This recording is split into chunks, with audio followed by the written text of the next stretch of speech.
Hello, this is a guy who likes fanfiction and is too lazy to read, so here is Focus, then Refocus in audio form. Check the description for the links to the author. Chapter 11. Sasuke hadn't gone straight back to the Hatake compound. He'd stopped by the library first and checked out every single book they had on genin level training techniques. Reading wasn't normally Sasuke's preferred learning style, but there was no one Sasuke trusted to ask. Minato was a great sensei, but Sasuke knew the man made up most of his training techniques on the spot. Sasuke would not be capable of the same. He needed to know exactly what he could do to help these children. Kakashi more than snorts when he hears the news. He outright laughs in Sasuke's face, one of the first times Sasuke has ever heard Kakashi really laugh. It takes a surprising amount of self-restraint to not smack the kid upside the head and instead just let him laugh. The next morning, Sasuke gets up before dawn and goes to Minato's. Minato is awake, of course, doing his stretches and katas like the dedicated shinobi he is. He's living with Kushina now, and Sasuke casts out his chakra sense to ensure she isn't around for this particular conversation. It's not that he doesn't trust her. Sasuke would trust Kushina Uzumaki with his life. He would not trust Kushina Uzumaki to keep Orochimaru's secret to herself. She would absolutely march up to Danzo's residence and make an attempt on his life. Kushina is not nearby, so Sasuke drops down in front of Minato.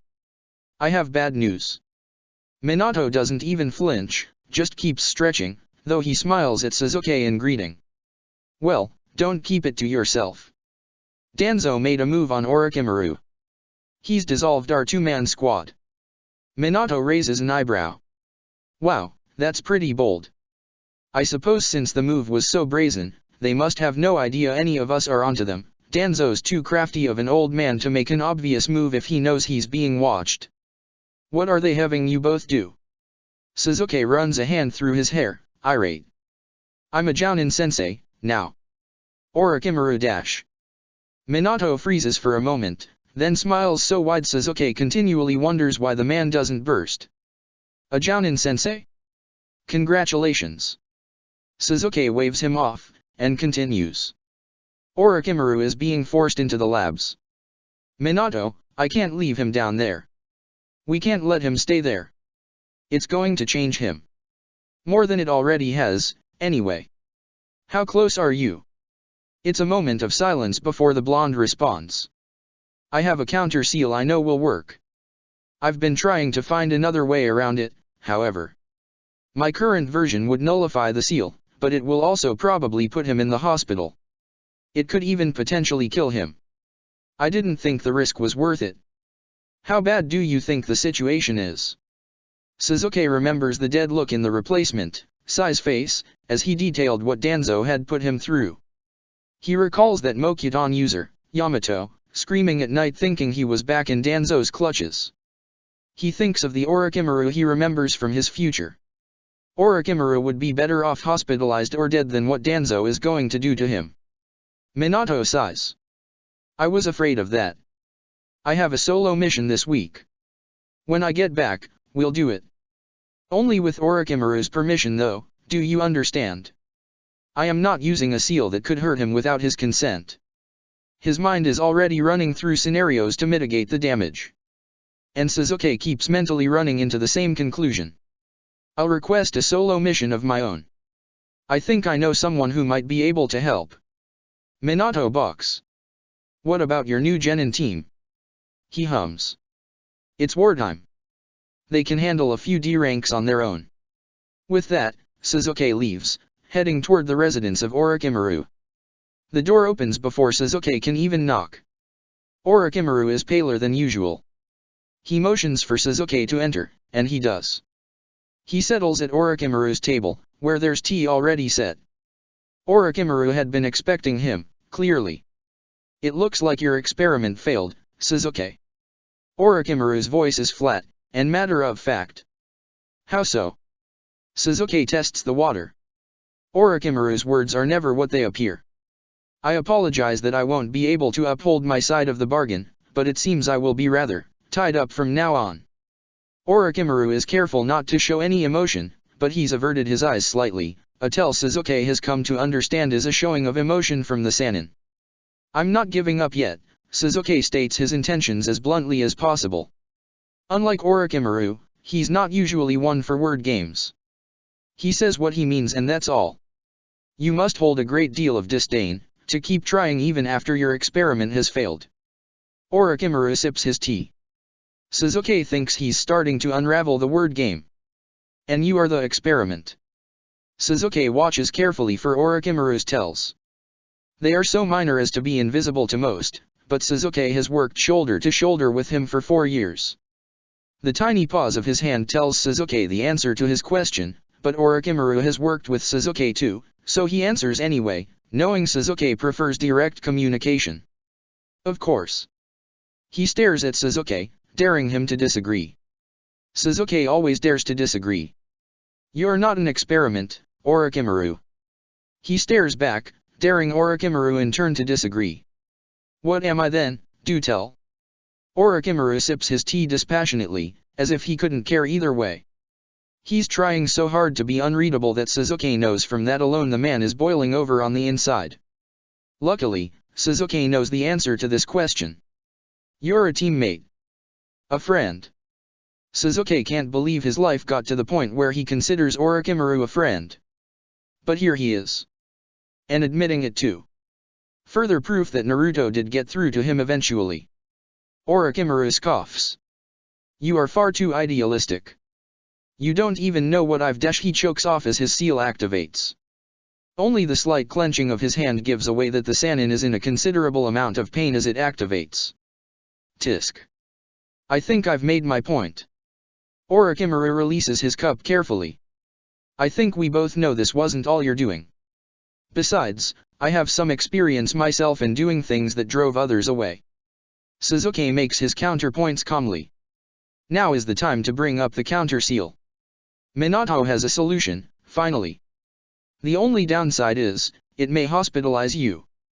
There is a potential for death. He won't force you to do it, if you don't think the risk is worth it. Orochimaru stills, and considers. You would have me do it. Sasuke shrugs. I would not force you either. But, were our places reversed, I would do it. The Sannin must read something in Sasuke's posture. You have an additional plan. Of course Orochimaru can read Sasuke as well as Sasuke can read him. It's more of a crazy idea, really. I'm thinking of taking a solo mission, finding someone who can help reduce the risks. He receives a bitter laugh in return. Minato has certainly imparted some of his ridiculous optimism. She won't come back, not for me. She's your teammate. Orochimaru's eyes grow so incredibly sad, but his expression does not change. Was, my teammate. She used to sit across from me at this very table. They both did. Saying the same things you have. Tossing about words like teammate and friend like the very meaning of the world was in them. And yet, I am still here, and where are they? Sasuke had always considered himself to be similar to Orochimaru, in all the wrong ways, as well as some of the right. But in this timeline, meeting a different version of the man, Orochimaru actually reminded Sasuke the most of Sakura. Incredibly intelligent, left behind by their teammates. If Sakura had fallen in with someone less savory than Tsunade, would she have become this bitter? Did Sakura ever sit in the village and wonder why both of her teammates left? Sasuke's chest burns uncomfortably with guilt and pain. He'd been in Tsunade's place, too broken by the village to stay in it, and he'd left without a thought for his teammates, convinced they'd be better without him anyway. Not caring what happened to the people left behind. Until it was too late. Orochimaru is still sitting across from him, expressionless except for his eyes, which look as if they're seeing ghosts at this very second. Sasuke won't be able to prove to Orochimaru anything with words. He'll just have to use actions. It's worth a shot to try. If it could help you. I scoff. You're ridiculous. You and Minato both. Sasuke can acknowledge this. Perhaps. If I get this mission approved, I will let you know. Sasuke thanks Orochimaru for the tea, and leaves the man sitting at the table, looking at 2 empty chairs. At this particular moment, it looks far too much like a small pink genin, laid out on a bench. Sasuke fights down his own self-hatred. He'll never have the opportunity to apologize to Naruto and Sakura. He gets to the training ground he'd asked his genin to meet him at, still early. None of them are here yet, but Sasuke didn't expect them to be. He starts his own stretches. As the sun finishes rising, a dark blur shoots towards Sasuke. Mr. Sasuke. Sasuke already knows what this is about. Good morning, Obito. The boy jumps up excitedly. I heard you got genin. He looks absolutely delighted to hear the news. Sasuke has no idea why, but he is pleased nonetheless. Yes, they're due here any minute. Obito buzzes around, asking a million questions about them. Sasuke doesn't even have a pause to answer in, the questions are all overlapping. Why don't you just meet them and find out for yourself? Obito explodes. You'll let me meet them? Yeah. Sasuke has a lot of questions as to how exactly Obito's thought processes work, but he thinks any response he might get if he asked would raise more questions than answers. At that moment, his three genin enter the clearing, all together. Their timeliness is appreciated. Obito sprints at them, and all three go on guard instantly. A good instinct, Sasuke thinks. Siblings. Obito yells at them. Sasuke silently adds to the questions he has about Obito's thought process.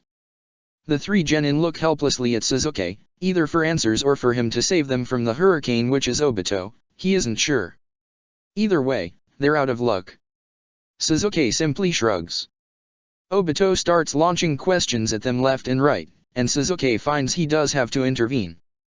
He does have to train them, anyway. Walking over, Sasuke puts a hand on Obito's head, silencing him. This is Obito Uchiha. Obito, this is Katetsu, Izumo, and Shisui. They all three look dazed, but Shisui recovers first. Sasuke wishes he hadn't. Siblings. We aren't. Wait. Is Sasuke-sensei your dad? Sasuke expects Obito to say something like, sibling students, or, I also train under Mr. Sasuke. Obito is incapable of following set patterns, however. Pretty much. Mr. Sasuke is the coolest ever. That makes me like your big brother. I'll teach you all kinds of cool tricks, and we can prank my teammate Kakashi and Dash. Sasuke wants to put his face in his hand. He refrains, but barely. Tapping Obito, he cuts in again. Obito is a Chunin on Team Minato. While not official, I view Obito as a student of mine. He could refute Obito's claim that he's, basically his dad, but the befuddlement on Shisui's face is honestly one of the funniest things Sasuke has ever seen. He decides to leave the claim alone for now. He can always explain to Shisui later. Besides, something flinches inside of him when he considers telling Obito off for it. Sasuke sets them a warm-up of laps, physical exercise, and katas. Then he sends them off, and Obito stays behind. You got lucky with Shisui. The clan says he's a genius. Sasuke hums. Perhaps. Obito cuts straight to his point, which Sasuke is relieved about. He's already mentally exhausted and it's barely past dawn. Obito drops his happy-go-lucky facade, and gets serious. Are you going to stop training me now that you have real students? Sasuke has learned a lot of things about Obito the last few years. He genuinely is happy a good deal of the time, but Sasuke quickly realized it was often a coping method. When he dropped the pretense of happiness, it was clear he was actually somber, depressed, and terrified that no one cared about him.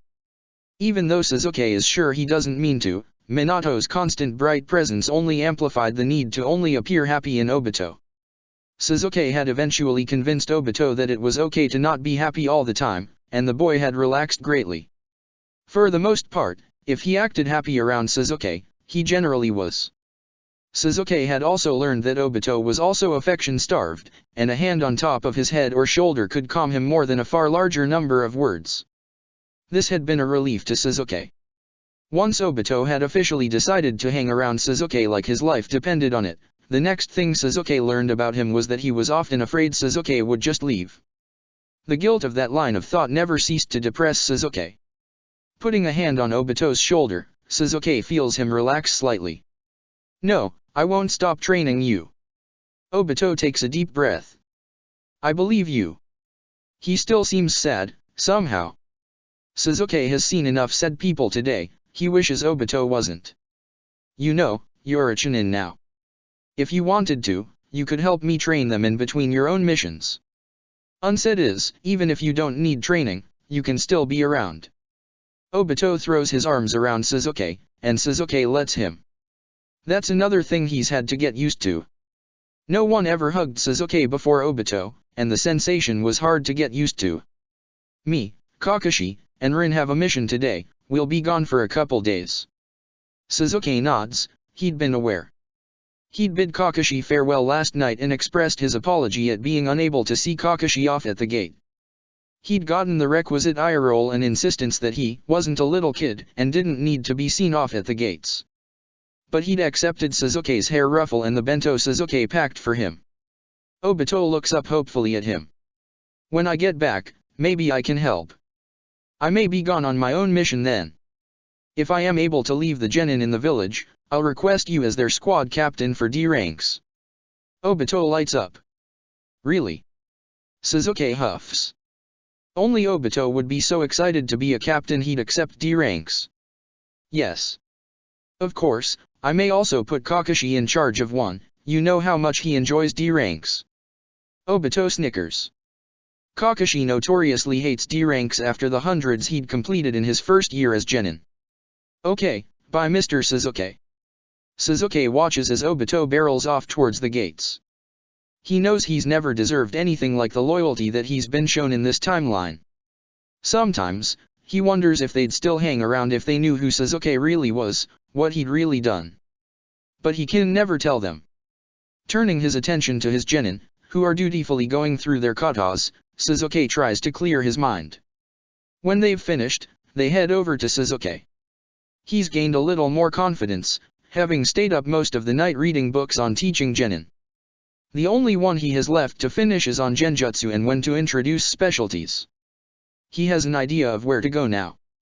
He'd been on the right track with the chakra control exercises yesterday, which was a relief. Today, we are going to continue our training from yesterday. We won't be taking any missions out of the village until you can all three tree walk as easily as being on the ground. We are in wartime, and it's dangerous to simply walk along the roads. Katetsu, Izumo. Pick a tree to begin practicing on. Shisui, I moved us to this training ground because of the river. It's much harder to walk on than a puddle. They all three get to it immediately, and Sasuke watches carefully. By the time they break for lunch, Shisui is able to walk on water. Sasuke can already tell trying to deal with a prodigy is going to be difficult work. Izumo has made it halfway up a tree, and Katetsu about a third. It's good progress. After lunch, Sasuke tells Izumo and Katetsu to get back to it. They'll be forced out of the village on missions quicker than Sasuke would like, and he would be much more confident if they can take to the trees to hide or get away. Once they start, he walks onto the river with Shisui following. Now, we'll spar. Shisui's little face looks shocked. It's easy to forget he's only 6. On the river.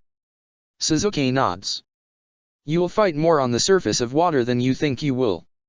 And this will help your control immensely. They start slow, a little more than katas.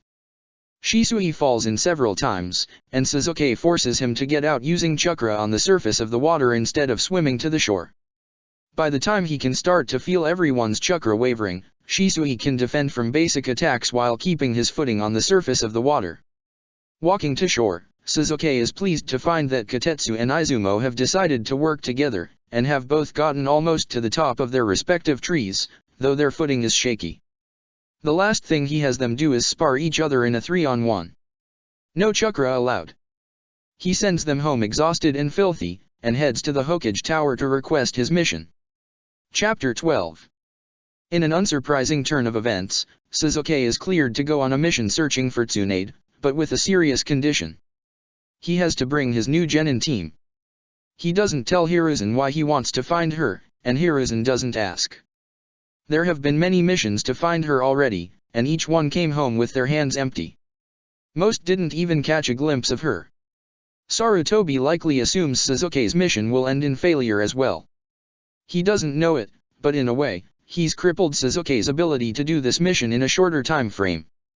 With his Rinnegan, he can travel certain distances much more quickly than possible simply on foot. Removing that ability as well as insisting Genin need to go is going to slow Sasuke down immeasurably. Sasuke gets the distinct feeling that the Hokage thinks he's trying to run from the Genin, not find Tsunade. Whatever, Sasuke can deal with it either way. It puts off his departure 2 days, however.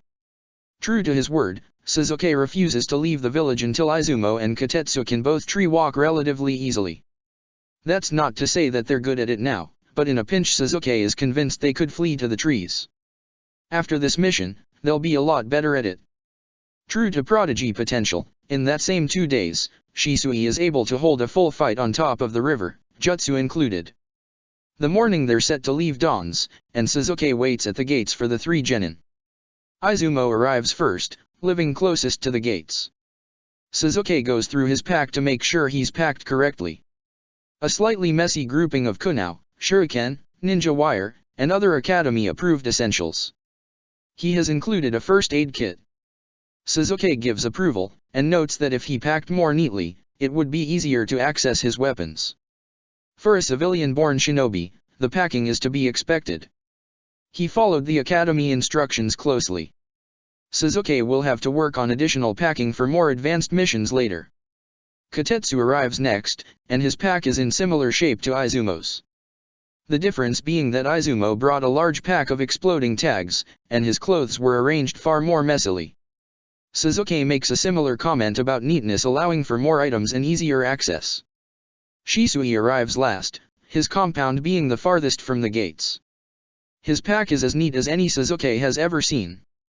There is also not a drop of individuality in it.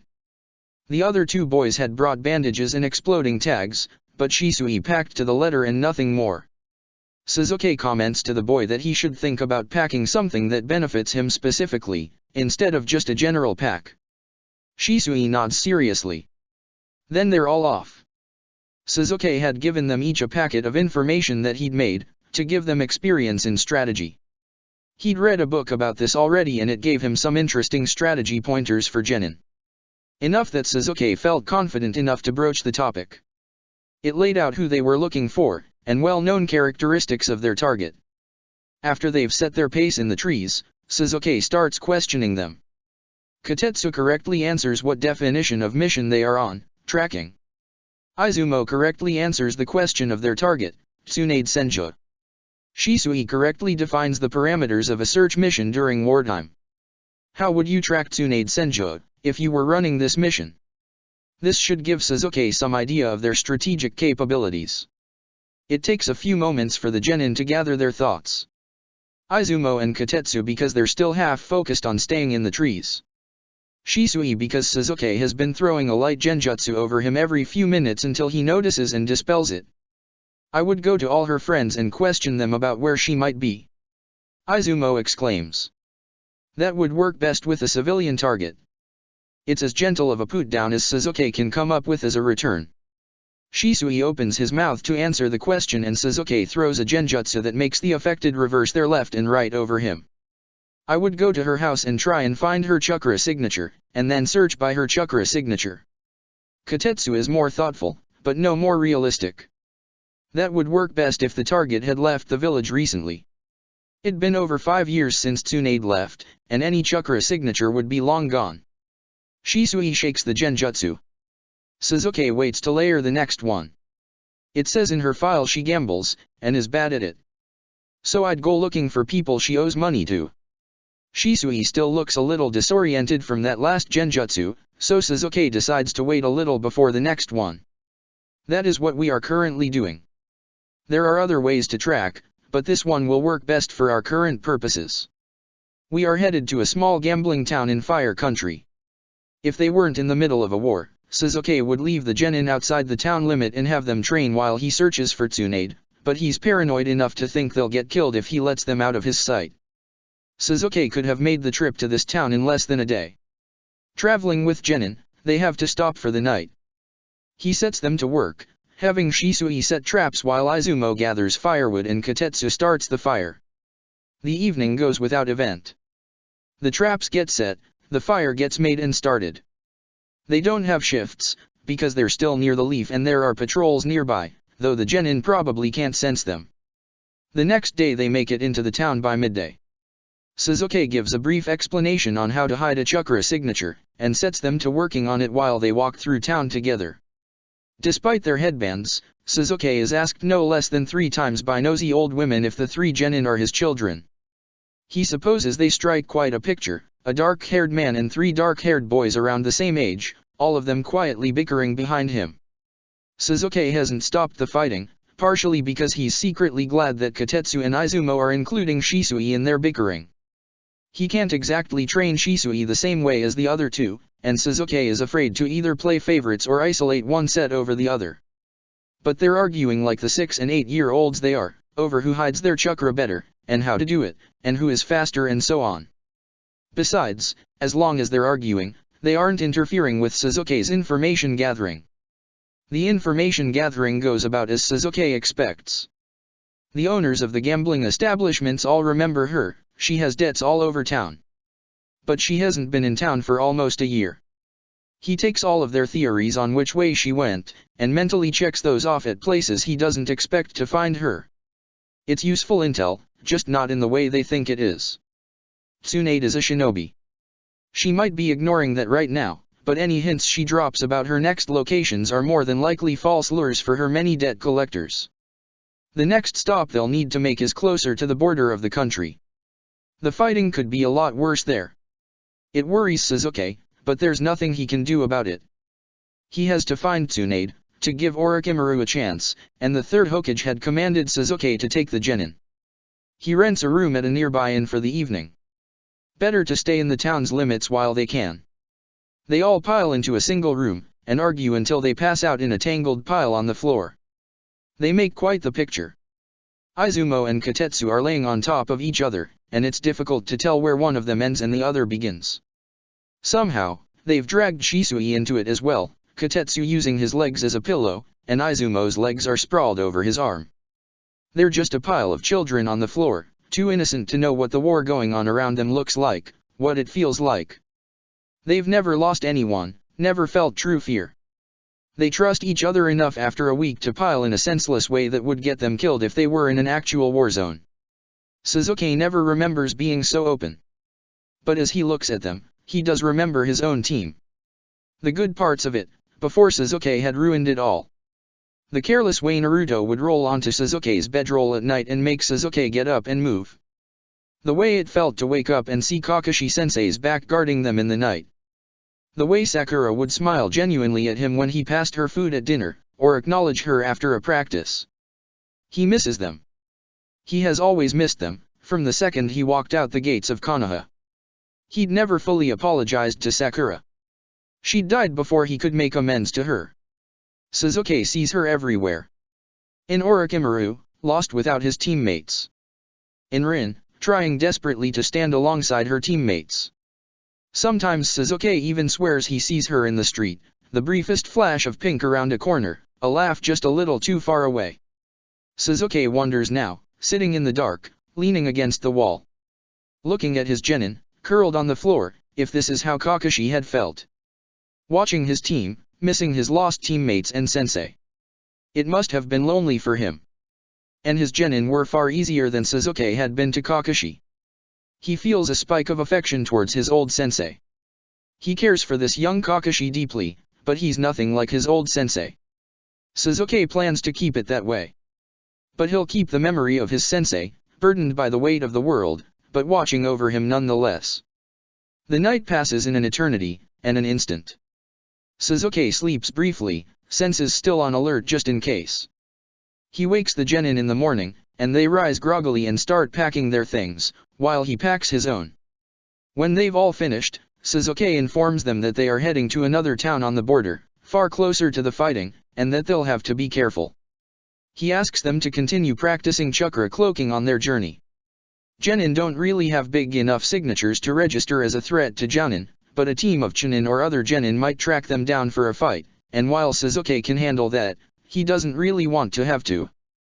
To his surprise, Kotetsu is actually the best at it. The boy instinctually understands how to hide part of himself away. Sasuke wonders if some skills might be related to personality, but he keeps his thoughts to himself. Shisui figures it out fairly quickly, but he's not great at keeping it up. He wears his heart on his sleeve, and his chakra signature appears to be part of that. Izumo is by far the worst. Half of the time he flares his chakra instead of hiding it. He's very lucky he has mediocre reserves.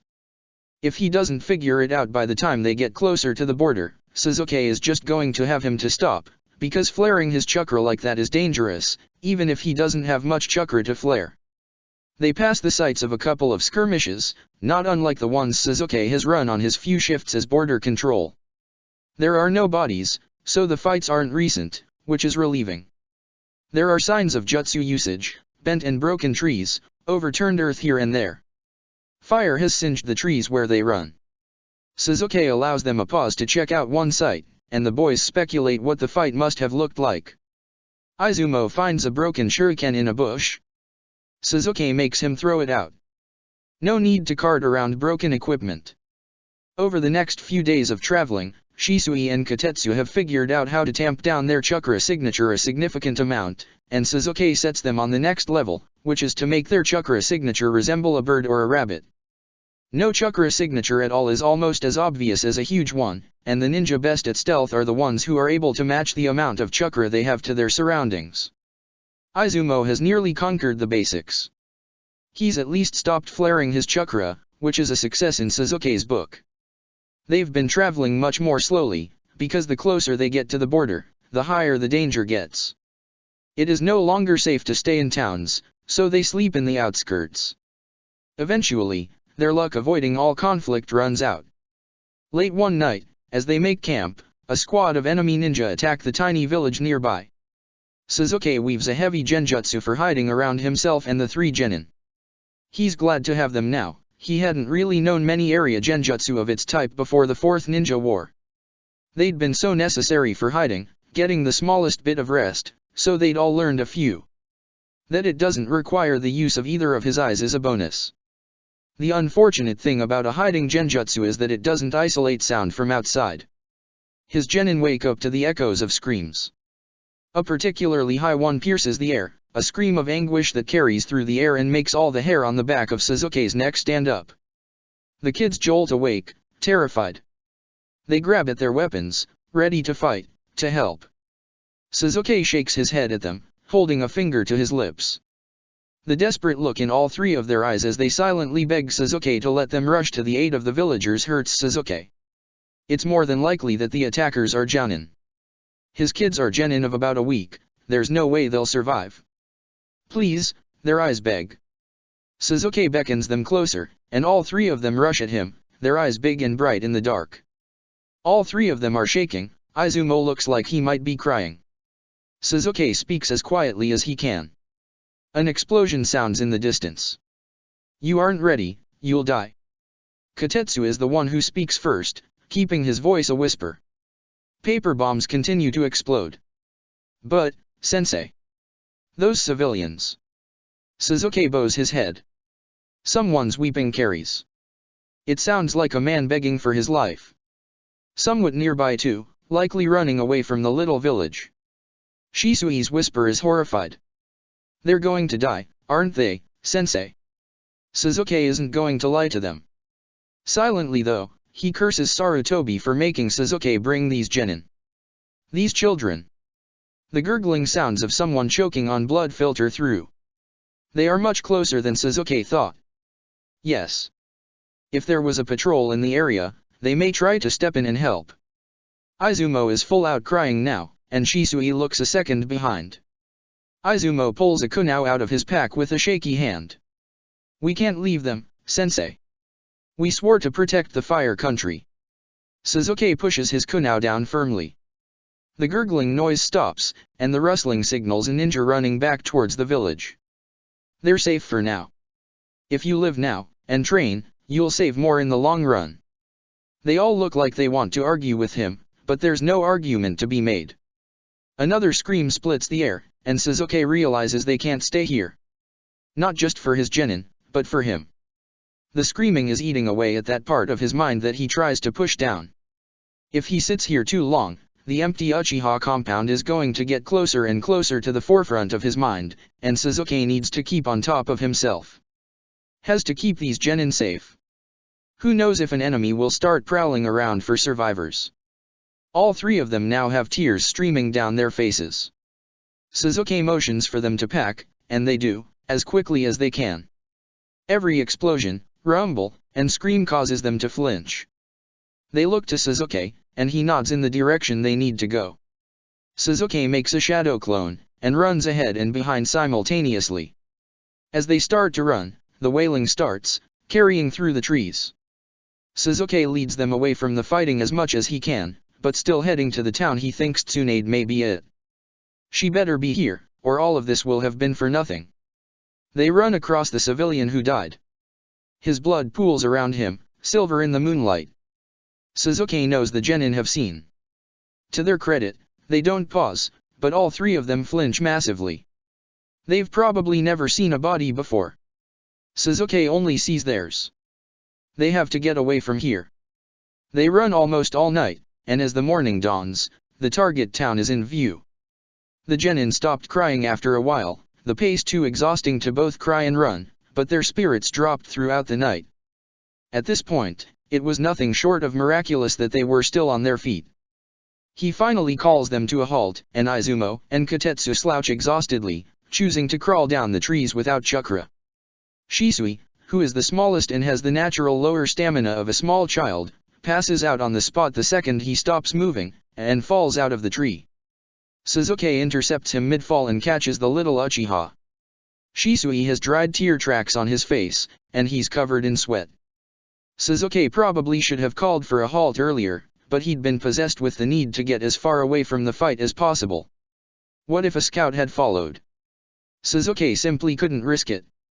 But now, in the shadow of the next town, with everyone likely on high alert, they are safer. For now. Sasuke sits against a tree, trying to decide whether it's worth setting up a bedroll for Shisui or if he should just lay him on the ground next to him. He dismisses his shadow clone, receiving the memories of a few hours of running. Kotetsu and Izumo make it down from their trees respectively, but their feet are dragging. They collapse beside Sasuke, and lean against him on either side. Sasuke doesn't know if they're looking for protection or comfort, but he doesn't stop them. He decides it's no longer worth trying to navigate setting Shisui on the ground, and just keeps the kid on his lap. It's a little claustrophobic, being underneath all three genin. Restricting. But Sasuke can't move, or doesn't want to. He's exhausted too. He's slept so little the past few days, and his senses had been on high alert the entire nighttime run. Before Sasuke drops off to sleep a little himself, he cloaks them in the genjutsu once more. It'll protect them for the hour or so Sasuke will need to rest. Then he'll figure out what to do. The kids will definitely need longer than an hour. He wakes up 45 minutes later to his genjutsu shattering. I must have the worst luck in the world. He sets Shisui down in an instant, between the other two boys. He doesn't have time to wake them. He swirls around, unsheathing his sword, towards the chakra signature of the intruder. There are two of them, he notes just before a fist comes flying at his face. He dodges, and takes a flash of pigtails as the person flips to through another blow. Pigtails? Maybe not as unlucky as I thought. He knows better than to try and block the kick aimed at his head, only dodging will do. Tsunade-sama, stop. His opponent flinches.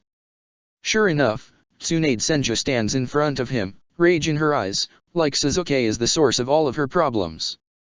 Which, to be fair, he's is the cause of a problem she's about to have. Identify yourself. Sasuke sheaths his sword and holds his hand up non-threateningly. Sasuke, a jounin from Konoha. The rage does not dissipate, but she does stand down. She makes a hand gesture, and Shizune appears at her side. She's young.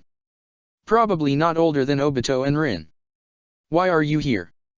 Don't tell me Sarutobi sent you. The sheer amount of rage in Tsunade's face is not one that Sasuke is completely unused to, but the bitterness of it is. The Tsunade Sasuke remembers was angry often, but it never had any real bite to it. This Tsunade looks ready to dismantle a village brick by brick. Sasuke used to know how she feels, Once upon a time. No, Sarutobi didn't send me. I sent myself. I have something important to discuss with you. Tsunade peers behind him at his genin. Sasuke looks too, and they're all still asleep, piled underneath a tree. He stiffens slightly. He has to remind himself he doesn't know this Tsunade, just as he hadn't know this Orochimaru. I would appreciate my genin team being left out of it. She scoffs, a bitter sound. If you wanted them left out of it, you should have left them at home. Sasuke sees a little red, but forces it back. I would have if I had been permitted to. No child deserves to be put near a battlefield. Tsunade laughs at him, and Sasuke resents her for it. She knows exactly how to get on his nerves, despite having never met him before. They aren't children. They're shinobi. We're in a war, if you hadn't noticed. Sasuke seethes, and has to force himself to take a deep breath. I believe they can be both. They are not why I'm here. Tsunade waves a hand, and Sasuke notes that it's steady. She isn't drunk, at least not yet. If you're here to convince me to come back to the village, leave now and I'll leave you and your little team in one piece. Sasuke is tiring quickly of her put-on indifference. I'm here about Orochimaru. That makes her flinch, though she tries to hide it.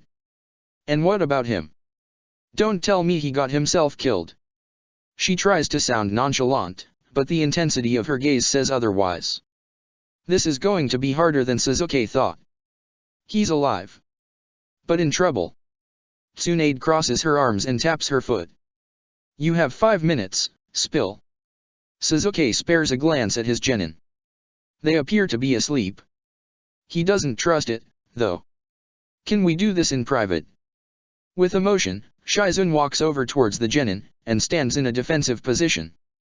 Tsunade motions him a little farther away, still in sight, but hopefully out of earshot. Sasuke follows carefully. Shizun will guard them. You have my attention, but if you are messing with me, you will regret it. I still haven't completely ruled out that you were involved in the annihilation of that little village. Yes, I heard about it. I'm not as uninformed as you think. Sasuke can think of a long list of things he'd rather do than stand here and antagonize this obnoxious woman. Orochimaru has been sealed. I checked the seal myself. Someone put it there against his will. I've been working with someone to come up with a counter seal. We think it will work, but there's danger to Orochimaru's health. I would prefer if he didn't die during the removal. So I came to find you. Sasuke doesn't mention Danzo's name, or Minato's. He has no idea how much he can trust Tsunade. Right now she reminds him far too much of himself after he fled the village. She could turn on him in an instant. Tsunade picks up on it, of course. You aren't naming names on purpose. You know who sealed him, but you don't trust me. As for your little helper, it has to be Jiraiya's little star pupil. What was that brat's name? Minato. Sasuke inclines his head. No use pretending otherwise. That's correct. Tsunade huffs as if the inconvenience of his request is a personal affront. Orochimaru should know I don't wish to return to the village under any circumstances. Why is that so hard to make those two knuckleheads understand? Sasuke thinks of Orochimaru looking at those empty chairs at his kitchen table. Orochimaru isn't asking you to return. In fact, he advised me against finding you. She turns her bitter glare at Sasuke once more. Well, at least the snake has some sense in his head. This is just a trick to get me back in the village, I just know it. Rage rises again, but Sasuke stamps it down insistently. It's not a trick. Don't you want to help your teammate? It's the wrong question. He realizes it the second it comes out of his mouth, but it's too late to take it back. Teammate? Don't get all mushy on me, punk. Sarutobi was always on to us about it. Precious people, this, will of fire, that. Well, having precious people never helped me before. You know what happens when you have special people, Sasuke? They die, and then what, huh? Then what? She practically spits in his face. Do you know what it's like to lose everything, Sasuke? Yes. Tsunade doesn't even pause at his acknowledgement. Then you know why I can't go back. Sasuke doesn't bother to temper his rage. What about Orochimaru? He could die if you don't help him. Tsunade stamps the ground and cracks appear. So what? That is not my problem. People die all the time, it's a war you know. A few minutes pass. Sasuke doesn't speak and neither does Tsunade. He doesn't need to make her admit she cares. They both know she does, even if she's trying to forget it. He only needs her to help. He watches the rage slowly reduce to a simmer as he doesn't give the woman any bait to rise to. Eventually, she quietly says, "Why aren't you leaving?" Sasuke sucks in a breath. This is his last chance. He knows she cares. Somewhere deep inside, under all that rage, she has to still care. Or all of this is for nothing. Because Orochimaru is my friend. If something can be done that could help him, I'm going to do it. Tsunade sighs, and visibly deflates. I'm not staying after. No matter what. Relief rushes through Sasuke. Orochimaru will live now, he's sure of that. That's fine. He doesn't know if he could put up with her long term anyway. Trying to keep her in the village would just cause more harm than good. She'll return when she's ready. When her anger dies out, she'll want to go home, too. Sasuke just has to make sure the village is there long enough for there to be a home to return to. The slug Sannin stomps over to Shizune and Sasuke follows. She barks at Shizune to pack her things, and the young girl jumps to do so. They stalk off, well, Tsunade does. Shizune just timidly follows behind. Sasuke just assumes she'll return later. She could run, it's not out of the realm of possibility. But if she decides to run, she'll have decided to cast this situation out of her heart, and Sasuke knows nothing he can do would help her return. He sends a shadow clone into the town to grab some food for the genin, and returns to the tree where his genin are still fast asleep, dried tears on all of their faces. They've been through a lot, on this trip. At least Sasuke had been able to prove himself in battle his first trip out of the village. His bright, happy genin had gotten a hard look at the real world, and Sasuke hadn't allowed them to make a difference in it. He'll have to make it up to them, somehow. For now, he's just happy they're alive. Uninjured. Hopefully with Tsunade at his back, the trip home will be uneventful. He hopes this all turns out to be worth it. He sits himself down against a tree next to his genin, and falls asleep. With Tsunade around, he can chance a little rest before their trip home. He closes his eyes. Chapter 13. The journey back to Konoha is less eventful in that they successfully avoid all conflict-heavy areas. But it is no less stressful for Sasuke. Tsunade is angry, and she's bitter, and it takes every ounce of self-restraint Sasuke has not to try and kill her, or leave her by the roadside. She's clearly trying to get a rise out of him, and Sasuke manages to avoid giving it to her the first 2 days. Those days are a personal hell, but Sasuke holds the line. She makes digs at Sasuke's abilities as a ninja, since he's down an arm. He senses that she's looking to fight, so he doesn't respond. She sets a pace so slow even Sasuke's genin team starts getting bored. She insults his teaching abilities, insinuating he isn't fit to lead genin since he was all too willing to walk them into a war zone. That one was a narrowly avoided fight, because Izumo overheard that one, and decided to defend Sasuke's honor by attempting to attack Tsunade himself. A bold move. Sasuke can't find it in himself to tell Izumo off for it, and just catches the kid when he inevitably gets thrown towards the nearest tree with barely a flick of Tsunade's finger.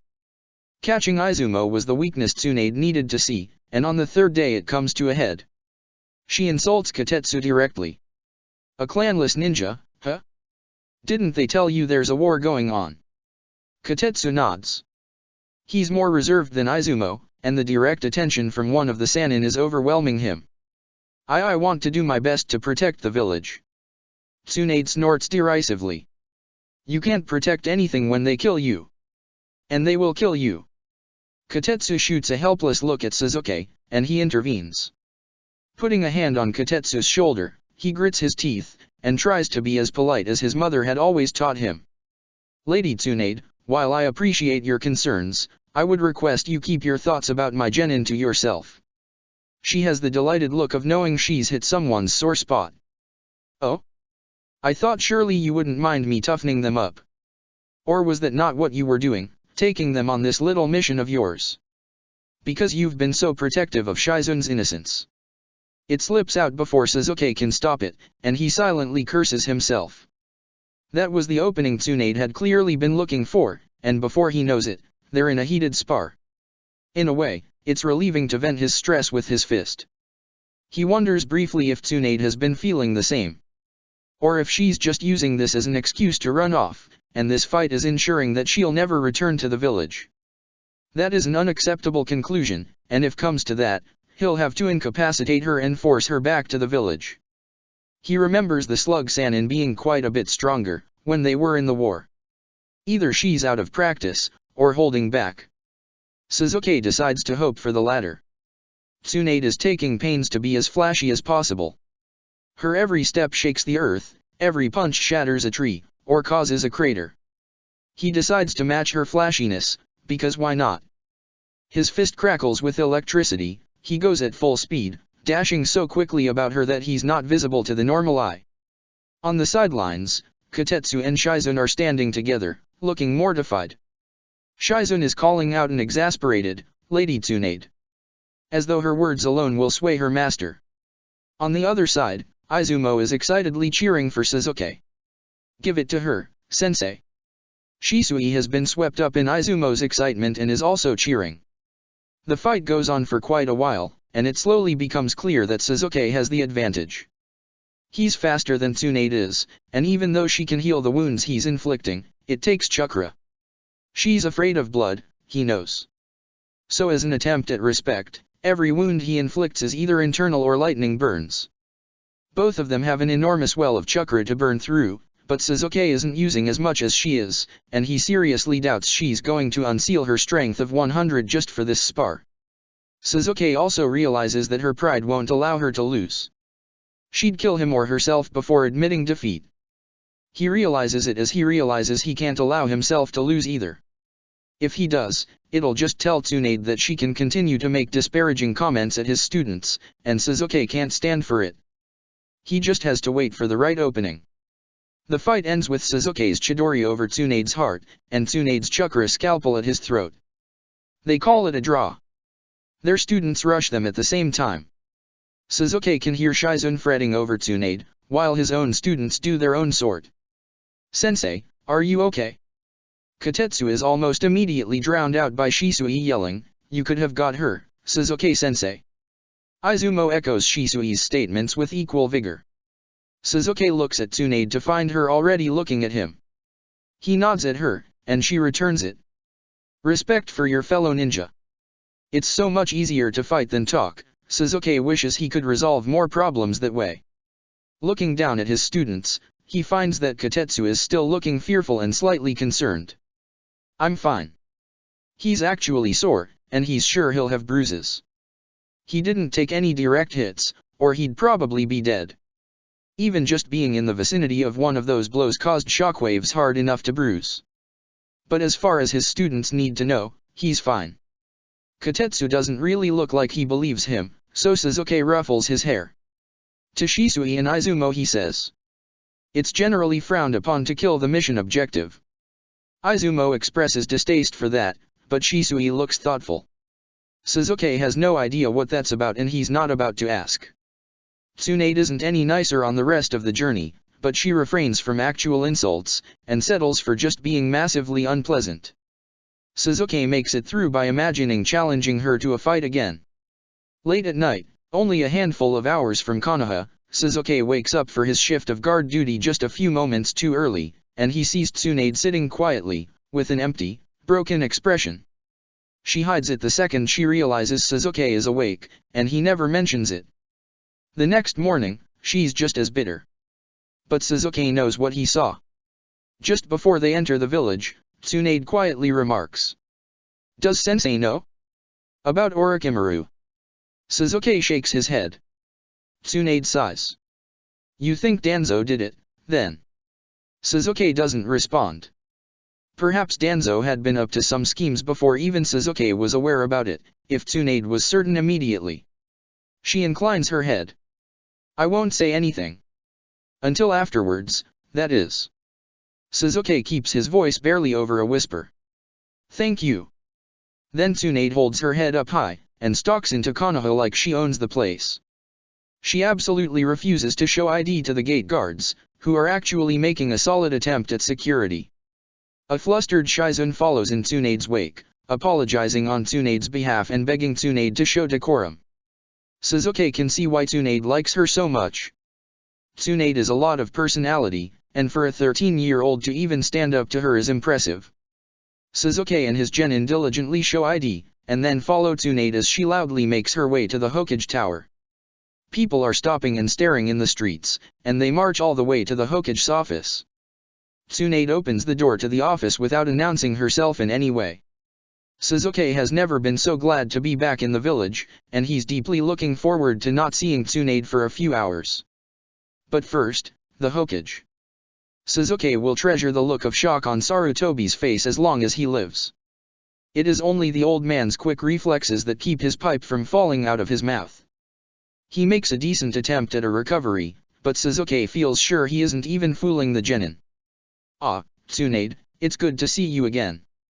Tsunade crosses her arms and looks him up and down. You look old, sensei. The Hokage smiles politely. And you haven't aged a day, my dear student. Tsunade cuts straight to her point, which Suzuki can appreciate. He just wants to go home and eat not rations, and take an actual shower. I'm not here to help with your war, or with your hospital, so don't even ask. I'm here to visit.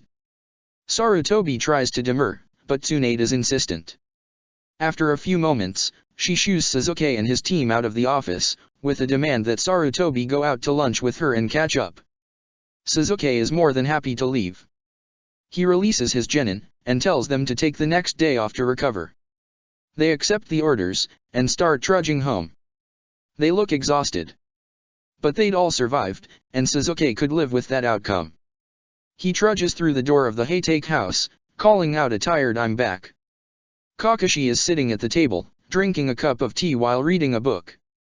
He gives Suzuki a salute to show he's heard him and goes back to his book. Suzuki toes off his shoes, and puts his pack down. Is Minato back in the village yet? Kakashi nods from behind his book. He got in last night. We've got team training tomorrow. Suzuki nods. All right. Thanks. Is his only answer. Suzuki heads to take a well-deserved shower, and then rest. He'll talk to Minato in the afternoon, after the team training is over. He doesn't get to rest as long as he'd like.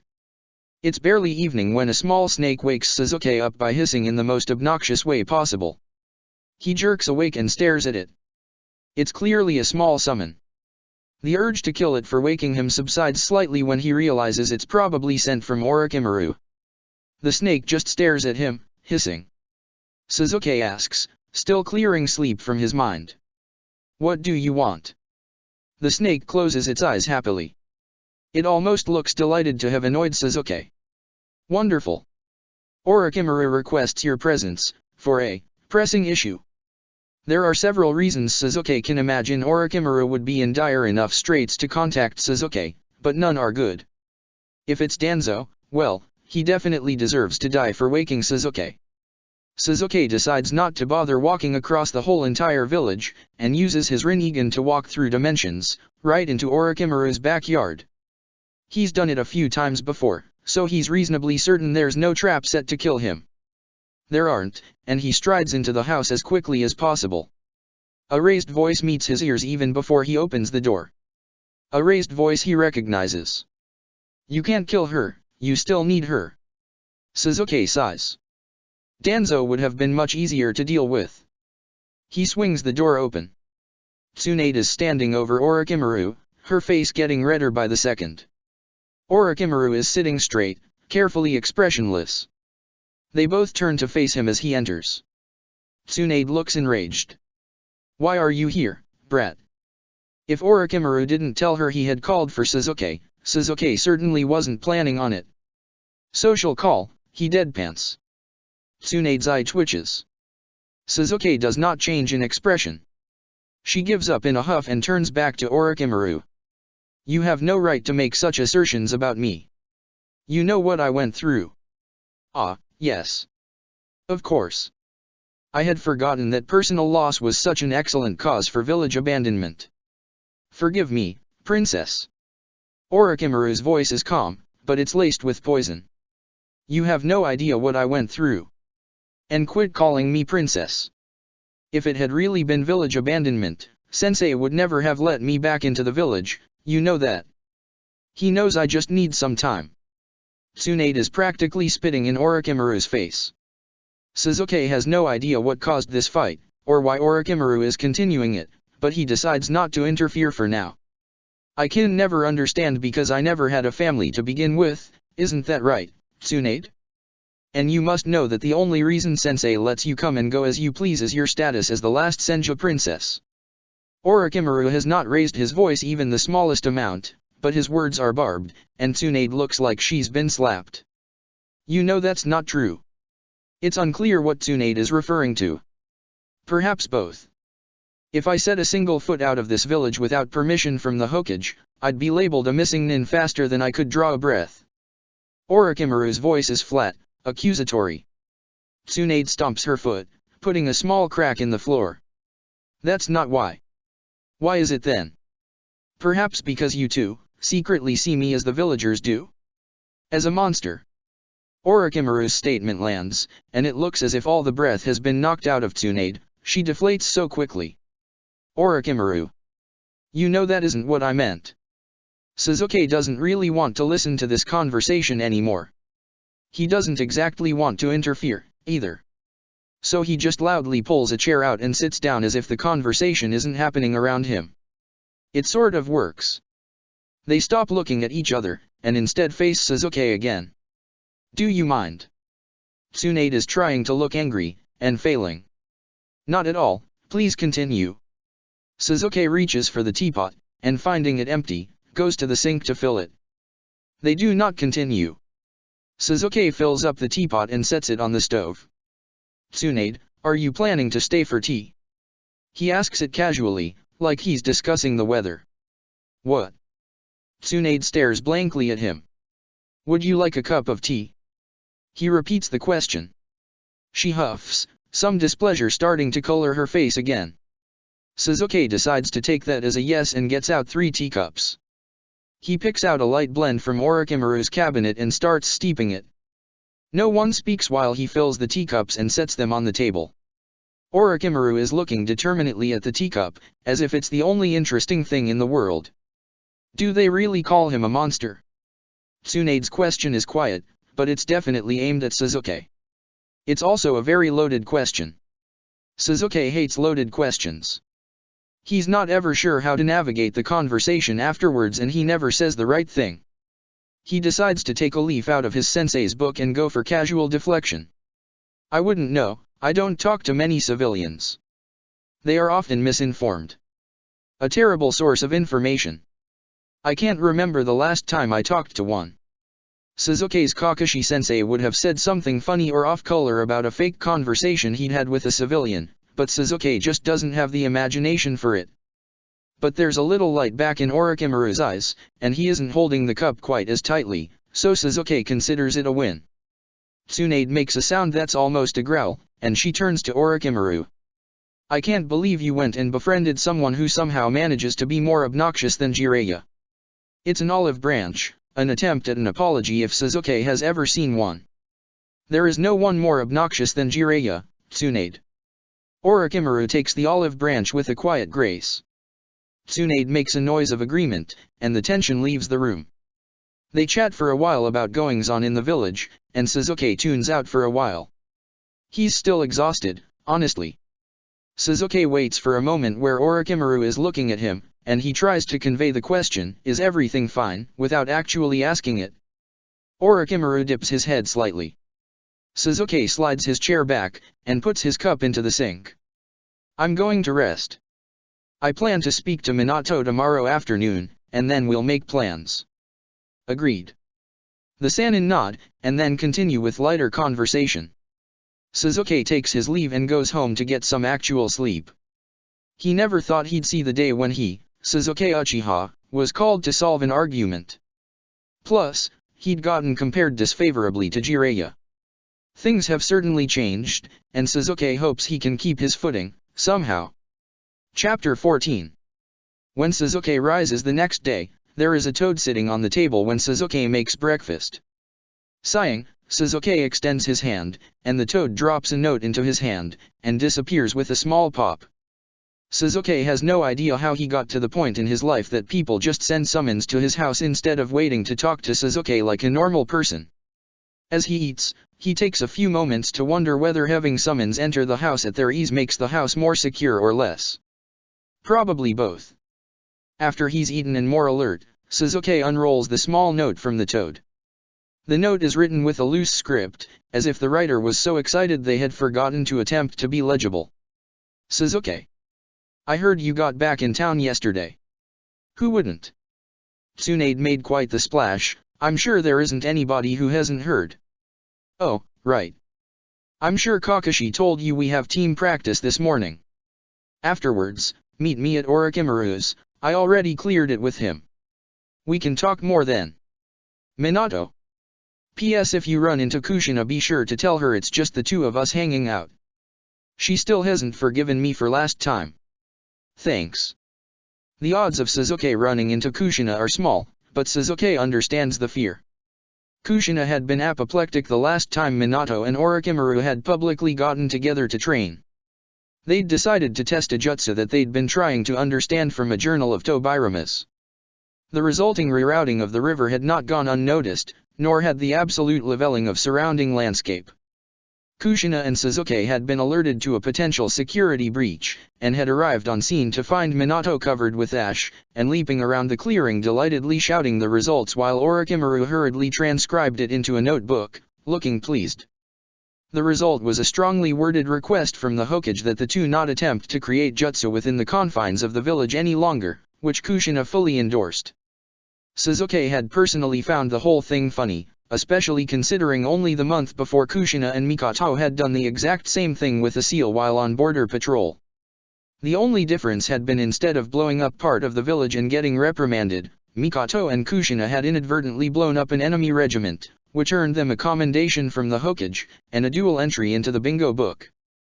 Sasuke was pretty sure Kushina already knew that Minato was still meeting up with Orochimaru occasionally, testing jutsu. Minato has about the worst poker face Sasuke has ever seen when it comes to Kushina. But, as long they don't blow up the village, Kushina pretends that she doesn't know. What Minato doesn't know is that if Sasuke did happen to run into Kushina, he would tell her. They had a silent agreement to keep the other in the loop about Minato, so that he didn't do anything too stupid without either of them knowing.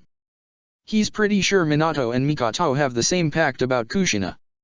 Looking at the clock, Sasuke finds it's already almost midday. So he makes his way towards the training ground he knows Team Minato uses. He has no idea how long this unsealing process might take, and if they undertake it today, Sasuke wants to make sure he has a backup plan for his genin team the next day.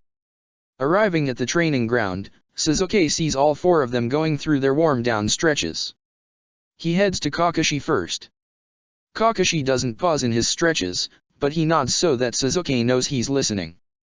Kakashi, I'm doing some classified work while Tsunade is in the village. I'm not sure I can expect how long it will take. If I'm not finished by tomorrow, would you train with my genin? Kakashi squints at him, and continues to stretch. What kind of training? Sasuke shrugs. I'll leave that up to you. Set them on D ranks, set Guy on them, whatever you think is best. I know you're training hard for the Jounin exams, I apologize for tearing you away from them. Kakashi finishes one set of stretches and flows into the next. And you aren't asking Obito because I have another task in mind for him. Kakashi thinks it over. Fine. But if your little meeting takes too many days, I'm dumping them on Obito. And you owe me a spar after. Sasuke inclines his head. He would have sparred Kakashi anyway, he knows how much Kakashi wants to win his Jounin vest. Of course. He almost wishes Kakashi good luck, but then thinks better of it. If Kakashi thinks training genin are too much work, he's likely to dump it on someone else from the start and work on something for his exam. Sasuke just ruffles his hair, making Kakashi roll his eyes, and walks over to Obito. I am working with Tsunade on some necessary items the next day or so. Would you be willing to show her student around? Her name is Shizuan. Obito salutes him merrily while continuing to stretch. You know it. I'll show her everything there is about this village. Sasuke huffs. I'm sure you will. Obito pauses in his stretches, a silent invitation for Sasuke to ruffle his hair. Sasuke does, and takes his leave. Minato is waiting for him on the edge of the training ground. His face is bright, but there's an undercurrent of seriousness. It almost gives Sasuke pause, but he shakes it off. Are you ready? Sasuke inclines his head. Minato talks animatedly the entire walk to Orochimaru's, something about his mission, but Sasuke isn't listening that closely. He's too busy worried about this unsealing. If something goes wrong, it could be catastrophic.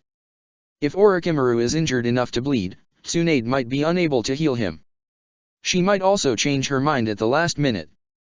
So might Orochimaru, though Sasuke doubts that greatly. They arrive at Orochimaru's house, and Sasuke finds that Tsunade is already there, waiting tensely at Orochimaru's table. Minato enters after Sasuke, and as he closes the door, he sticks some sort of seal on the wall, and activates it immediately. Sasuke vaguely recognizes it as a privacy seal, but there are several parts of it he doesn't understand at all. Sasuke greets his host with a nod of his head. He doesn't know what a person is even supposed to say in these sort of circumstances. That's what he has Minato for now, he supposes. As awkward as the future Hokage is, it's apparently endearing, as the man is very popular in the village. Minato joins them at the table with a grim sort of smile, and unrolls a large seal onto the table. It's huge. Sasuke doesn't know why he thought the counter seal would be small, perhaps the fact that the original was so small. Minato looks to Orochimaru and addresses him directly. The seal you have on you, it's invasive. You know this. It can freeze your entire body if you make the wrong move, or if you say the wrong thing. That is also its defensive mechanism. When we try and nullify it, it's going to attempt to burn you out from the inside. The counter seal is made in several parts. The first is to try and protect your nervous system, to ensure that the seal can't damage your brain. Then, it will attack the seal directly. It will attempt to erase it entirely, but I built in a backup in case things go sideways that will leave the seal in place but nullify all the effects of it. Or, at least, I'm pretty sure it will.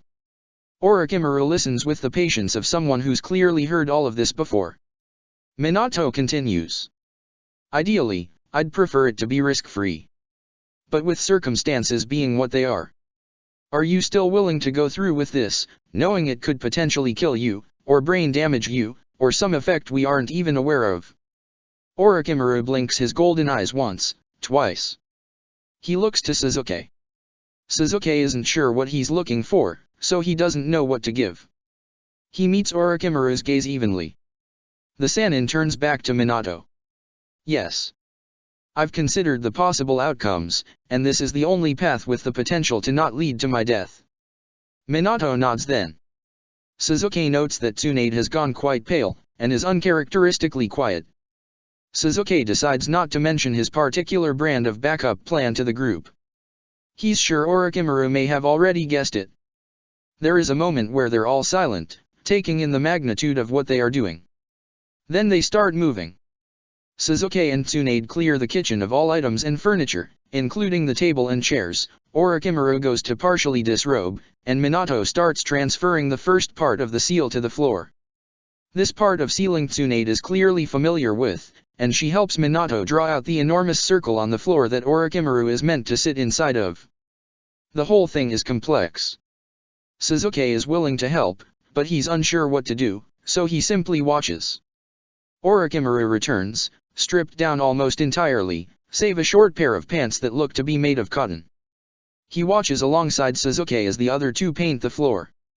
Minato calls for Orochimaru to be seated about an hour later, and he does. The next stage begins, and Sasuke is tasked to help with it. Minato is attempting to recreate his seal on Orochimaru's skin, and he asks Sasuke to check over his seal work to make sure the patterns match down to the brush stroke. Sasuke starts with the circle on the floor, critiquing it as carefully as possible. While he started out seeing Orochimaru as a potential information source, Sasuke has to admit to himself that they've grown beyond it into an actual friendship. Sasuke finds that he's more invested in this sealing going well than just as a way to finally sink Danzo. He wants Orochimaru to make it out of this alive, and relatively unharmed. The painting takes hours. By the time Minato finishes, it's evening. At some point, Tsunade has gone out and purchased food. They eat in silence. Tsunade is almost as pale as Orochimaru. Minato is getting calmer by the second, a sure sign of him focusing, going into mission mode. Sasuke finds himself the slightest bit fidgety, and he sees that Orochimaru is the same. Both twitch slightly as they eat, and both are hiding it badly. Eventually they can't pretend they're eating anymore, and the time comes. Minato asks again. Orochimaru, this is your final chance to say no. Tsunade jerks as if she's going to be sick, but refrains. Orochimaru inclines his head. I trust that my teammate has taught you well. This is still my best chance. Minato looks seriously at Tsunade. No matter how bad this gets, you cannot heal him until the counter seal is finished. If he gets any extra chakra in his system, it will kill him. Do you understand? Tsunade's face colors slightly. What do you think I am, some rookie genin? I've got it, Namikaze. Minato looks to Sasuke. His blue eyes bore into Sasuke with a rarely seen seriousness. Sasuke is grateful for it. If something happens, you can hold him down while the sealing is ongoing, provided you don't use chakra. Sasuke breathes in and out. Got it. Minato takes his position, and Orochimaru locks eyes with Sasuke again. Sasuke holds his gaze as the sealing circle on the floor begins to glow as Minato infuses chakra. The chakra gleams silver, crawling up Orochimaru's body with the ink. Orochimaru stiffens, and in the split second before Orochimaru closes his eyes, Sasuke sees his pain, and the briefest flash of fear. Then the Sannin's eyes close, and he begins to tremble. The swirling, glowing seals revolve around his body, rising and encasing him. Orochimaru clenches his fists, and Sasuke knows it's time to enact his backup plan. He turns towards Tsunade, whose face is nothing short of horrified, and he casts a powerful genjutsu on her using his Rinnegan. He doesn't even regret it, because the next second, Orochimaru begins to scream. In Tsunade's genjutsu, she's watching the ceiling, but Orochimaru is in no pain and she is emotionless. If she ever finds out this was a genjutsu, she'll likely attempt to kill Sasuke for it. He had already judged the risks and decided he didn't care. It's more important that she not freak out over any potential blood than it is she be completely aware. Orochimaru's screams intensify, and he begins to writhe. Sasuke has no idea what the counter seal is doing now, but he's hopeful it's almost over. The kind of pain that would make someone of Orochimaru's caliber react this way must be absolutely unbearable. Orochimaru keels forward, and starts seizing. Sasuke jumps forward, and pins Orochimaru to the ground. It's hard, without being able to use chakra. Sasuke has to put almost his full weight on Orochimaru, but he tells himself it should be over soon. Seizures usually aren't too long, from what little he remembers from first aid in the academy. This one isn't. The glowing ink around Orochimaru changes from silver to gold to red to back to silver again, and Orochimaru continues to seize. Keep him still, Minato hisses. The blonde is sweating, holding a hand sign and trying to keep control. Sasuke looks at the swirling ink, and decides if it was really important he not touch it, Minato would have said so.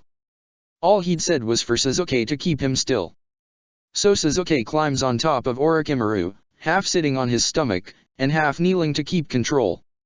He pins Orochimaru's arms by his sides, one arm with Sasuke's arm, and one arm with Sasuke's leg, and tries to keep him as still as possible.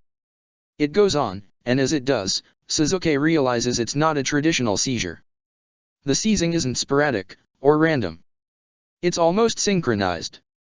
And that is when Sasuke realizes it's Danzo's seal. Fighting. Orochimaru chokes, and blood spews from his mouth, hitting Sasuke directly in the face. He finds himself hoping Orochimaru bit his tongue, and it's nothing more serious. The coughing continues, with every raspy breath Orochimaru draws between seizures, he splashes Sasuke with more blood. Can I turn him? He grits out at Minato. Before Minato answers, Orochimaru jerks upwards, almost unseating Sasuke, and vomits blood, drenching Sasuke. The ceiling array explodes with light, and then fades. Orochimaru goes limp under Sasuke. It's done. Minato calls. Sasuke all but leaps off of Orochimaru, rolls the man over, but blood leaks slowly from the Sannin's lips, and the breathing Sasuke hears is shallow and raspy. Tsunade. Sasuke barks, and looks up. She's shaking, ashen-faced. She's not under genjutsu. When did she break it? Of course. Perfect chakra control. Sasuke should have known she'd be immune to genjutsu. And there's blood coating everything. Sasuke turns his attention towards Orochimaru again. He's clammy, and hasn't opened his eyes. Sasuke doesn't know too much about medical arts, but that seems like a bad thing. If genjutsu can't help, Sasuke doesn't know what to do. He doesn't know enough medical jutsu to help in any way. Starting to panic, Sasuke looks up at Tsunade, but Minato gets there first. Minato hauls back and slaps Tsunade across the face with a resounding crack. Do you want your teammate to die or not? Tsunade absent-mindedly touches her face where the red imprint of Minato's hand marks her skin. So much blood. So much blood. Minato gets in between Tsunade and her line of sight. And Sasuke sees him do something he'd never imagined out of the blonde. Minato grabs Tsunade by the shoulders and literally yells at her. Tsunade. You are a Senju. Pull yourself together. Heal your teammate, now. The last word is a roar that is so laced with chakra that the hair on the back of Sasuke's neck stands up. To Sasuke's eternal surprise, Tsunade loses the glazed look in her eyes, and she nods. Leaping forward, she puts her hands on Orochimaru, turning her head slightly so that she doesn't see so much of the blood. Her hands glow green and she starts pouring chakra into Orochimaru. It's easy to see why the woman is currently unmatched in terms of medical jutsu. She's pouring chakra in at such a fast rate it's dizzying. But Orochimaru doesn't look any better. His breathing doesn't deepen, his color doesn't improve. He just lays on the floor, lifeless. Minato joins Sasuke at Orochimaru's side. He's shaking, Sasuke isn't sure why, but he can't pull his eyes off of the sight in front of him to find out. They watch in silence as Tsunade works. Outside the window, the sun begins to rise. When Tsunade starts to shake, from chakra exhaustion this time, she removes her hands. Looking down at Orochimaru, she speaks quietly. I've done all I can for him. He's not dying. When he wakes up, we'll have to judge the damage then, and see if your little counter seal even worked. Minato's voice is shaky, but he will wake up, right? Tsunade trembles slightly. If he knows what's good for him, he will. That doesn't sound confident to Sasuke at all. He shifts slightly, and his whole body crinkles from dried and tacky blood still covering his front. Sasuke had forgotten. We should move him to bed. His voice croaks. Tsunade looks up at him, probably to agree. She takes in the sight of all the blood still drying on Sasuke, her eyes roll back into her head, and she passes out on the floor of the kitchen. Minato stands, arms still shaky, and walks over. He gathers Orochimaru up into his arms, all gentle movements. Sasuke gets up to follow him, and untucks Orochimaru's blanket so that Minato can deposit him. Minato does, and when he looks at Sasuke, his eyes look strangely distant. I think I almost killed a Sannin. Minato keels over, and Sasuke barely catches him before he hits the floor. The amount of unconscious people in this house has immediately become ridiculous, even to Sasuke. Sighing, he hefts Minato over his shoulder and walks down the hall to the guest room. Luckily, there is a bed in it, like Sasuke had been hoping. It doesn't look like it's been slept in, maybe ever. It's even got a fine layer of dust on it. Sasuke dumps Minato onto it, trying not to jostle the man too much. He hopes Minato isn't allergic to dust. Walking back to the kitchen, Sasuke decides it probably falls on him to clean up in here. He sighs. There's blood everywhere, and the table and chairs are stacked away. No use cleaning covered in this much blood. He should probably clean himself first. He looks down at Tsunade, still on the floor. He debates trying to drag her somewhere, and decides against it. He just pulls her leg out from under her, so that she's in a more horizontal position and leaves her in the middle of the floor. Yeah, that seems fine. He goes back into Orochimaru's bedroom, and grabs a towel and spare set of clothing. They're close enough in size, and they'll be cleaner than what he's wearing now. He chances a look at himself in the bathroom mirror, and even he winces. Sasuke looks like he's taken a shower in blood. His hair is stuck to his face, which has dried blood tracks down it. His clothes are even worse, since they have a mixture of blood and vomit on them. After far too long scrubbing, Sasuke returns to the kitchen, reasonably sure he's free of blood.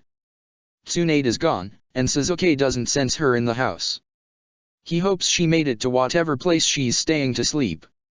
He doesn't think Shizune deserves to deal with whatever terror a low on chakra, traumatized by blood Tsunade would probably be. The sun is high in the sky by the time he finishes reassembling Orochimaru's kitchen. It's at this point he decides it's time to wake Minato, if he can. If Kushina is in the village, she's probably starting to worry about him. He shakes the blonde awake, and Minato comes to. Minato looks in on Orochimaru, and then looks at Sasuke. We did the right thing, right? He thinks the real question Minato is asking is probably, did I do the right thing? Sasuke takes in Orochimaru's motionless form. He looks younger, asleep. Somehow more innocent. A fate with Danzo is a fate worse than death. Minato exhales. Okay, I'll try and keep telling myself that. Minato goes home to Kushina, as Sasuke thought he might. They decide Orochimaru shouldn't be left alone while he's unconscious, and Sasuke elects to take the first shift. After Minato leaves, Sasuke makes a shadow clone, and goes to sleep in the guest room for a few hours. He's woken, not by his shadow clone like he expected, but a messenger hawk tapping at the window. It doesn't question why Sasuke is in Orochimaru's house, and for that, Sasuke is glad it isn't a summon. It carries an immediate summon to the Hokage Tower. Sasuke dismisses his current shadow clone, and makes another, slightly less tired one to stand watch over Orochimaru. Then he makes it to the Hokage Tower as quickly as possible. He doesn't know why he's been summoned, but it can't be good. He's supposed to have a whole week in the village to train with the genin before receiving another mission outside the village. It's late afternoon now, and when Sasuke arrives at the Hokage Tower, his heart nearly stops when he notes that Minato and Tsunade are also there, holding summons. They look no happier to see him than he is to see them. The three of them summoned together. Had Danzo figured it out? Had their behavior been too suspicious? Anyone know why we've been summoned? Sasuke grumbles as they climb the steps. Minato shakes his head, no idea. Tsunade's mouth is in a firm line, and she shakes her head. They're called into the office immediately, and Sasuke immediately sighs with relief. In the office are Kakashi, Obito, Shizune, Izumo, Shisui, and Kotetsu. The Hokage wouldn't have called them here about Orochimaru with all of their students present. Would he? It does raise some interesting questions. Sasuke looks the kids over. Kotetsu's arm is in a sling. Izumo is covered in ash.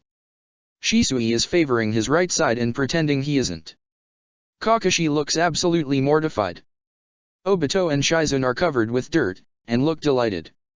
Sarutobi sighs. Thank you all for coming so quickly. This is an important matter, concerning your respective students. Minato looks concerned, and he frets over Obito and Kakashi.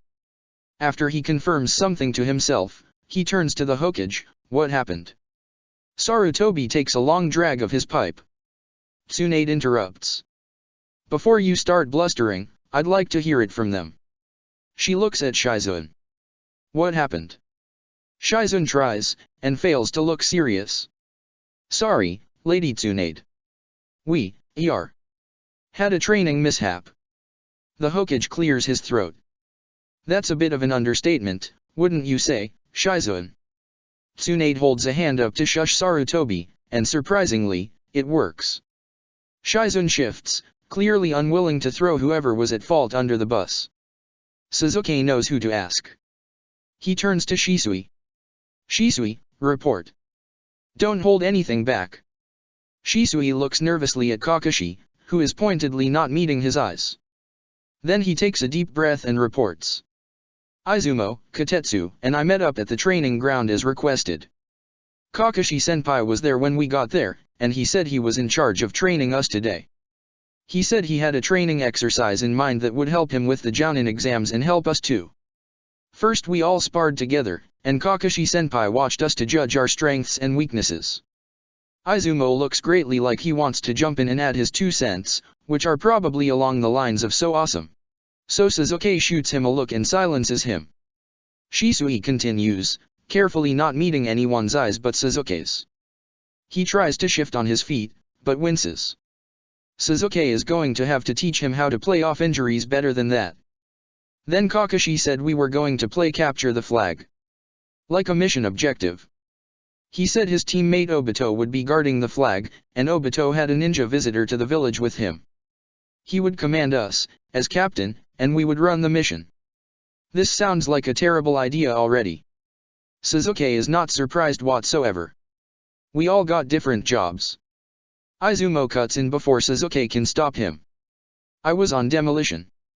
Kotetsu was on defense and Shisui was supposed to get the flag. Sasuke wants to put his face in his hand. He has to ask. Demolition. Izumo perks up. Yeah. I got a whole roll of paper bombs, and I'm pretty good at climbing trees now, so I strung them in all the trees around where Shizun was guarding the flag and then I blew them all up. A roll of paper bombs was enough to level a small forest. Sasuke's eyebrows raise. Minato turns to Kakashi. Kakashi. You let them do this. Kakashi looks increasingly nervous. Tsunade turns to Shizun. What happened during this little game of yours? Shizun bounces briefly, then stills. She's still smiling. Well, Kakashi asked Obito and I to help and it sounded like a lot of fun, so we hid the flag in this forest and I guarded it and Obito was the lookout. Once the explosions started happening, Shisui and Kotetsu ran in from 2 sides to try and get the flag. Obito tried to get Shisui because he's the fastest, but Kotetsu distracted him and they started a taijutsu fight. I decided to take on Shisui, but don't worry Lady Tsunade, I didn't use any of my poisons at all. Tsunade does not look impressed by the admission, but she motions for Shizun to continue. Kotetsu I think was a little confused by how loud the explosions were and Obito accidentally broke his arm. That made Izumo mad and when he came down to help he forgot to stop stringing the paper bomb and the ground started blowing up behind him. Before I could do anything to help, Kakashi jumped down and tackled Izumo before he accidentally blew himself up. I thought it was a distraction, so I went back for the flag and then a huge explosion happened and we all went flying. I think Shisui hit a tree but he swore he didn't. She stops for a breath. Izumo cuts in. But we got the flag. Obito points an accusing finger. Just because your teammate accidentally blasted you in the direction of the flag doesn't mean it's not cheating. Silence. The Hokage booms and all the students go silent.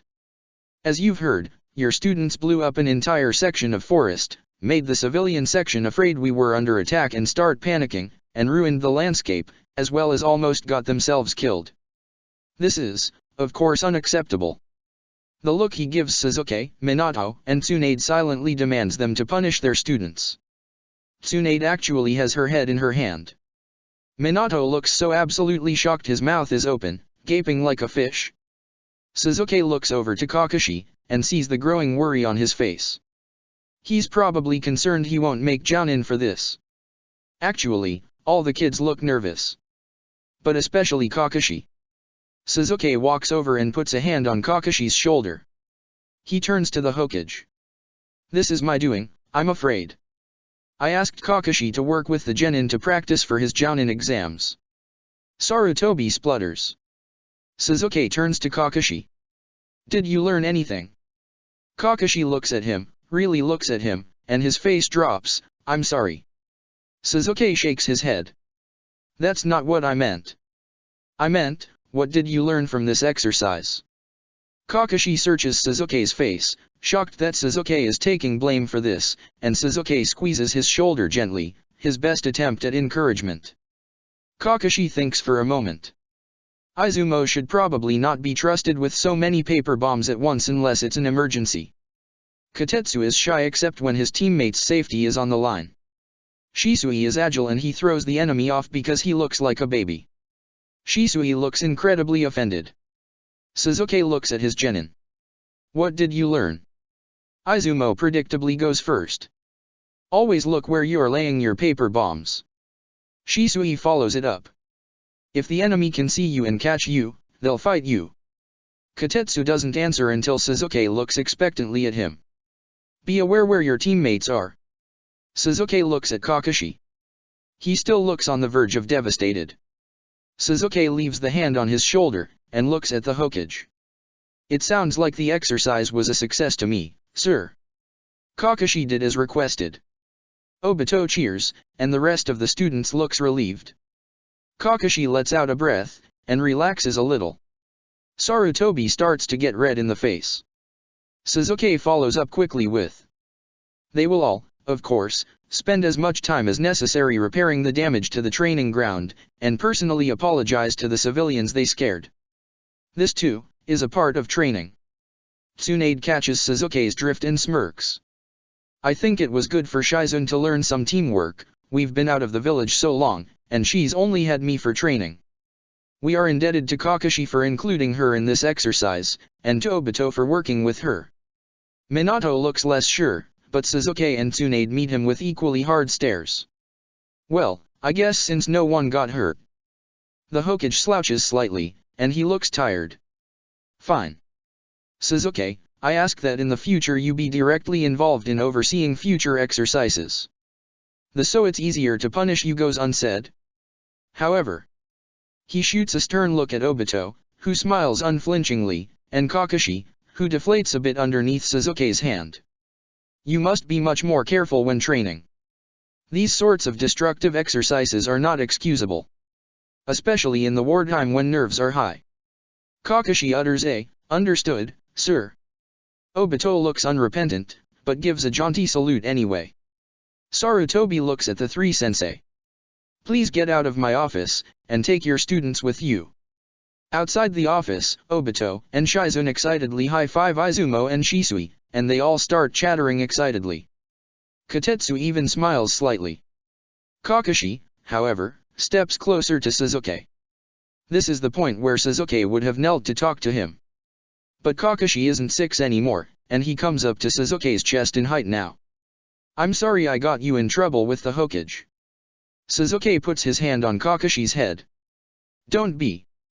Just be a little more cautious in the future. Izumo should absolutely not be trusted with paper bombs. Kakashi looks at him, puzzled. Aren't you angry at me? Sasuke has literally never shown an ounce of anger towards Kakashi, even when he's occasionally been so infuriating Sasuke wants to break something. Why should I be? Kakashi looks upset, like Sasuke is punishing him by making him explain his crimes. I broke the rules. A shinobi must always follow the rules. Well, I think that shinobi should follow the rules. But, a shinobi that abandons his teammates is worse than that. Sasuke says it carefully, judging Kakashi's reaction. You didn't abandon your teammates, and you jumped in front of a paper bomb to save Izumo. I'm proud of you for that. Kakashi looks at Sasuke with an unreadable expression. But that doesn't explain.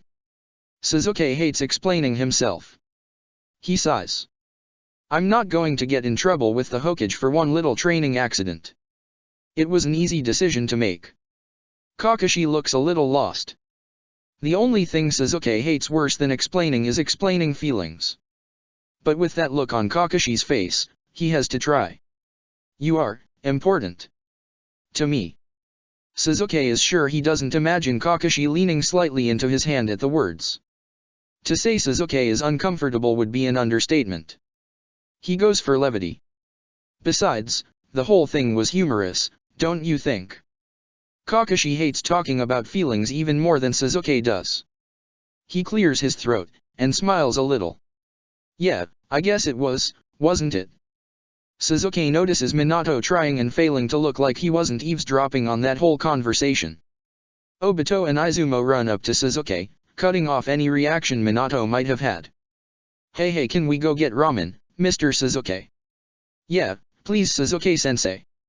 Sasuke looks down at their faces, so hopeful. He turns to Kakashi. Well, what do you think? Kakashi slowly gets a wicked look in his eyes. Ramen is for winners. Obito screams. Sasuke huffs a laugh. After ramen, he'd go and continue his vigil over Orochimaru, but for now, he can enjoy some ramen with the kids. Chapter 15. The training field cleanup ends up taking the better part of 2 days. This is relieving to Sasuke, because it allows he and Minato to take shifts watching over Orochimaru without too much attention. Tsunade floats in and out, and she's clearly torn between her desire to make sure Orochimaru is okay, and her need to get out of the village as quickly as possible. Sasuke is unsure whether or not he should be alarmed that no one has gone looking for Orochimaru. He's been out of the eye of the village for 3 total days, and not one person has come to the house, sent a message, or come to look for him. On one hand, it's made hiding his absence far easier than they had anticipated. On the other hand, Sasuke had been sure that Danzo kept a close eye on his important investments. Either he trusts Orochimaru to continue without his oversight, or he's staying quiet for a reason. Both are uncomfortable conclusions. As for Orochimaru himself, in the past 2 days he hasn't done as much as stir. And soon, the training ground will be fixed, and either Sasuke or Minato's team will certainly be called out of the village. If not both. Sasuke gets word from Kakashi that the training ground has been repaired. As the Jounin responsible, Sasuke goes personally to check out the repairs before they report to the Hokage.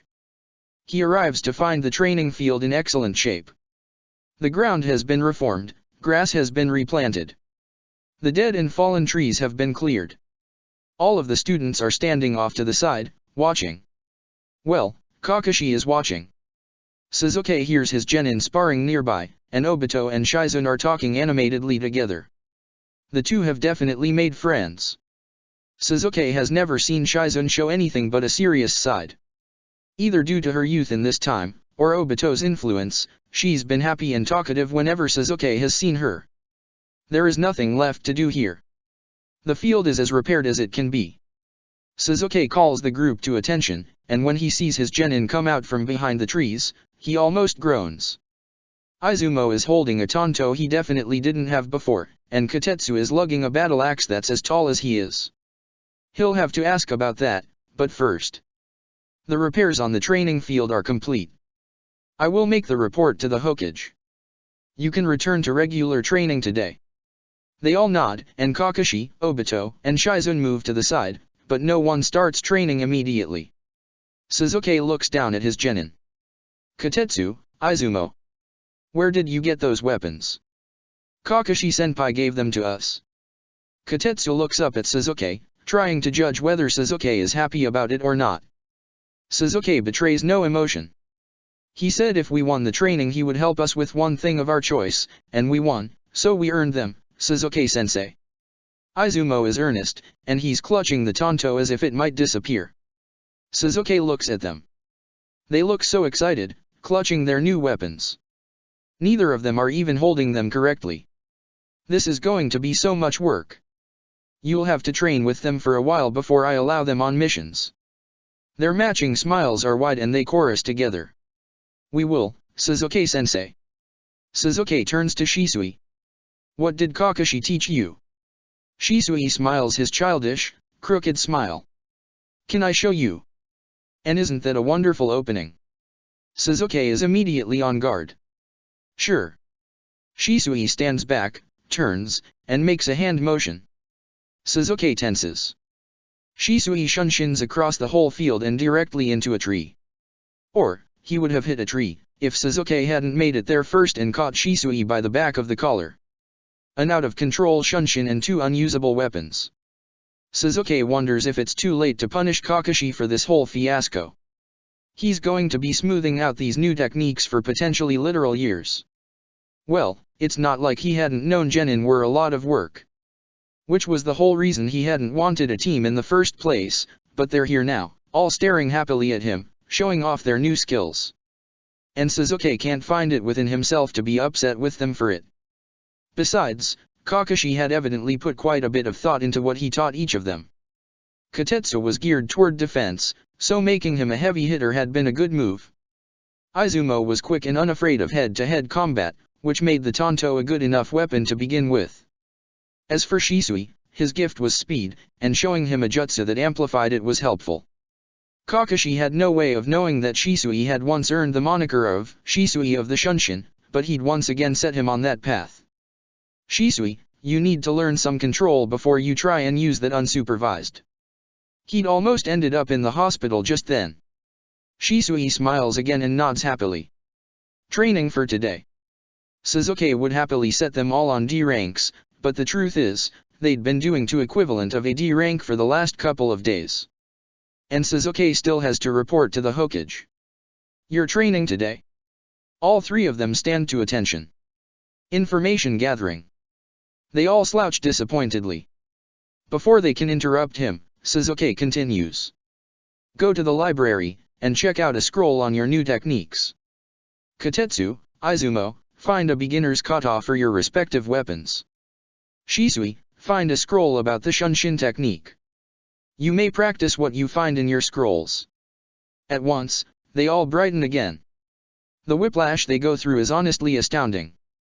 They all give him a salute, and start to run off. Sasuke grabs Shisui's collar before he disappears from sight.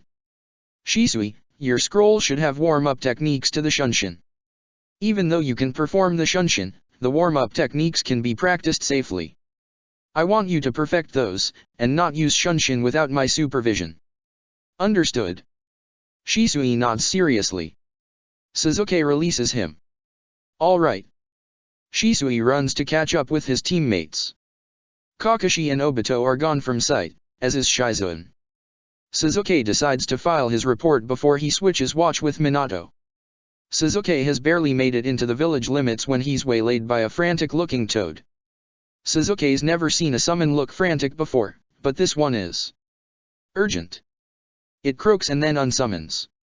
Sasuke runs. He bursts through the door to Orochimaru's house to the feeling of roiling chakra and killing intent. Sasuke heads toward the source, the back bedroom, and starts hearing raised voices. The door is open, and Minato and Tsunade are just inside. Sasuke steps in beside them and takes in the scene. Orochimaru is awake, and crouched in the corner of the room. He is snarling, and the full intensity of his killing intent is washing over the room.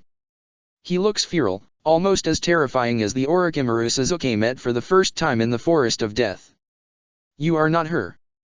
Who are you really? Tsunade is unleashing massive amounts of chakra as well, her emotions broiling off of her. I am Tsunade, you idiot. Why can't you listen to me? Minato is standing to the side, looking worried. He too is releasing chakra, a calming kind that Sasuke assumes is meant to settle the two Sannin. It is not working.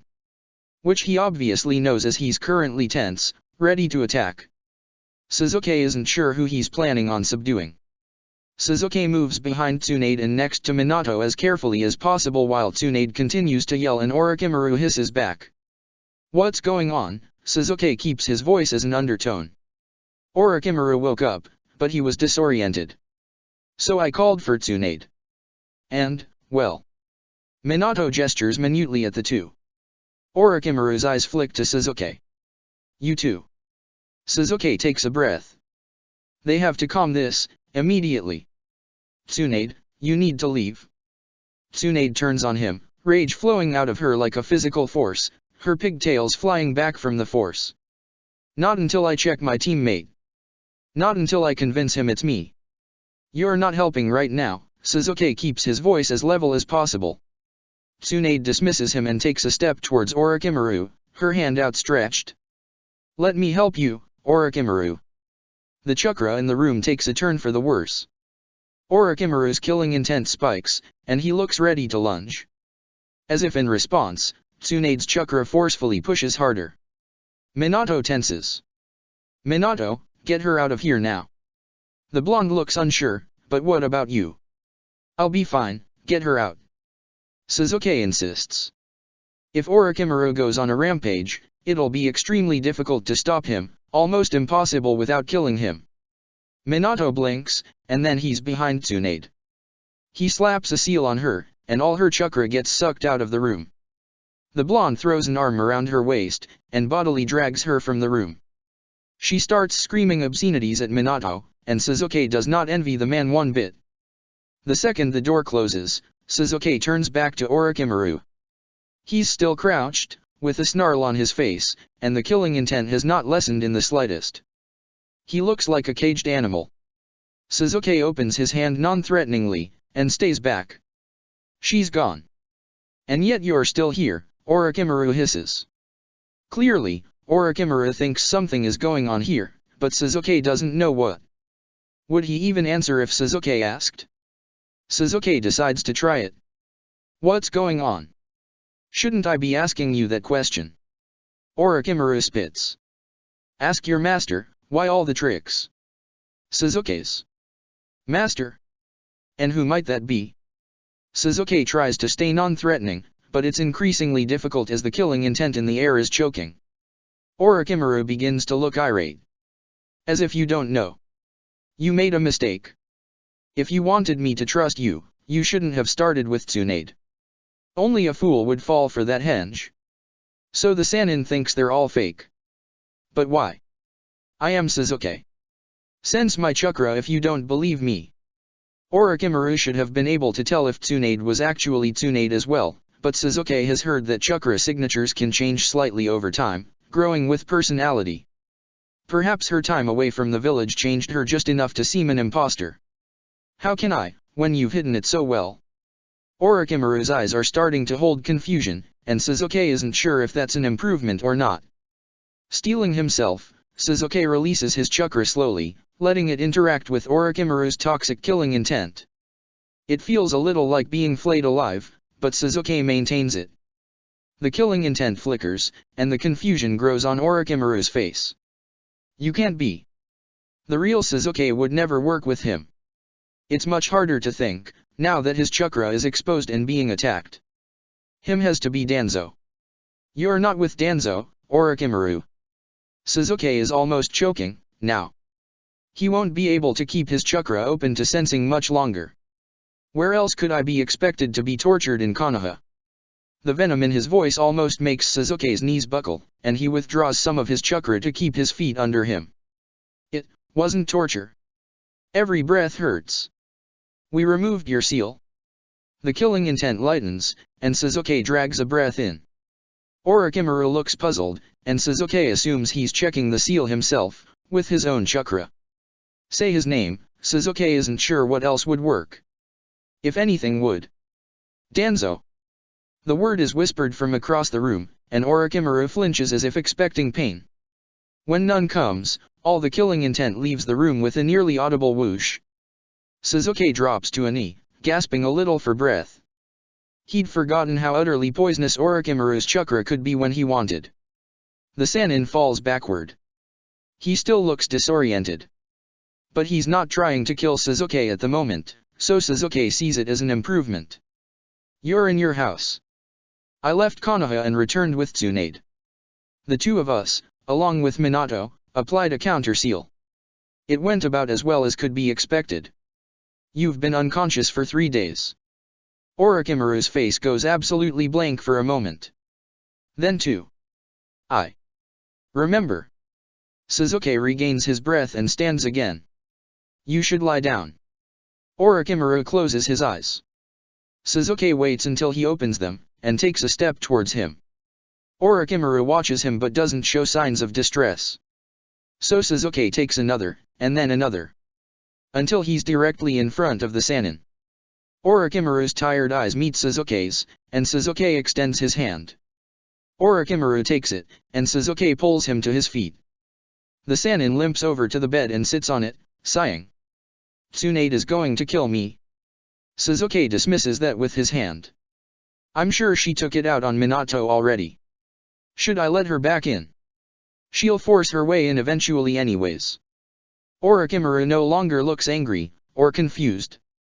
But there is a deep well of exhaustion behind his eyes. Tsunade storms in the minute Minato relieves her of the seal. Minato follows behind her and Suzuki overhears him muttering, even louder than Kushina. The female Sannin marches right up to Orochimaru, still sitting on his bed. Are you going to let me help you now or what? Orochimaru just exhales in response, and Tsunade gets to work, green hands glowing. Orochimaru doesn't look better by the time she finishes, but he doesn't look worse. Tsunade announces her results. His whole chakra system is just short of fried. He should be resting for the next few days, and should be off missions for even longer, but there is no lasting damage to his brain. Minato sways on his feet with relief written all over his face. Tsunade swats the back of Orochimaru's head. Since there's no brain damage, you have no excuse for being a moron. What was that even about? Orochimaru looks loath to respond. Sasuke decides to step in. We've got bigger problems, Tsunade. Orochimaru, now that you are no longer sealed, what can you tell us about Danzo? Do we have enough to take him down?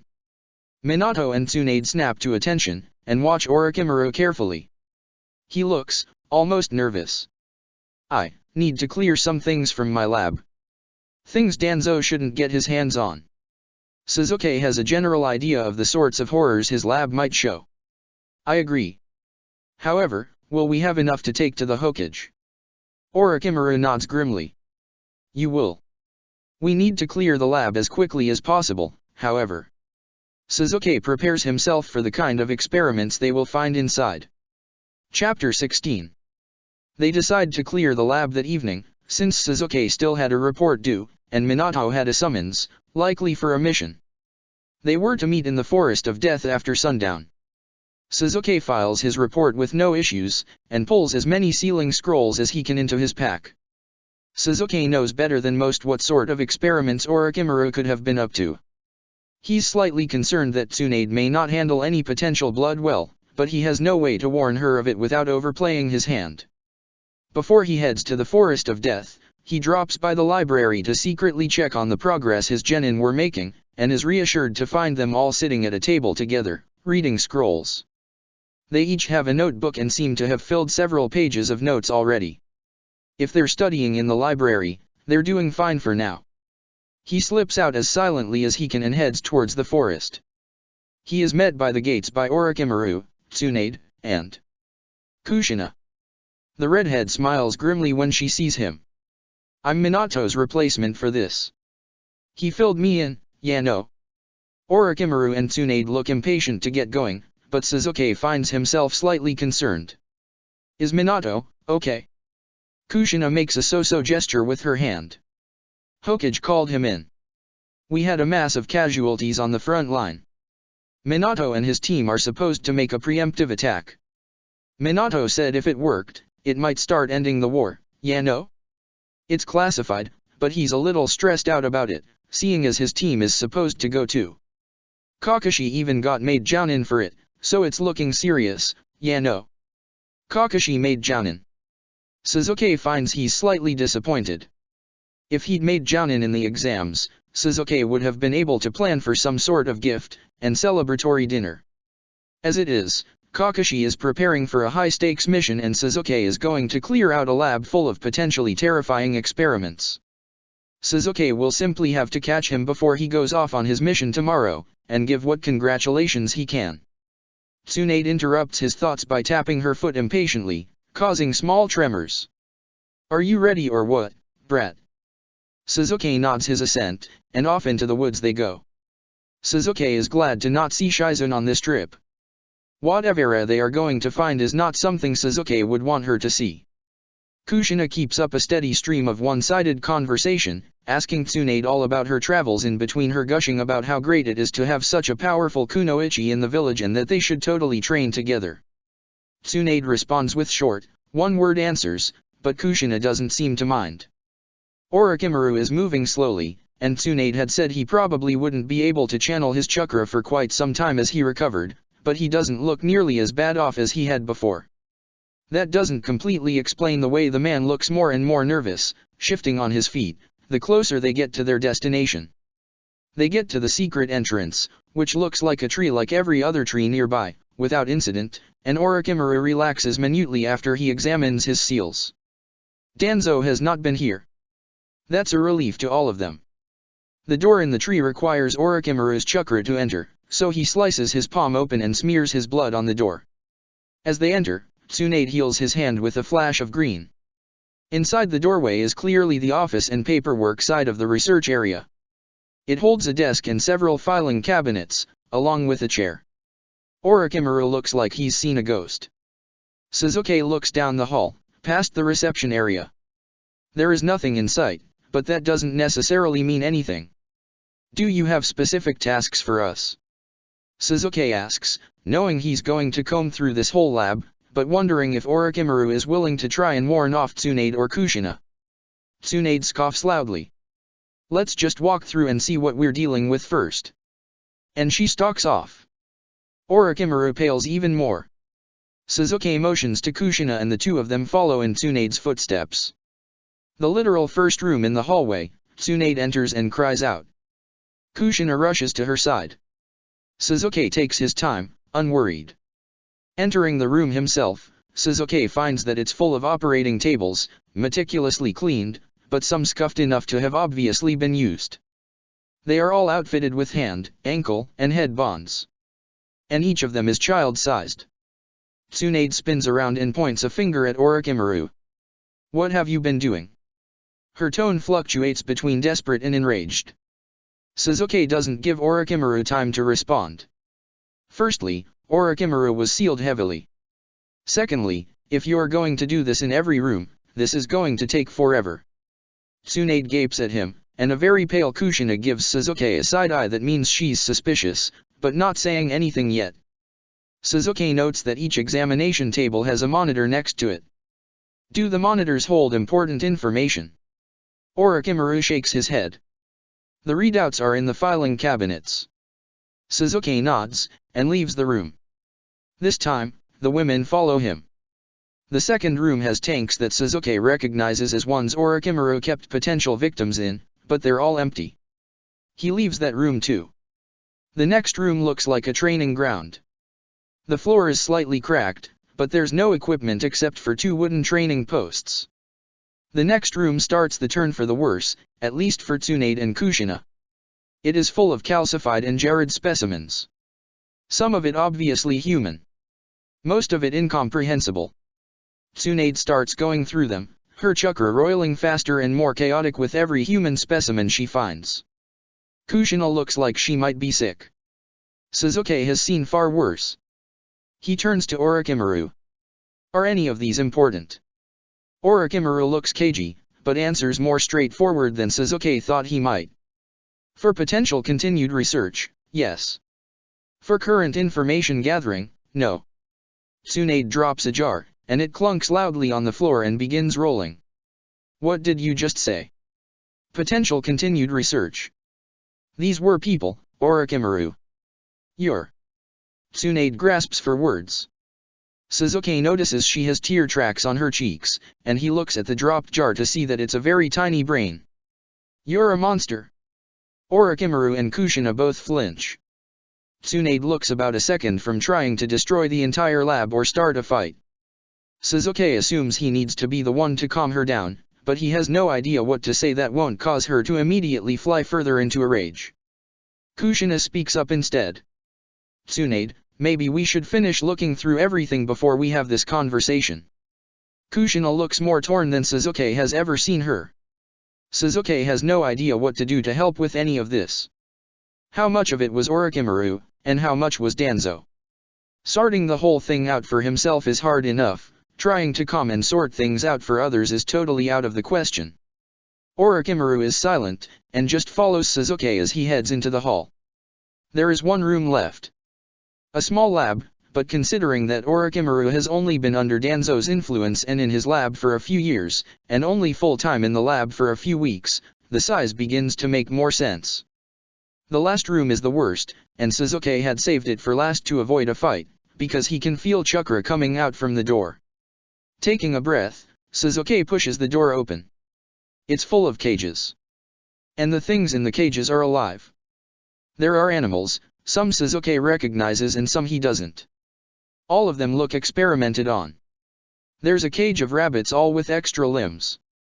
There's a cage of something Sasuke isn't quite sure about, but it's obvious they are missing pieces. There are some cages with small animals, where the inhabitants are clearly deceased. When Sasuke notices the first of those, Orochimaru quietly comments. I left enough nourishment for 2 days. It's been 4. In the very back, there is one more liquid tank. This one has a child in it. And the child is alive. It's watching them, with empty eyes, floating in the tank with nothing but a pair of shorts on. In short, Tsunade freaks out. She slams her palm against the glass, shattering it, and catching the child as he flows out with the liquid contents of the container. Kushina jumps to her side to help, and Tsunade's hands glow green instantly. Sasuke hangs back, and comments quietly. Do any of the animals need to be kept? Orochimaru is so quiet it's barely a whisper. Most would say it would be kinder to kill them. While Kushina and Tsunade work on the child, Sasuke and Orochimaru systematically kill whatever is left. They're all broken, abominable things. Sasuke feels no regret. It's a kindness to the creatures to end their existence now. When they finish, Kushina is holding the child in her arms, and she is openly crying. Tsunade is shaking so hard it's surprising she's able to keep her feet. With rage or fear, Sasuke isn't sure. She's pulled her chakra and so tightly reading her mood is difficult. And Sasuke isn't very talented in that area to begin with. They begin to backtrack through, and Tsunade snatches the sealing scrolls out of Sasuke's hands and starts sealing the files away quickly, her lips pursed. Kushina is sitting in the chair at the desk, combing through the boy's hair. While they are distracted, he pulls Orochimaru a step away. The jars. You said they could be used in potential research. If left, would Danzo have access to them? Orochimaru is standing straighter and straighter, a sure sign of the man trying to hide his thoughts. Danzo wouldn't know what to do with them, no. Sasuke pauses a half second, and asks a question he's a little afraid of. Do you want to keep them? The real questions lies underneath. Sasuke is trying to judge, how much was Orochimaru, how much was Danzo? Now that Danzo has lost control of Orochimaru, does the desire for the experiments continue? Orochimaru can read right through his question, Sasuke has no doubt.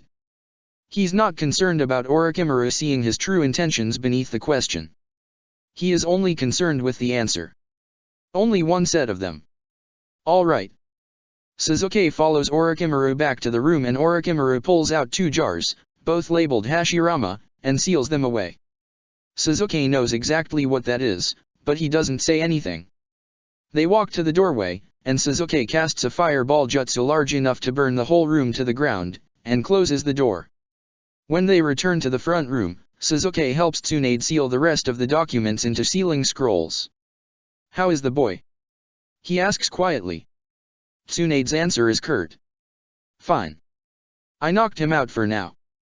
They finish quickly, and leave the lab. There's a moment where they all look at each other. Kushina crying and holding an unconscious child. Tsunade uncharacteristically silent. Orochimaru standing ramrod straight and expressionless. Sasuke is just trying to figure this whole thing out, but one thing is for sure. They need to see the Hokage as soon as possible, for the best chance to catch Danzo. Tsunade steps forward and punches Orochimaru so hard he flies into a tree with a resounding crack. Sasuke sighs. He really doesn't want to get in the middle of this. But he does. He grabs Tsunade's fist before she can go in for a second hit. We need him for the Hokage. Surely Tsunade is reasonable enough to see that even if she wants to kill him, they need him. How can you be so callous? Those were children, innocents. Tsunade spits at him. There's really not a good way to answer that. Saying that he's seen it all before is far too much to say. Saying he's seen worse from Orochimaru himself is out of the question. Voicing his own warring opinions doesn't seem like a great idea either. Somehow, Kushina manages to step in and save him yet again. She approaches, tears still silently streaming, the child cradled so carefully in her arms. He was sealed. We don't know how much of it was him until we talk to him. Her face is pale, but determined. Tsunade looks like she wants to argue, but who's going to argue with the last known seal master of the Uzumaki, especially when it comes to the potential of seals? Tsunade spits on Orochimaru instead. And starts walking towards the Hokage tower. Sasuke pulls Orochimaru to his feet. Tsunade had been thoughtful to avoid his head, which would have likely killed him on impact.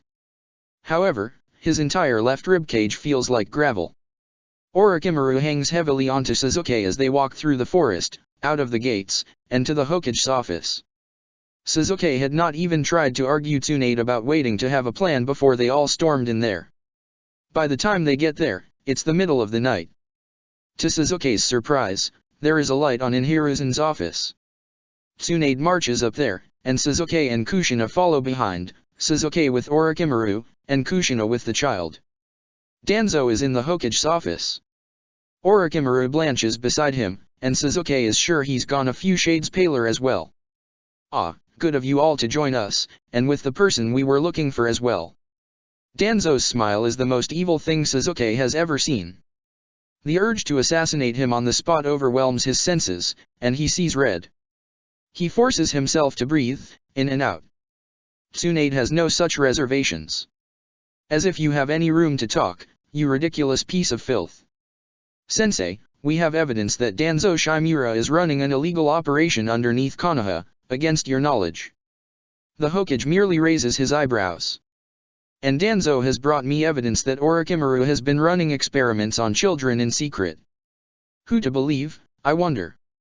His voice seems calm, but there is true steel underneath it. There is a reason he became Hokage, after all. He and Orochimaru should both be put on trial if you ask me. Tsunade slams her palm on the desk to accentuate her words. Kushina's voice carries through the office. We have evidence that Orochimaru had been sealed by Danzo to commit these acts. Since you've heard Danzo out, it's only fair that you hear him out too. Her voice carries so much reason and conviction, Sasuke is vividly reminded that it is Kushina's dream to become the Hokage. Hiruzen takes them all in, and sighs. This day has taken its toll on me already. In the interest of fairness, I will hear you out. All eyes turn to Orochimaru. Sasuke carefully deposits him into a chair, so that he can't be accused of controlling him. I would prefer if Shimura were not here. Danzo's eyes flicker with malice, but his voice is smooth. I would prefer to hear these allegations against me, Hokage-sama, so that I may uphold my own honor. Granted, Hiruzen lights a pipe and begins to smoke, looking far older than his actual age. But you cannot interrupt the allegations, as you called them. Danzo makes a bow that seems exaggerated to Sasuke, but the Hokage seems used to it. Of course. Orochimaru is motioned to go ahead, so he does. He gives backstory, about how Danzo had approached him, tried to recruit him. He talks about how he hadn't wanted to join Danzo. Then he speaks of the sealing. Danzo freezes minutely. He clearly hadn't expected for Orochimaru to be released from the seal.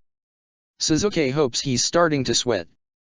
Orochimaru explains that he'd become acquaintances with Sasuke and Minato, and when they'd discovered his seal by accident, Minato had offered to help him remove it. This isn't exactly true, but Sasuke is glad for Orochimaru's discretion. He continues by describing all of the experiments Danzo had asked him to do, and they are horrific. Orochimaru does not spare details as he explains that Danzo wanted to see if Hashirama's cells could be implemented into a shinobi to give them both the healing abilities and the wood release of the first Hokage. The details of the experiments are sickening, and Orochimaru hands over the scrolls that they'd sealed out of his filing cabinets. He talks about all the children who'd died in the course of the experiments, and the one who had lived. This piques the interest of everyone in the room, and Orochimaru explains the child was the first to survive the procedure, and now had the wood style, but not the healing. He finishes by saying that he lied to Danzo about the surviving child so that Danzo couldn't get his hands on him as a child soldier, and the unsealing done by Minato, Sasuke, and Tsunade. After he concludes, Hiruzen leans back in his seat. That is, quite the tale, my student. Danzo, do you have evidence to refute this? Danzo had recovered from his semi-frozen state at some point, and his delivery is so calm it's almost believable. But not to Sasuke. If I were to seal your precious student, Hokage-sama, shouldn't there be a sign of a seal on Orochimaru? That's where he makes a mistake. Orochimaru still has the physical sign of the seal. When Orochimaru shows it off, Danzo pales slightly. It's my word against yours, Orochimaru. He says it patiently, like he's talking to a small child. Tsunade interrupts. It's not his word against yours. There are witnesses. Sasuke and myself witnessed the seal personally. We are willing to prove it in front of a Yamanaka if needed. Hiruzen interrupts before it goes further. I think it's clear this is an important matter. I have a further question. Orochimaru, answer me honestly. How much of this experimentation was you, and how much was directly commanded by Danzo? Danzo looks offended that the Hokage would even dare ask such a thing. Orochimaru straightens, and winces. I'm not certain, sensei. It is difficult to describe how I felt during it. But my original plans before this event were never to create child soldiers, or another Hashirama. Danzo scoffs. Plans change, and so do dreams. It's foolish to pretend otherwise. The fight looks like it's about to escalate. Tsunade looks torn on who she wants to fight more. Hiruzen interrupts. This will be continued. However, he gestures to the child. This child needs rest, and potentially a hospital. Kushina, Sasuke, and Tsunade, I ask that you accompany and care for the child while this is sorted out. It's a clear dismissal. Only, Sasuke doesn't want to leave. Before he can voice his concerns, Tsunade growls. You are not kicking me out for this, sensei. I'm staying, whether you like it or not. You would do well to obey your Hokage, girl. Danzo's voice is tense. Tsunade smiles a terrifying smile. I could also kill both you and Orochimaru right here in the office so sensei can be done with it.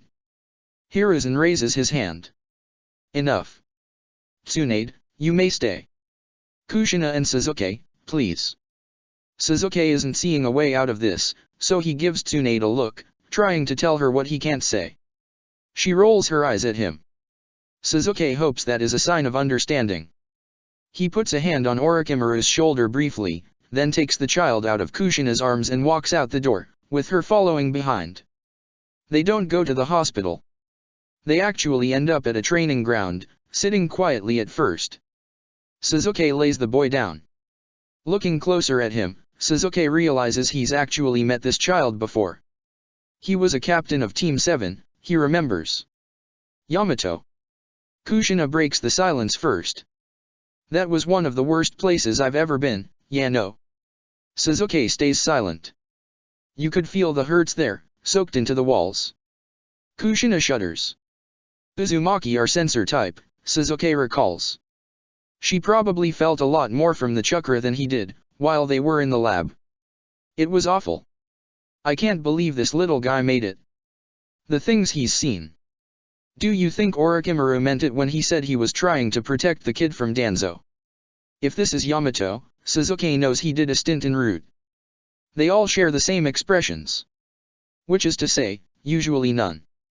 He nods as an answer. That seal. It was some nasty work, yeah no? I've hardly seen such an invasive one before. I wanna know who developed it, and teach them a thing or two, yeah no? They butchered everything that's good about sealing. She's starting to ramble, and Sasuke lets her. It's comforting, in a way. It reminds him of Naruto and Sakura, chattering away when they really should have been thinking. Her rambling dies out, after a while. And after even longer in silence, she says, I don't think it's all his fault, yeah no? Do you think he's a monster? Sasuke pauses. A loaded question. I don't think anyone is a monster because of what other people force upon them. He glances sideways at Kushina, or inside them. I guess I am talking about me a little bit, too, huh? She massages her stomach where her seal must be unconsciously. Yeah. They sit for a moment longer, then Sasuke is the one to break the silence. Should he be punished for his mistakes? Even if it wasn't all his doing, he did participate. And he hadn't known himself how much of it was him. Sasuke's mind is spinning with it. Do people deserve forgiveness? Sasuke knows he hadn't deserved it. Hadn't deserved to have Sakura and Naruto accept him back, to give him this second chance, or even the people around him now. I think if people are trying to do better, that means they're not all bad inside, yeah no? We might never know how much of it was him, but we also won't know if he would have done it without Danzo, so we can't judge on either, yeah no? I guess we just make extra sure that he doesn't do anything like that again. Even after something like that, I think everyone deserves a second chance. Kushina is thoughtful, and she's stroking her hand through Yamato's hair. Suzuki had never seen Kushina as upset as she was going through that lab, and how many tears she'd shed. And yet she was here, saying that she was willing to forgive. To be careful, but to forgive. It's so refreshingly Naruto. She would have been so proud of him. She still would be, Suzuki would make sure of it. Suzuki had seen so much horror that walking through a lab of child experiments hadn't affected him as much as it should have. And yet, Kushina was here, faced with the same darkness, and she threw light on it. She and Minato both throw light onto the darkness. Suzuki has seen the worst the shinobi world has to offer. And he vows now to protect the light inside of it. Kushina is looking at him now, probably waiting for an answer. You're right. A bright beacon of rage stalks towards them, and Suzuki easily recognizes it as Tsunade. Orochimaru is limping along quite some distance behind her. Suzuki has no idea how she found them. That stupid old man. How blind could he be? Tsunade punches a tree, and the whole thing splinters and explodes under her touch. She punches another, and then another. After several trees are nothing but sawdust, she turns back to them. Sensei decided that Danzo was doing what he thought was best for the village, even though it was wrong. He's told Danzo to cease all of his underground activities, and then he let him go. The world stops. Tsunade splinters another tree. Kushina looks about as angry as Tsunade. What about this kid, Yano? And all those other kids? He's gotta be stopped. Tsunade cries out with frustration. I know. There is nothing I can do to change his mind. I tried. Kushina starts doing some sort of breathing exercise, and Suzuki feels the acrid, burning chakra of the nine tails in the air. Tsunade runs out of steam about tree number 12. She comes back, and stares down at Yamato. I did the only thing I could for him. I made him a senju. Suzuki blinks. What? Tsunade doesn't change position or look at him. He has the Mokuton. That's a Kekai Genkai of my family. It was within my rights as clan head. He's officially under my protection now. Not that that'll stop Danzo from going after him. Suzuki has a sudden thought, and the world spins. Wait. Tsunade pauses to look at him, and even Kushina slows her efforts to hold back the fox. You're saying Danzo is facing no consequences, and he now knows exactly who to blame. Tsunade nods. What are you, stupid? That's what I said. All the blood drains from Suzuki's face. He thinks of Kakashi, Obito, Shisui, Katetsu, Izumo. Every connection he's made in this new timeline. Everyone he's tried to help. That means every single person we care about is a target. And Danzo has nothing stopping him. Chapter 17. Suzuki barely makes it back to the Haytake house before Kakashi leaves. Kakashi looks a bit irate, and Suzuki hopes it isn't because of him. He's wearing his new Jounin vest, and sorting his pack. Congratulations on Jounin. Kakashi huffs. They didn't even let me do the exams. I'm being treated like some kid. That would be the source of irritation then. Suzuki is glad it isn't him. He's not sure he can deal with any difficult conversations today. The Hokage wouldn't have made you a Jounin if he didn't think you could do it. Also, Kakashi is barely 12, so he is a child, in Suzuki's opinion. Not that he's going to say that. Kakashi makes a face under his mask. If he believed in me so much, why is my first mission a joint leadership with my sensei?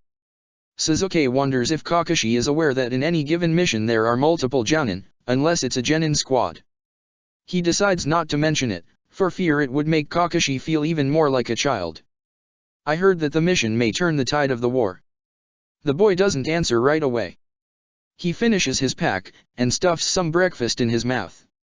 Suzuki politely looks away while he does. I guess you're right. We're supposed to blow up Konobe Bridge. Suzuki has no recollection of there being a Konobe Bridge in the future, so he feels no hesitation in saying, I'm sure you'll be successful.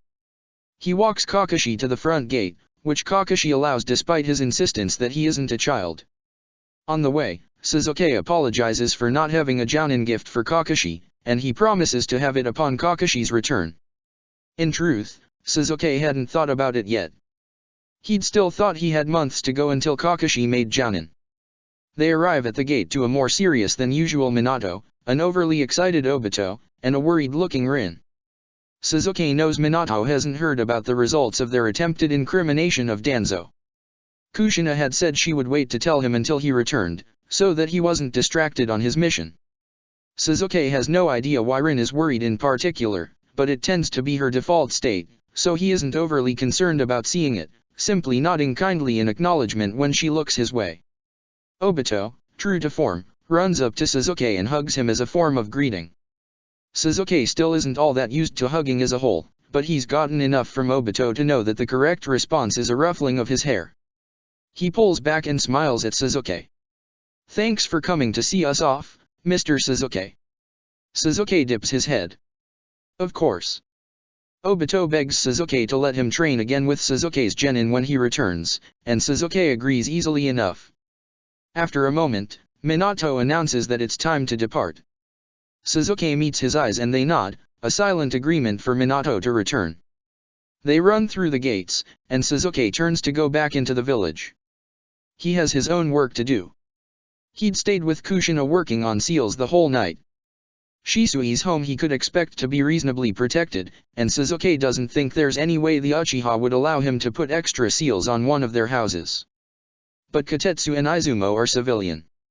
They aren't protected by shinobi, and after last night, Suzuki has no doubts that Danzo would kill either of them, just to prove a point. He heads to Kotetsu's house first. When he knocks, there is no one at home except for Kotetsu. He learns that Kotetsu's parents work early, and have already left the house for the day. That's fine, it suits Suzuki's purposes all the same. He sticks the seals around the house. As many protection seals as Kushina knows how to draw. Kotetsu follows behind and watches as Suzuki applies a seal on all four corners, a seal over the front door, a seal on the roof, a seal underneath the window to what Kotetsu proudly states as his bedroom. Once applied, Suzuki imbues them all with a touch of chakra, and the whole house glows faintly for a moment, before the seals fade into invisibility. Kotetsu asks him about the seals, of course. Suzuki simply tells the boy that they are protection seals that most shinobi have on their house. Kotetsu does not question him further, and becomes visibly excited that he now has a ninja house. He tries to hide it and remain stoic, which Suzuki finds amusing. Kotetsu's home finished, Suzuki takes Kotetsu along with him and they head to Izumo's house. There, Suzuki finds that Izumo's parents have also left for work for the day. Suzuki wonders if he should consider holding team practice earlier in the day, if two of his genin are up so early anyway. He repeats the process on Izumo's house, while Kotetsu excitedly whispers about what Suzuki is doing. Izumo is loudly excited to hear that Suzuki is turning his home, too, into a ninja house. Suzuki just wishes the seals actually did more.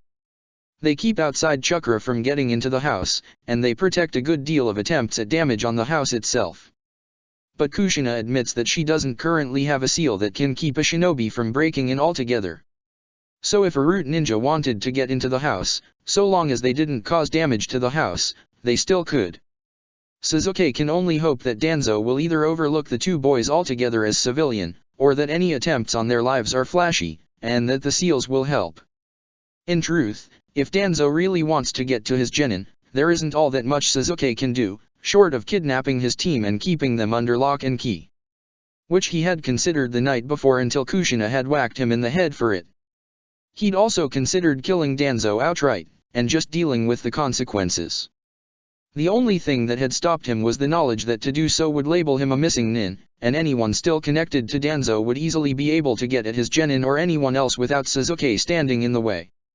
By the time he finishes sealing Izumo's house, it's almost time to meet for practice, so Suzuki heads to the predetermined training field, Kotetsu and Izumo in tow.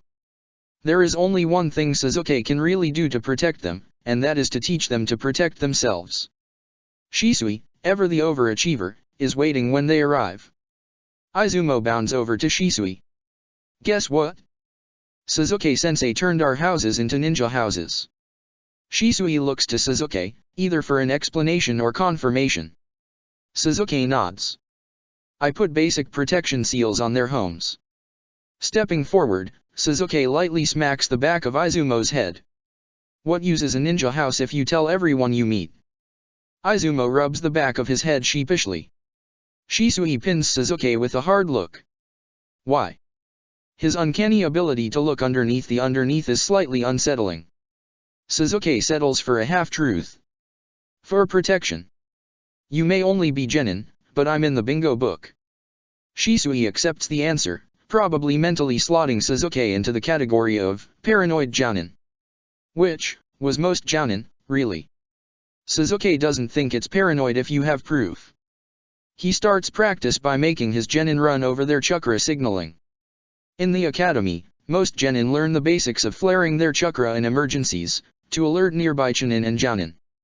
Sasuke makes them run through it again, ensuring that they can all signal for help at least several blocks away. Once he's satisfied, he starts them on their physical warm-up.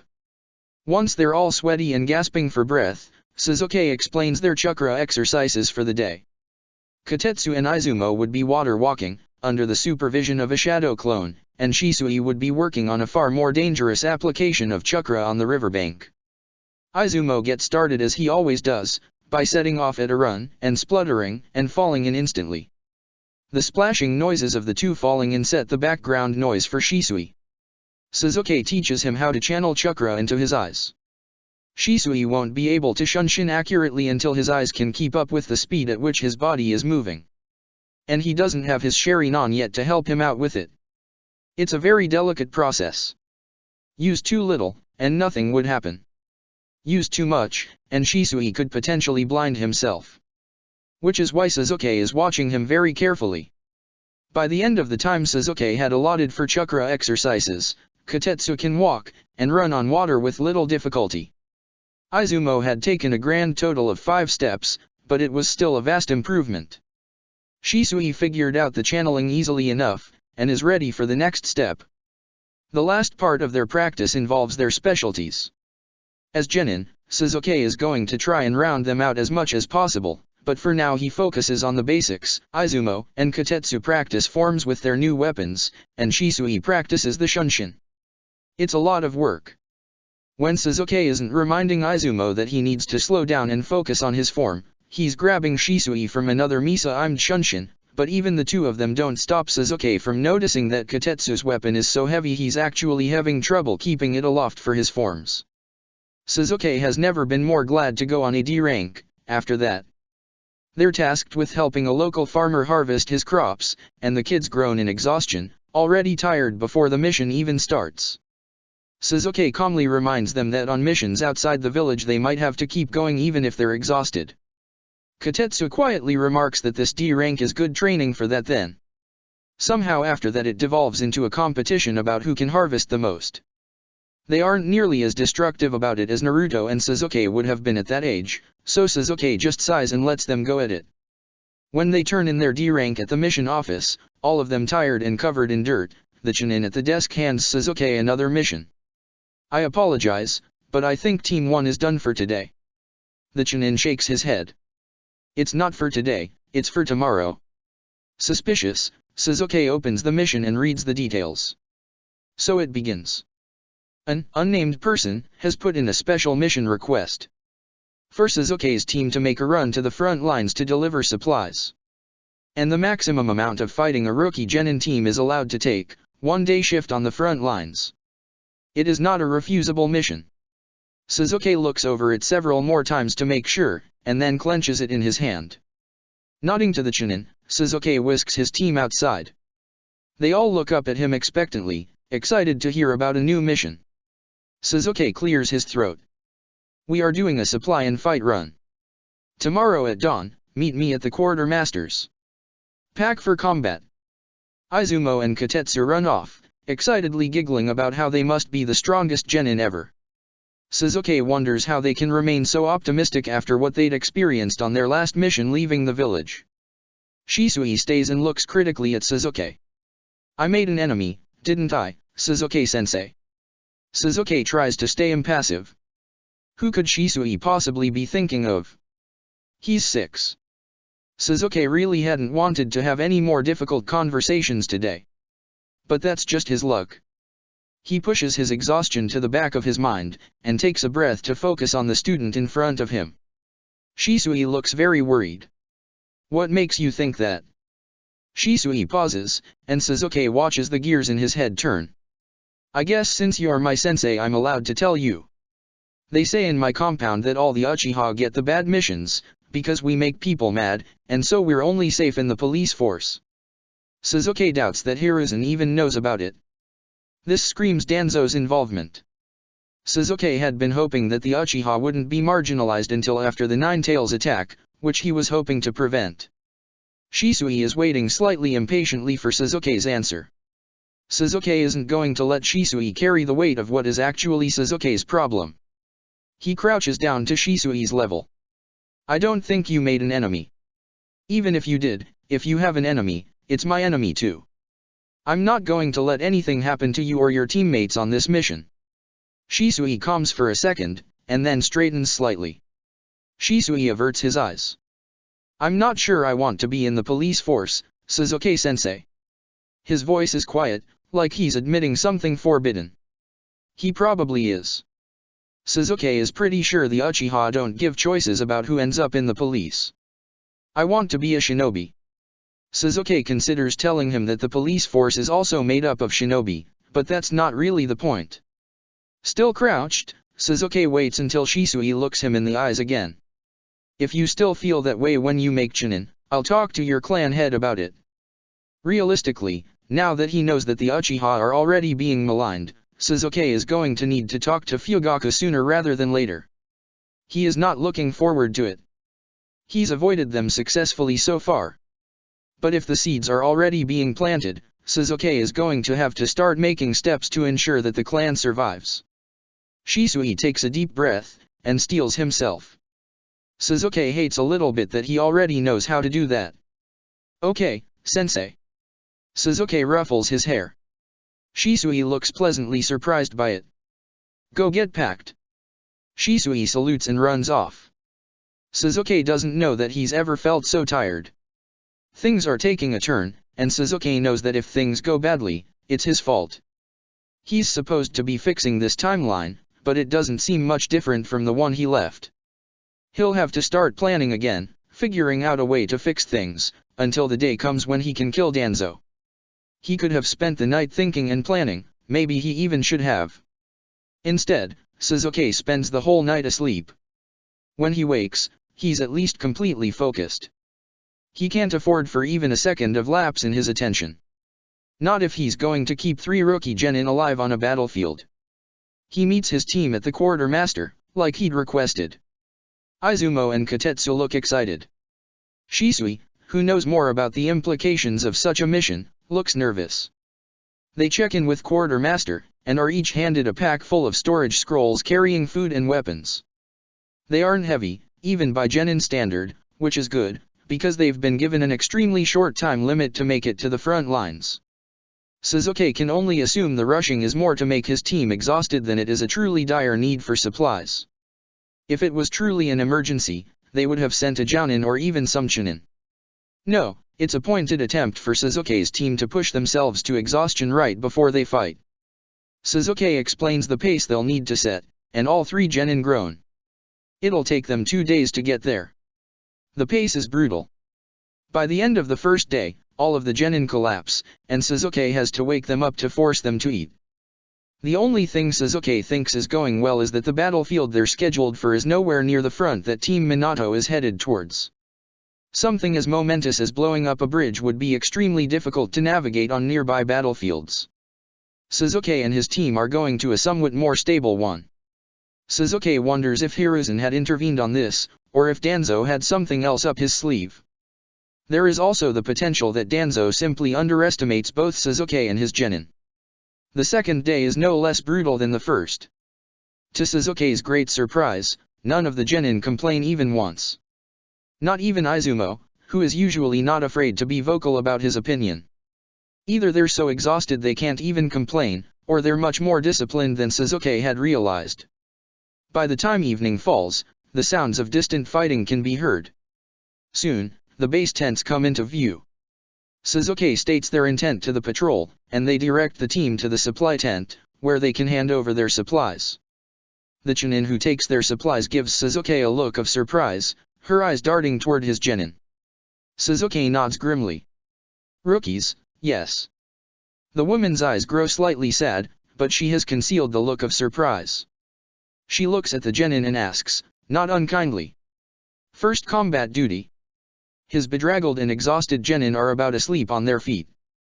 Kotetsu stifles a yawn, and Izumo answers for all of them with a polite, yes ma'am. Suzuki politely inquires as to where they should sleep for the scant few hours until they're expected on the front lines. He's directed to a tent.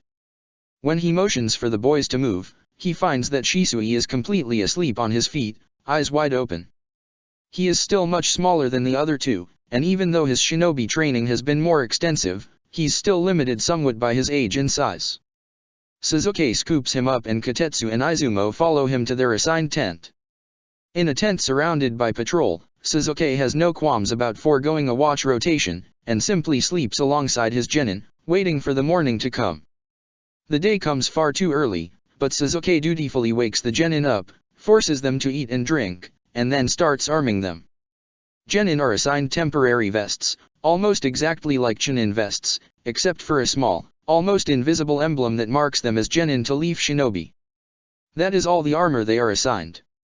Too much, and their freedom of movement would be restricted. He confiscates Kotetsu and Izumo's weapons, much to their dismay. Neither of them can wield them proficiently enough to be anything but a danger to themselves. He informs the genin solemnly that they are to stay behind him at all times, with no exceptions. This is going to be terrible enough for them as it is, there's no need for them to be in more unnecessary danger. They leave their tent, and fall in with the group leaving. It's a regiment of mainly Chunin, with a dozen other jounin than Suzuki at best. There are also, sprinkled throughout, career genin. Suzuki's team alone are rookie genin. The excitement that Suzuki's genin might have still had starts to fade into trepidation. The career genin scattered throughout are exhausted, bone-weary, and they are dragging themselves forward. Career genin could be expected to spend up to a month at a time on a front-line battlefield like this one, and many of these look it. The Chunin are worse. Their shoulders slouch, and there is death and grief in their eyes. Chunin are allowed longer stints without a leave break at home, and also tend to take the brunt of opponents. The jounin have dissociated completely, and Suzuki understands all the faces, recognizes all of them. The exhaustion, the quiet resolution. The continued fighting just because there isn't any other choice. And those who tune it out altogether, unable to stay grounded in a situation where they watch peers, friends, fall one by one in battle. Suzuki had been there, had been these shinobi. He'd been lucky.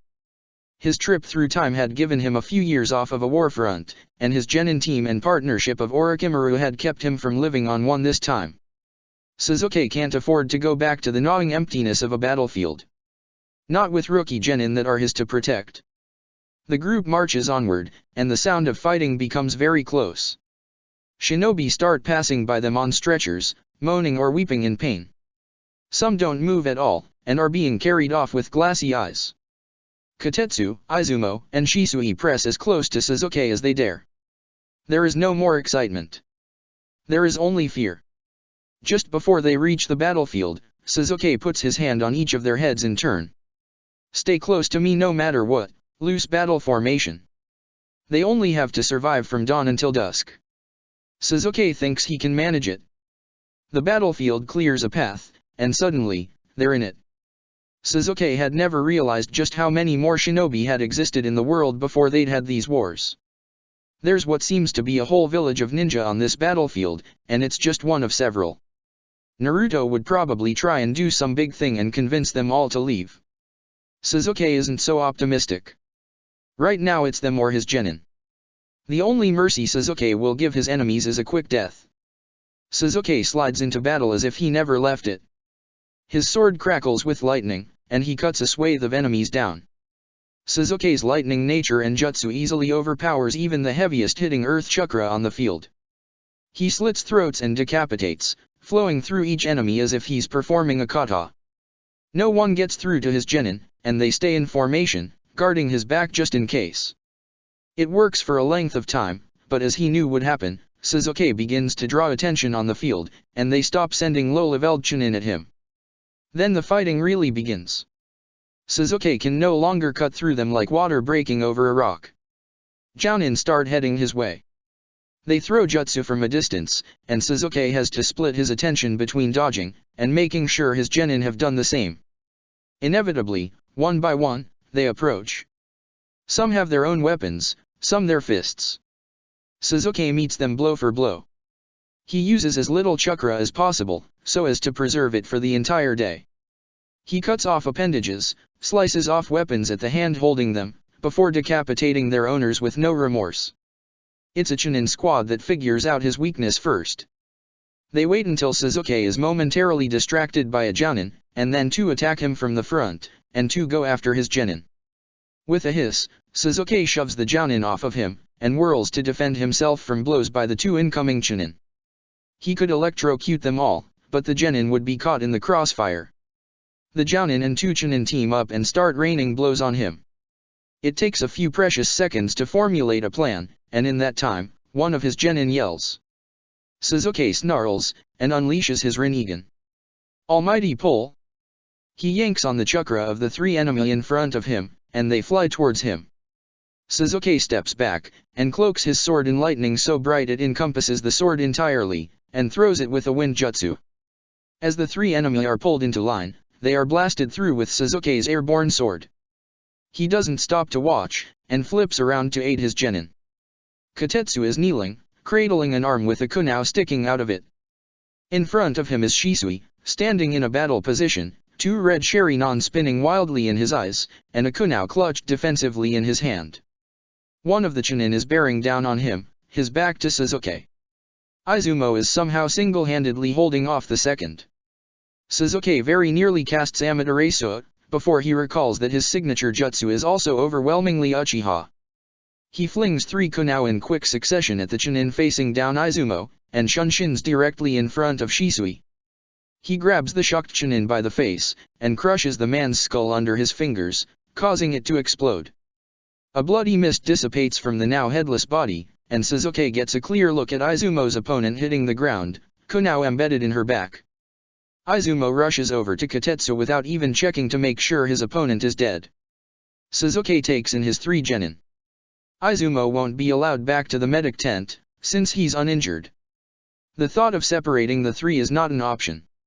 Sasuke looks across the battlefield, new opponents already stepping in to take the place of the fallen. The sun is midway through the sky. There are still hours to go. This is Danzo's doing. His team shouldn't be here. Shisui's red eyes blink at him, and Sasuke knows that to unlock them, Shisui must have been afraid for his life. Kotetsu is very bravely attempting not to cry, looking at the weapon sunk in his arm.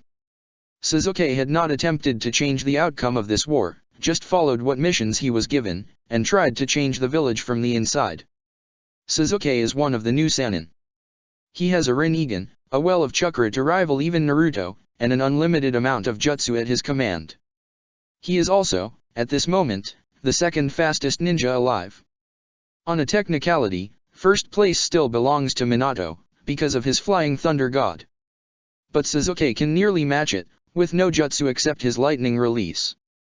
They can't reasonably force his young genin to stay here for the rest of the day if there is no battlefield left to fight on. Maybe it's time Danzo understood exactly who he was up against. Sasuke looks down at his genin. Stick together. Then he blurs out of sight. Even the Sharingan can't track his speed. Sasuke flies through the battlefield, faster than most can even think. He yanks his sword from the ground, and begins his slaughter. Entire squads fall over dead without even blinking, electrocuted and burned. Genin, Chunin, and Jounin alike find their throats slit before they can even gasp for their final breath. Sasuke rains down death onto the battlefield.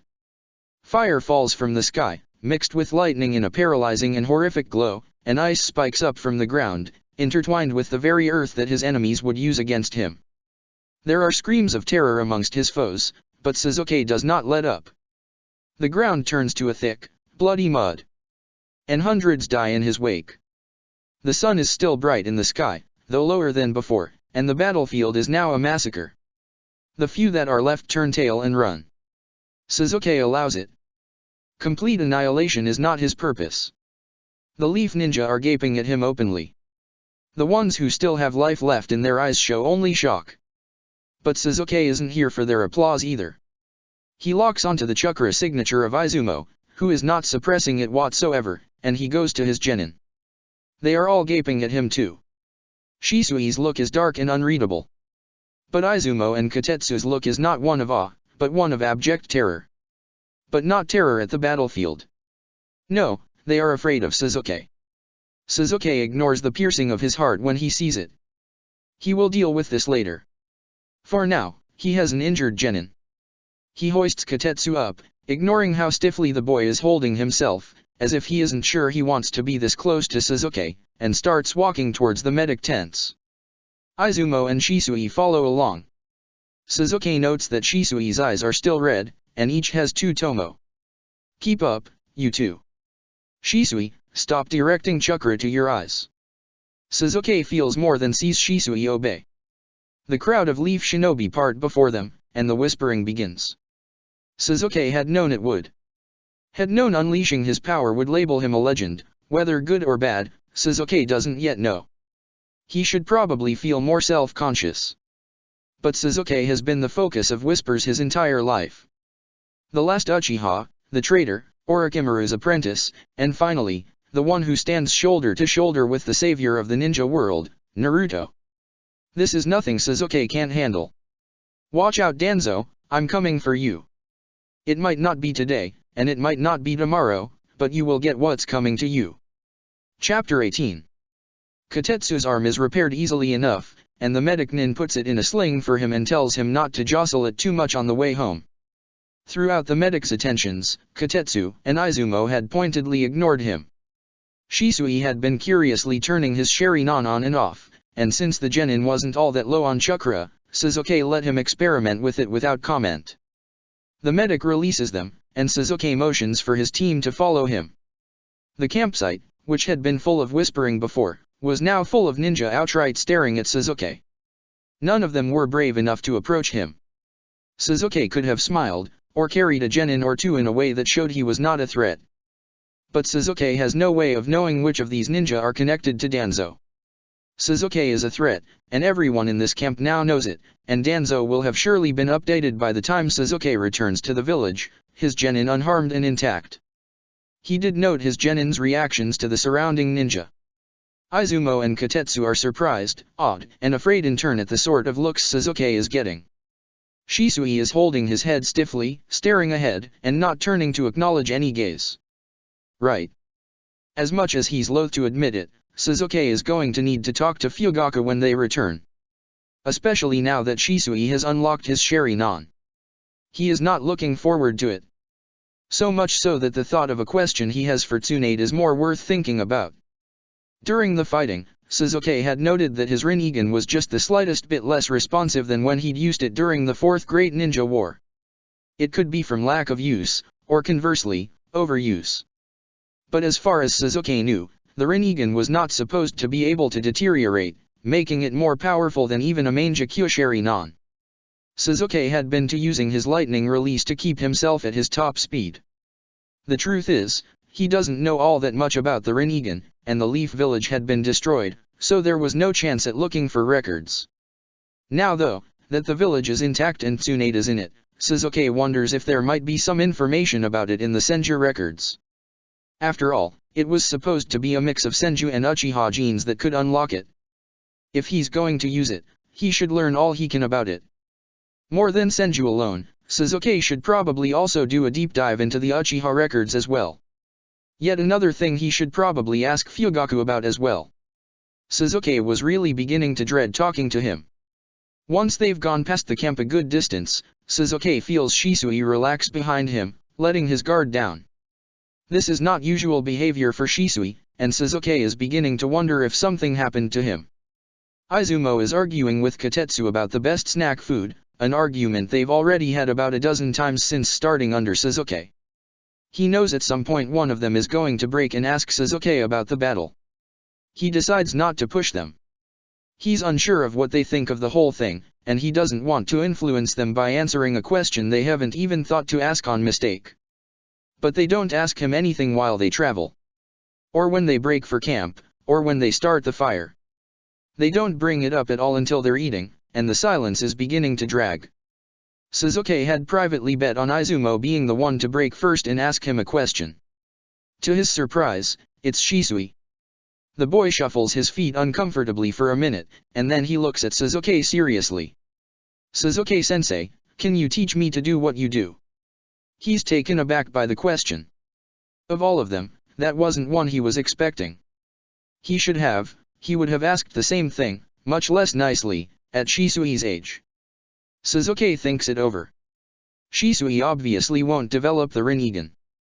But he'd been fast enough as a teen to earn a nickname for speed, so it isn't all out of the question. And Shisui is a natural genius, there's no question. Not exactly. But with training, and your own style, yes, you can do that. And yes, I will teach you if you want. Izumo cuts across Shisui before he can answer. You want to be like Suzuki-sensei, Shisui? Why? He was scary out there.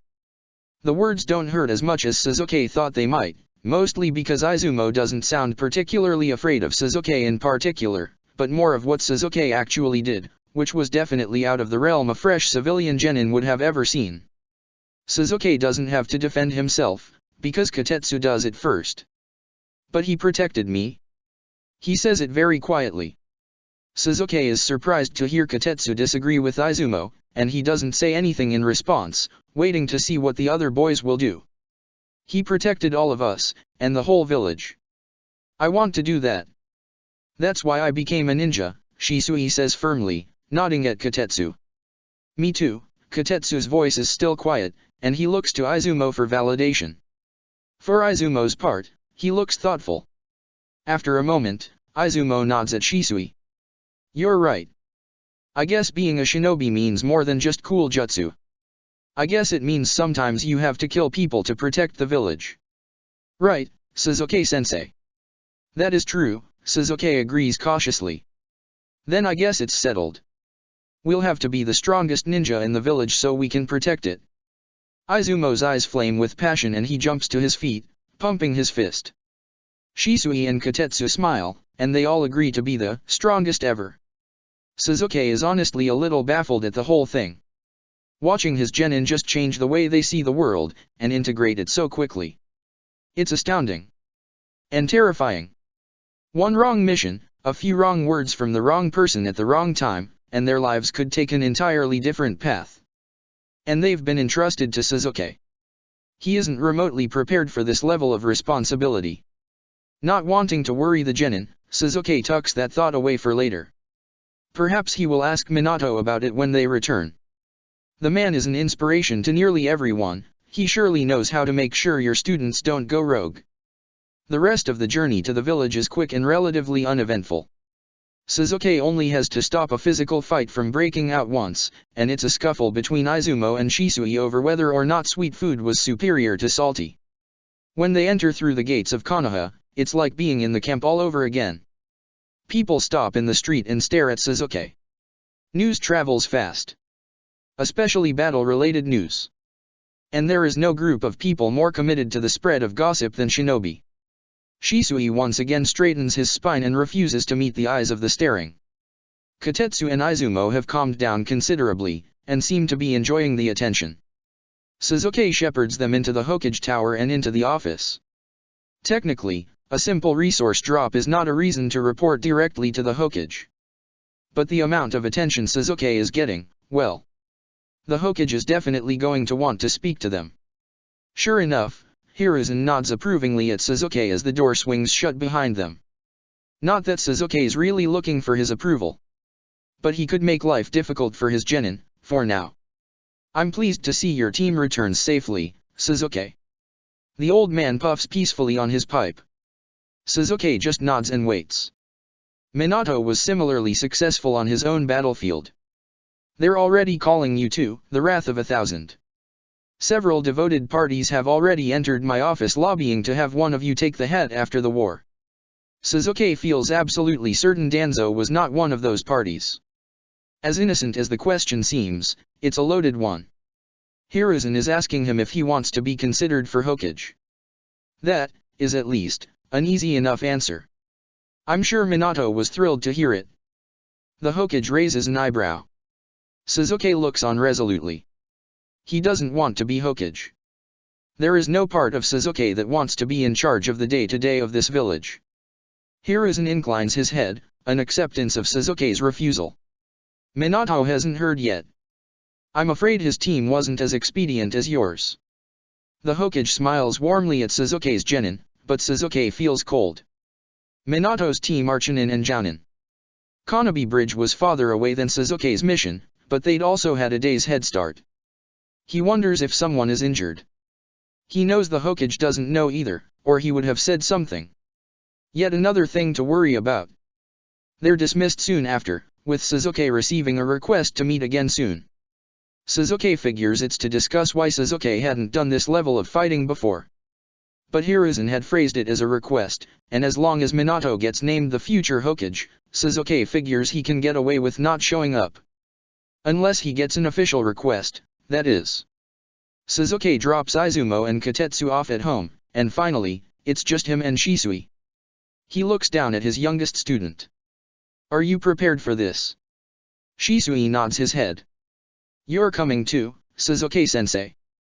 Suzuki ends in affirmation, and they start heading toward the Uchiha compound. It is tradition amongst the Uchiha, so yes. Besides, it is time I met your clan head. It isn't out of the question to know this about the Uchiha. Any sensei of an Uchiha genin will be informed of such requirements, same as any clan ninja. The Uchiha demand audience with a sensei once a student unlocks Sharingan, usually to demand the student receives private lessons. If the sensei in question is in high standing with the Uchiha, they may be allowed to observe some of the extra training. The only clan with more requirements of a sensei is the Hyuga.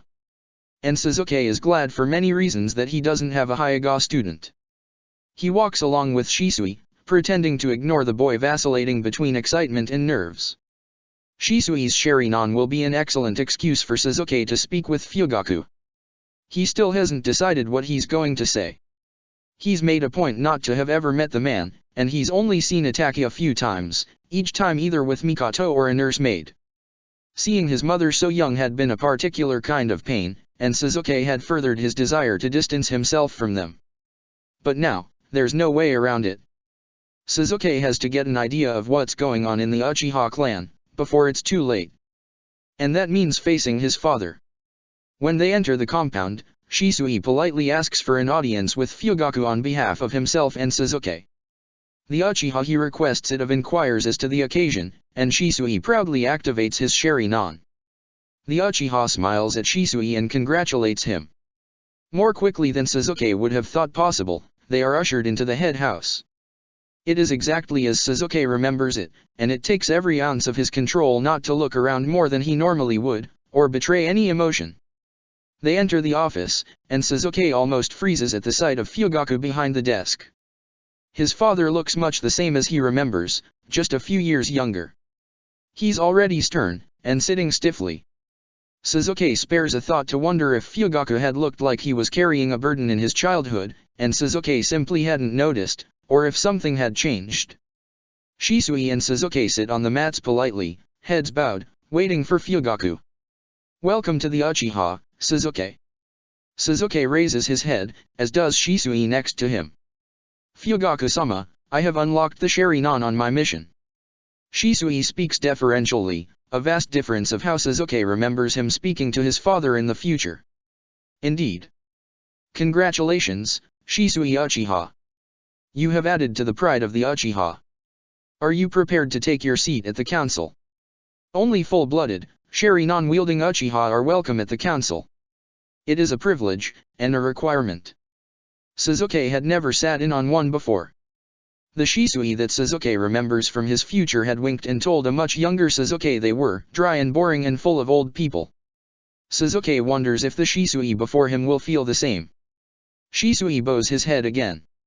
Yes, sir. I am prepared to serve the Uchiha in our village. The addition of the village doesn't catch only Suzuki's attention. Fugaku looks at the boy curiously, but says nothing about it. Suzuki, as Shisui's sensei, you are entitled to certain knowledge, in regards to training. Suzuki inclines his head. Yes. If I may, I would meet with you privately to discuss this, as well as other matters. It's a slightly unusual request, and Shisui's chakra starts churning anxiously. Suzuki wonders if the kid thinks he's in trouble. Fugaku considers Suzuki closely, and Suzuki sees the intrigue in his eyes as he grants Suzuki's request. Granted. Shisui, you may proceed home and tell your family of your achievement. Before he rises to leave, Suzuki puts a hand on his shoulder briefly, trying to convey that all is well. It is, for Shisui anyways. Shisui nods completely unconvincingly, and leaves. As soon as the door slides shut behind Shisui, Fugaku's gaze snaps to Suzuki. What is your reason for requesting an audience with the Uchiha, Suzuki? Suzuki meets Fugaku's gaze head on. And all of his plans to dance around the subject, to demur, leave him. He's going to trust Fugaku. This might be the biggest mistake of his life. Or it might save the future. My name is Suzuki Uchiha, and I'm from the future. Fugaku looks far less startled than Suzuki expected. He just frowns deeply. Strangely, that familiar tick of the face calms Suzuki slightly. Can you prove this claim? Suzuki activates his Sharinan, and then the main Jakyu. That gets the reaction that was missed before. Fugaku's eyes widen, and he clenches his fists in his lap. How do I know you aren't an imposter, or a thief? Suzuki makes him the same offer he'd made the Hokage. I can show you my memories. Fugaku's suspicious glare is yet another comfort. The man was always paranoid. I suppose, before you do. The real question is why. What do you gain from this? Why only bring it up now? You've been in the village for years. You have an agenda, and I would know it before you continue. Telling him the full uncensored truth is not something Suzuki plans on. But Fugaku needs to know the future of his clan, if paths do not change. That, Suzuki is willing to give him. In my time, I am the last Uchiha. Fugaku's fist clenches tighter. He says nothing. Suzuki continues on. The whole clan is annihilated in a single night. My brother and I were the only survivors. I would rather this not happen again. I am coming to you now because I believe you can change the fate of this clan. I didn't approach before because I had hoped my presence alone in the past would change things enough that it wouldn't come to this. But I am beginning to see the future repeating itself. Fugaku's face could not be more grave or serious. Suzuki knows his statements are difficult to accept. He is prepared for questions. Before you show me your memories, I have a few questions. When does this event occur? Who are the perpetrators? And, how exactly did you travel through time? All fair questions. He decides to answer them. It occurred when I was a child or 7 or 8. I traveled through time with the help of the last Uzumaki. Fugaku does not lighten in the slightest. Who are the aggressors? Suzuki takes a careful breath. Fugaku may refuse to hear him out after this. But he would find out in Suzuki's memories regardless. Well, most of it. If Fugaku hears that Obito took a part in it, he would refuse to hear out any explanations of it, and Suzuki is sure that Obito would be preventatively executed immediately upon his return. Suzuki refuses to risk him. There is only one person responsible for the slaughter of the Uchiha clan. Itachi Uchiha. At the name of his 4-year-old son, Fugaku leans back on his feet. Then his eyes blaze. If you are lying to me, war hero or not, I will kill you. Suzuki meets his gaze. Understood. Are you ready to see the future? Fugaku half nods, then stops. Wait. You said you and your brother were the only survivors. Suzuki smiles wryly. Yes. I am Itachi's younger brother, and your youngest son. I killed Itachi as revenge for our clan. This main Jakyu was his. Some of the blood drains from Fugaku's face as he stares into Suzuki's main Jakyu, and Suzuki gives him a moment to compose himself. Eventually, he signals Suzuki to start showing his memories, and Suzuki does. He shows Fugaku his memories of growing up in the Uchiha clan. Of growing up Fugaku's son, and Ataka's brother. Suzuki shows how he learned to throw a shuriken, how Ataka graduated in a single year from the academy, how Fugaku had taught him the fireball jutsu. He also shows Ataka joining Umbu, beginning to draw away. The day that Suzuki had learned that Shisui had committed suicide. He shows Fugaku the Uchiha massacre in full, from the view Ataka had given Suzuki via Tsukuyomi. He lets Fugaku watch his fight to the death with Ataka, and he shows the revelation that the Uchiha were planning a coup, and Ataka had only done what he could to stop it, and save the village. He obscures Obito entirely so he isn't recognizable. If Fugaku notices, he doesn't comment. He shows nothing else. Not the war, not the devastation of all people. Naruto, Sakura, Kakashi, he keeps hidden. Only those few memories. Of his own childhood. And Ataka's death and revelation. Fugaku does not move or speak for several minutes, and when he does, a tear is rolling down his cheek. Suzuki has never in his life seen the man cry. So it's true then. You are from the future, and you are my son. Suzuki thinks whether or not he counts as this Fugaku's son is debatable. This isn't the time for it, however. Yes. Fugaku's face is more unguarded than Suzuki has ever seen it. He looks devastated. Why not come to Uchiha when you arrived? It was too personal.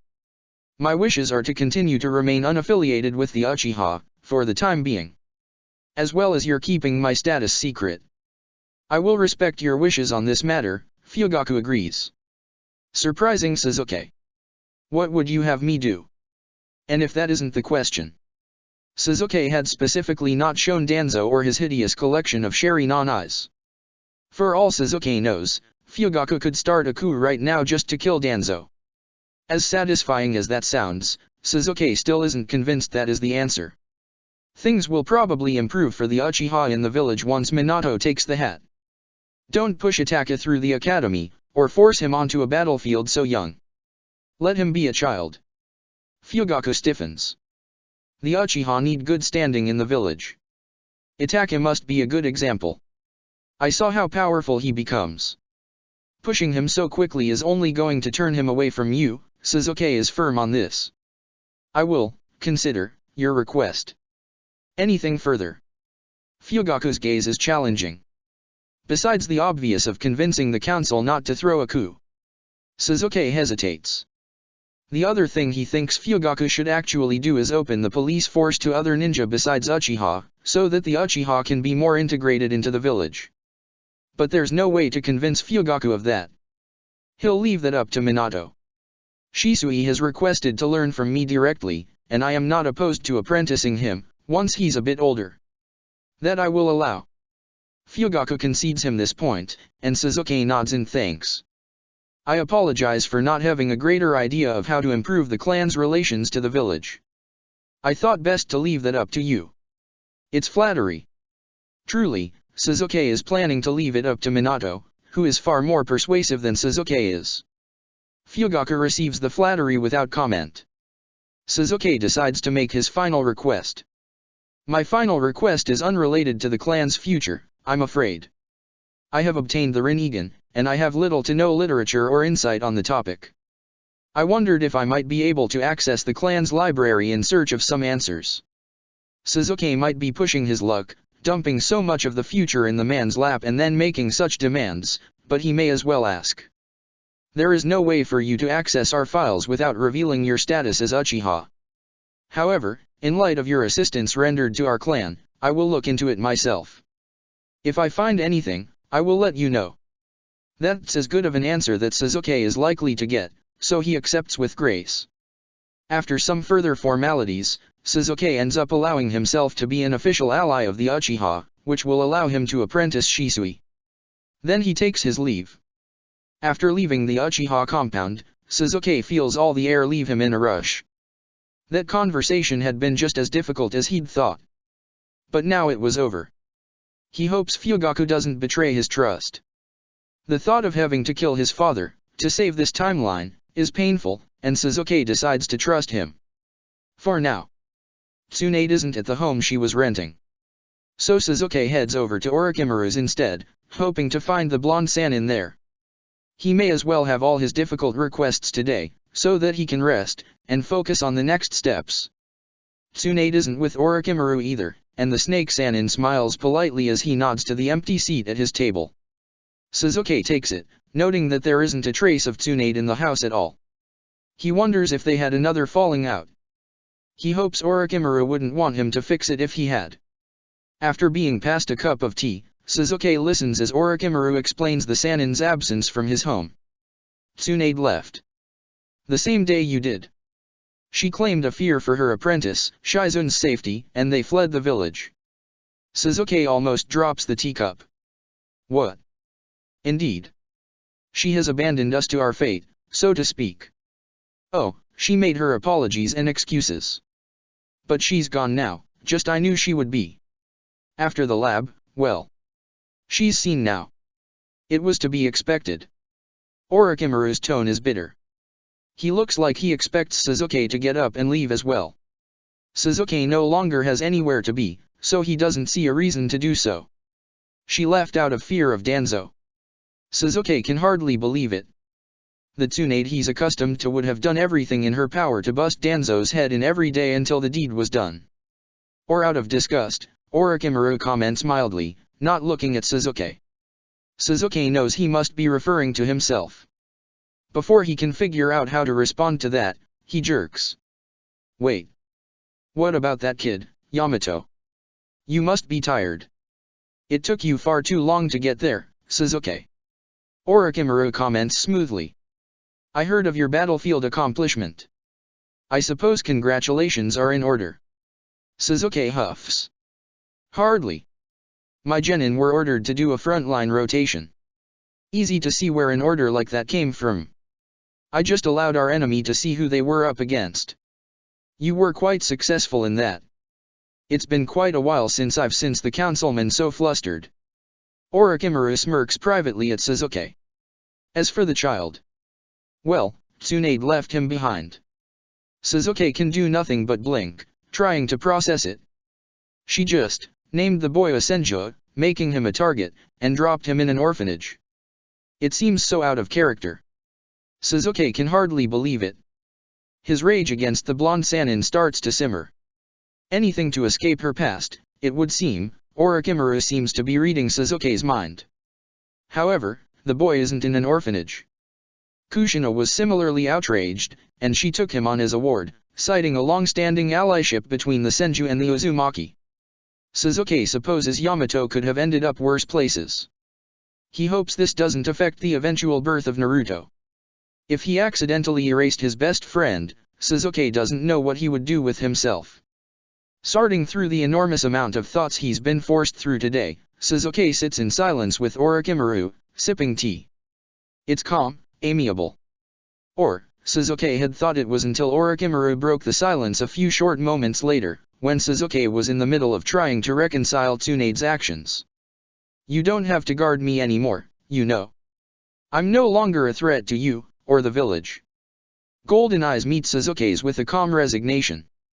I wasn't aware having tea with a partner was considered guarding. Sasuke attempts to sidestep this conversation as neatly as he can. And here I thought you had a genin team. A challenge. Sasuke isn't going to get out of this conversation entirely. A former partner, then. Comrades, perhaps. Sasuke throws the volley back into Orochimaru's court. You're supposed to be able to trust your comrades, or so I hear. Orochimaru is really digging, to see if Sasuke will blow up and leave, or if he's serious enough to stick around. Sasuke isn't quite sure. His answer is the same either way. Pick up a couple of genin and you're untrustworthy, HN. Sasuke is doing his best at playing Orochimaru's preferred wordplay, but it is exhausting. Orochimaru gives him his out. It would be understandable, to say the least, if this is our parting of ways. Sasuke nods his head, showing that he's heard. HN. If I ever find someone to make me better blends of tea, I'll let you know. Until then, I'm afraid you'll have to keep setting out a cup for me. Orochimaru is silent for a moment, and the look he gives Sasuke is full of deep appreciation. Sasuke can hardly stand to look at it. Orochimaru has no idea the bonds Sasuke has broken and abandoned before. He averts his eyes, and takes a long drink of tea. Sasuke knows things are okay when Orochimaru takes the opportunity to tease him. Allergic to human emotion, Sasuke. He's one to talk. Sasuke finishes his tea in a single drink. Yep. Orochimaru smirks at him and refills his cup, and they drink in silence a while longer. Sasuke takes his leave eventually, citing the need for sleep and a shower. Not even halfway to the Hatake compound, he's almost tackled by Kushina. Her face is the palest Sasuke's ever seen it. Minato's team is almost at the gates. Sasuke, you need to come. Like now, yeah no. He follows her immediately. He doesn't even have to ask, she just keeps talking as they run towards the gates. I was sensing for Minato, cause his teams do anytime, and I gotta introduce him to Yamato, yeah no? I felt him a couple minutes ago. Kushina's face is pinched. Something's wrong. I was able to sense you on the way, so I grabbed ya. They land at the gates, Minato and team are not in sight yet. Sasuke looks at Kushina, his alarm rising. Is Kakashi okay? Kushina won't look at him. Sasuke steps in front of her, trying to force her to look at him, but she won't. Kushina. She's shifting on her feet, her face pale, and she's nearly trembling. She doesn't answer. Before Sasuke can decide to force her to tell him, Minato come within Sasuke's limited range of sensing. He flips around to see Minato signing in at the gates. The blonde looks terrible, but Sasuke pays him no attention. Behind him is Kakashi. He isn't wearing a mask. His bare face is blotchy red, and he looks miserable. Sasuke runs to him, narrowly avoiding colliding with Rin, who is crying openly. He jerks to a stop in front of Kakashi and crouches, looking him in the eyes. Kakashi, what happened? Are you alright? Where is your mask? Kakashi looks up at him, and his voice quivers. My face. Obito hasn't seen my face. Obito must have seen Kakashi's face if he'd been walking around without his mask on. The boy was forever trying to rip it off Kakashi's face. Sasuke scans for the Uchiha quickly, and doesn't see him. His heart leaps into his throat. No. He casts out his limited sensing network, and doesn't feel Obito anywhere. Sasuke feels his own voice crack, Kakashi. Kakashi takes a shuddering breath and looks Sasuke in the eye. Obito died. Kakashi bursts into hysterical tears. Chapter 19. Obito's dead. Kakashi bursts into hysterical tears. Sasuke feels the impact of an invisible sword slicing through his chest. The pain is immediate, spreading throughout his body until Sasuke thinks he may actually be dying. Obito. That bright, warm child. Sasuke should have known. Should have known his training wouldn't be enough to save Obito from Madara's schemes.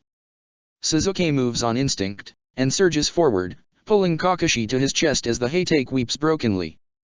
Kakashi doesn't fight him, a sign of the enormity of his grief. Sasuke holds him tightly, his arm winding around Kakashi's shoulders. He's not sure who he's trying to comfort, exactly. Or if it's working. But it feels right, and nothing else does now. It feels like the world has slowed, and turned to gray. The weight of the earth is on Sasuke's shoulders, and right now, he wants nothing more than to be crushed under the weight of it, and swept away where he doesn't have to feel, or think, or be. It takes him a moment to process that Rin is standing in front of them, tears pouring down her cheeks. She's apologizing in a steady stream, and the look on her face begs Sasuke to respond. He tries to ask why she's apologizing, but it comes out as a choked why. She's hard to understand, speaking through tears so heavy she may drown in them. It's my fault. It's my fault. She wails. We got ambushed. I wasn't strong enough, I couldn't defend myself. Obito and Kakashi, they only came to help. Her remorse is choking her, and she's struggling to speak. Sasuke is helpless to stop her, hanging on her every word like she's the last real thing left in the world. That, and the growing dampness of his shirt where Kakashi's tears are falling. Where Rin pulls her strength from, Sasuke doesn't know, but she steadies herself and continues. They threw me in this cave, and caused an earthquake. I was going to die. Then. She takes a shuddering breath. Obito was just there. And his eyes were red. He grabbed me and threw me at Kakashi, and the next thing I knew, the whole cave was full of rocks. And Obito was. Rin throws herself to the ground at Sasuke's feet. It's my fault. I couldn't be like you said. I wasn't strong enough to stand beside them. Please, Mr. Sasuke. Please. Sasuke has no idea what she's begging him for. He hadn't thought the pain could get worse. But seeing the love of Obito's young life, throwing herself at Sasuke's feet, for mercy, or death, because he'd naively let her believe that she could be Sakura. As if Sakura hadn't died in his arms. An eternity ago. Yesterday. Right now. He hadn't let Rin think she'd be Sakura. He'd led her to believe she could be better. If he'd had the same chance Obito had, Sasuke would have done exactly the same thing. Pulled Sakura from the jaws of death, and replaced her with himself. Regret washes through him, dragging him down to the depths, to drown amongst his grief in a never-ending tide. Gently pulling Kakashi off of him for a moment, Sasuke kneels on the ground in front of Rin, and grabs her chin with his hand. She looks him in the eyes, and the well of her grief seems to go on forever. This was not your fault. She tries to pull her chin out of his hand. He doesn't let her, or break eye contact. Listen to me. This was not your fault. Losing a teammate is not a failing on your part. If there's even the slightest chance Obito is still alive, he would never forgive Sasuke for letting Rin blame herself. The question is, did Obito make it this time? Is the boy that had hugged Sasuke goodbye a week ago still alive, at the hands of a madman? Or is he dead, lifeless somewhere far away? When Sasuke thinks of the broken man he'd met in his original timeline, he's not sure which is worse. If Madara has him, time is ticking. He forces himself into a firmer state of mind. He can't let the weakness of grief overwhelm him until he knows for sure. Rin takes one shuddering, gasping breath. And then another. Finally, she nods just the slightest amount, and Sasuke releases her gently. And she hugs him. Sasuke lets her. It reminds him of Obito, and scorches his soul like a red-hot brand. When she lets go, he rises, and looks for Kakashi. Kakashi is no longer sobbing, but tears are still steadily making their way down his cheeks. Sasuke knows exactly what he's thinking. That this isn't Rin's fault. It's his. Sasuke has no idea what possesses him to do it, but he cups Kakashi's face in his hand, and wipes his tear away with his thumb. Startled out of his stupor, Kakashi meets his eye. Kakashi doesn't have the Sharingan, and Sasuke has no idea if that's a good sign or not. This isn't your fault either. Kakashi wipes his other eye with the back of his hand. He goes for tough, but the way he's leaning into Sasuke's hand suggests otherwise. I think we both know that isn't true. I have never once lied to you, Kakashi. That doesn't start today. Moving his hand to the back of Kakashi's head, Sasuke pulls him in close again, and once again, Kakashi doesn't fight him. Sasuke looks to Minato. The man looks utterly broken, and Kushina's arm around him might be the only thing keeping him upright. I'm going to retrieve the body. Minato winces, pained. Sasuke, I checked. There was no chakra signal. I would have brought him home if I could have. Sasuke doesn't budge. In his grasp, Kakashi begins to calm. I understand. You did what you could. But understand me as well. I am not coming back without the body. Minato opens his mouth, but Kushina gives him a look, and he closes it. She looks at Sasuke, and he knows she understands his need to know for certain. Tell Orochimaru to protect my genin. She nods. Kakashi pulls away from Sasuke. His face is still blotchy, but his eyes are clearer. I'm coming too. I travel much faster than you can run, Kakashi. I'll be back soon. Sasuke protests, shaking his head. It doesn't matter how fast you can move. I'm coming. I'm the one that led us there. I should make sure he makes it home. Kakashi's gaze is resolute. Sasuke absolutely does not want Kakashi to accompany him. There's the smallest chance Obito is still alive, and if he is, he needs medical attention and to be away from Madara as quickly as possible. But Sasuke can't say that. And if he pushes Kakashi away now, he'll break the trust in Kakashi's eyes. It would only prove to Kakashi that Sasuke didn't trust him. Besides the fact he can't protest without some uncomfortable questions upon his return. There's really only one solution, alright. But we aren't stopping until we get there. Do you have soldier pills? Kakashi nods. Minato looks ready to fight, but instead just leans more heavily on Kushina. Rin has moved to join Minato, and Minato has tucked her under his arm. She looks, well, terrible. But Sasuke is confident in Minato's ability to handle her grief. Kakashi pops a soldier pill in his mouth, and Sasuke resigns himself to the fact that he may have just sentenced Obito to a day longer under Madara's thumb. They run. It's so much faster than running with Sasuke's genin, but so much slower than his own teleportation technique. He bears it as well as he can, for Kakashi's sake. They stop only once, for water and a ration bar, before continuing. After they've run for just under a day, Kakashi directs him to the cave where Obito had fallen.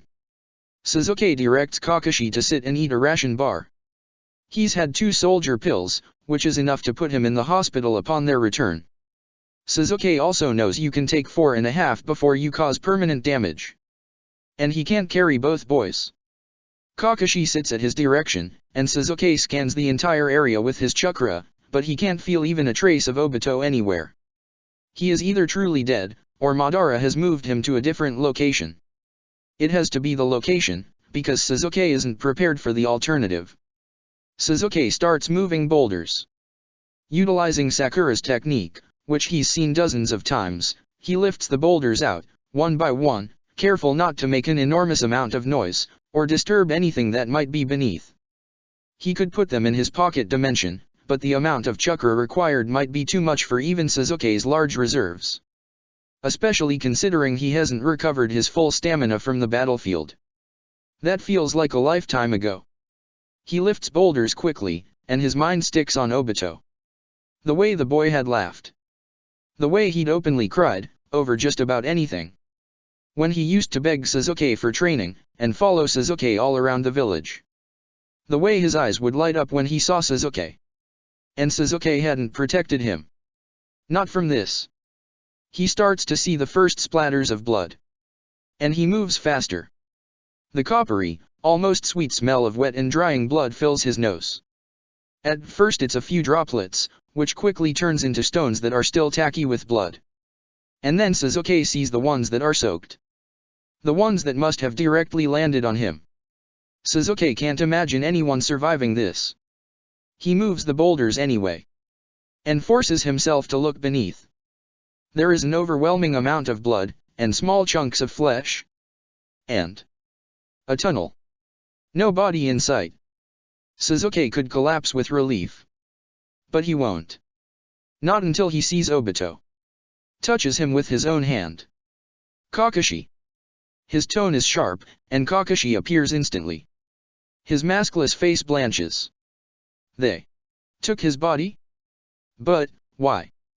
Kakashi probably thinks Stone Ninja took Obito's body. Let's find out. Be prepared to fight, and stay behind me until I signal you. Kakashi doesn't argue, and Sasuke pulls himself through the opening, folding his chakra away until it's invisible to all but the best sensors. The tunnel enlarges almost immediately, large enough for Sasuke to stand in. How long was Madara planning this? Sasuke's blood boils.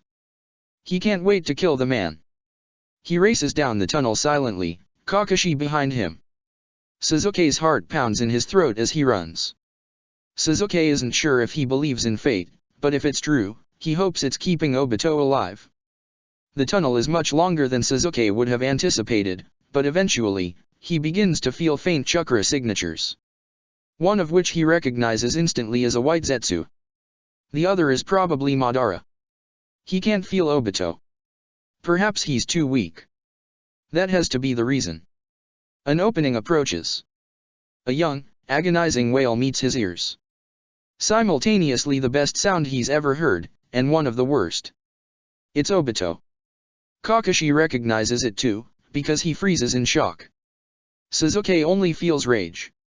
Sasuke bursts into the room, hands blazing with lightning. It's a fairly large chamber, with 3 persons. Of all the luck, they'd managed to arrive when Black Zetsu wasn't here.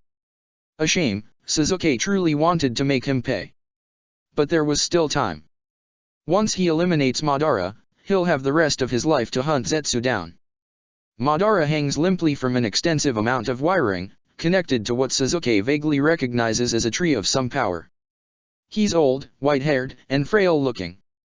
That won't stop Sasuke from giving him what's coming to him. On a table across the room lies Obito. He's arching his back and screaming. He's bloody, mangled even. He shouldn't be alive. Sasuke can tell that much from here. Sasuke can see the white Zetsu beside him, ripping himself apart and trying to force himself into Obito's flesh.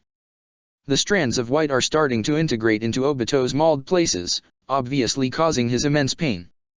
Sasuke teleports across the room and cuts Zetsu away from Obito. The thing barely has time to hiss at him before Sasuke sets him aflame. Obito screams one more time, gasps, and then collapses like a puppet with its string cut. Sasuke wants nothing more than to grab Obito, check him over immediately. But Madara comes first. He teleports to the old bastard's side, and sees a Mangekyou staring at him. Sasuke has no idea who the Mangekyou belongs to. He knows instinctively it isn't Madara's own. The old man chuckles, a wet raspy sound. You just killed that boy. He won't survive without Zetsu. Sasuke pulls the hair away from his Rinnegan, and Madara's eye flashes. Rinnegan. Drawing his arm back, Sasuke prepares to slice through all this medical equipment, before he decapitates and burns Madara to ashes. That eye is connected to the future. Don't think I can't see it, boy. Anyone who knows can. Tell me, boy, what did you see? Sasuke hesitates. He has no idea what Madara means. What he knows. Behind him, Sasuke hears Kakashi desperately whispering Obito's name. He makes his decision. He starts cutting the wiring. Even if you take him alive, he'll never be yours. I sealed his heart myself. You'll have to kill him.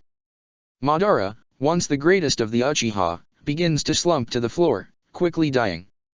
Sasuke picks him up by the throat. You're wrong. You failed.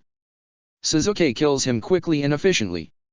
He wishes he had more time for Madara to suffer, to make him see his own failure in the Tsukuyomi, for an eternity. But Obito comes first. As an afterthought, he rips Madara's eye from his head. He snaps back to Obito's side. The young Uchiha is barely breathing. Sasuke can hardly see his chest moving. What's left of it, anyway? His jaw and upper chest are crushed and torn, sluggishly leaking blood. His lower half is nothing short of mangled. Sasuke has no idea what, if anything, can be fixed. All Sasuke knows is that he's never giving up on Obito. Not now, and not ever. He's taking him home. For Obito, Sasuke performs a jutsu he personally despises. He crafts a second arm for himself out of chakra. It will only last until Sasuke dismisses it, or runs out of chakra, but he needs 2 arms to carry Obito, so he doesn't worsen the injuries. And he doesn't plan to let Obito go, not for a minute.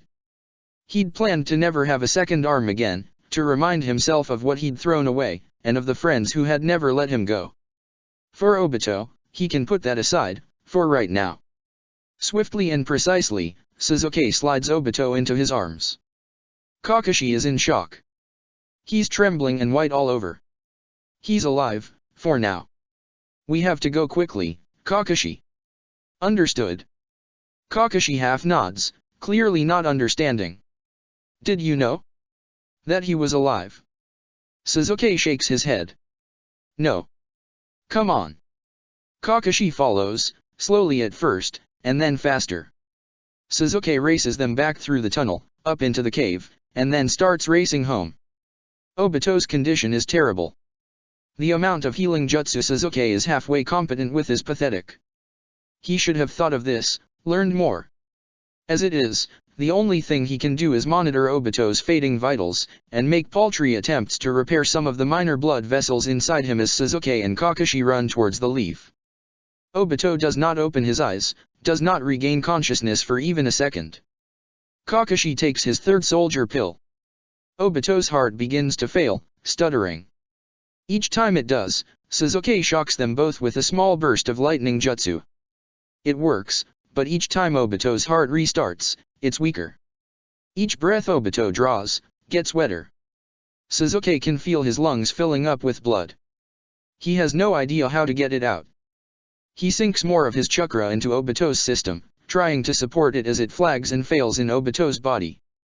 Kakashi takes his fourth soldier pill.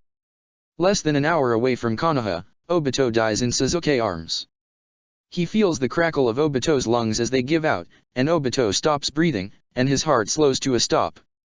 A roar of pain rips its way out of Sasuke's throat without his consent, and Kakashi starts shaking his head rapidly.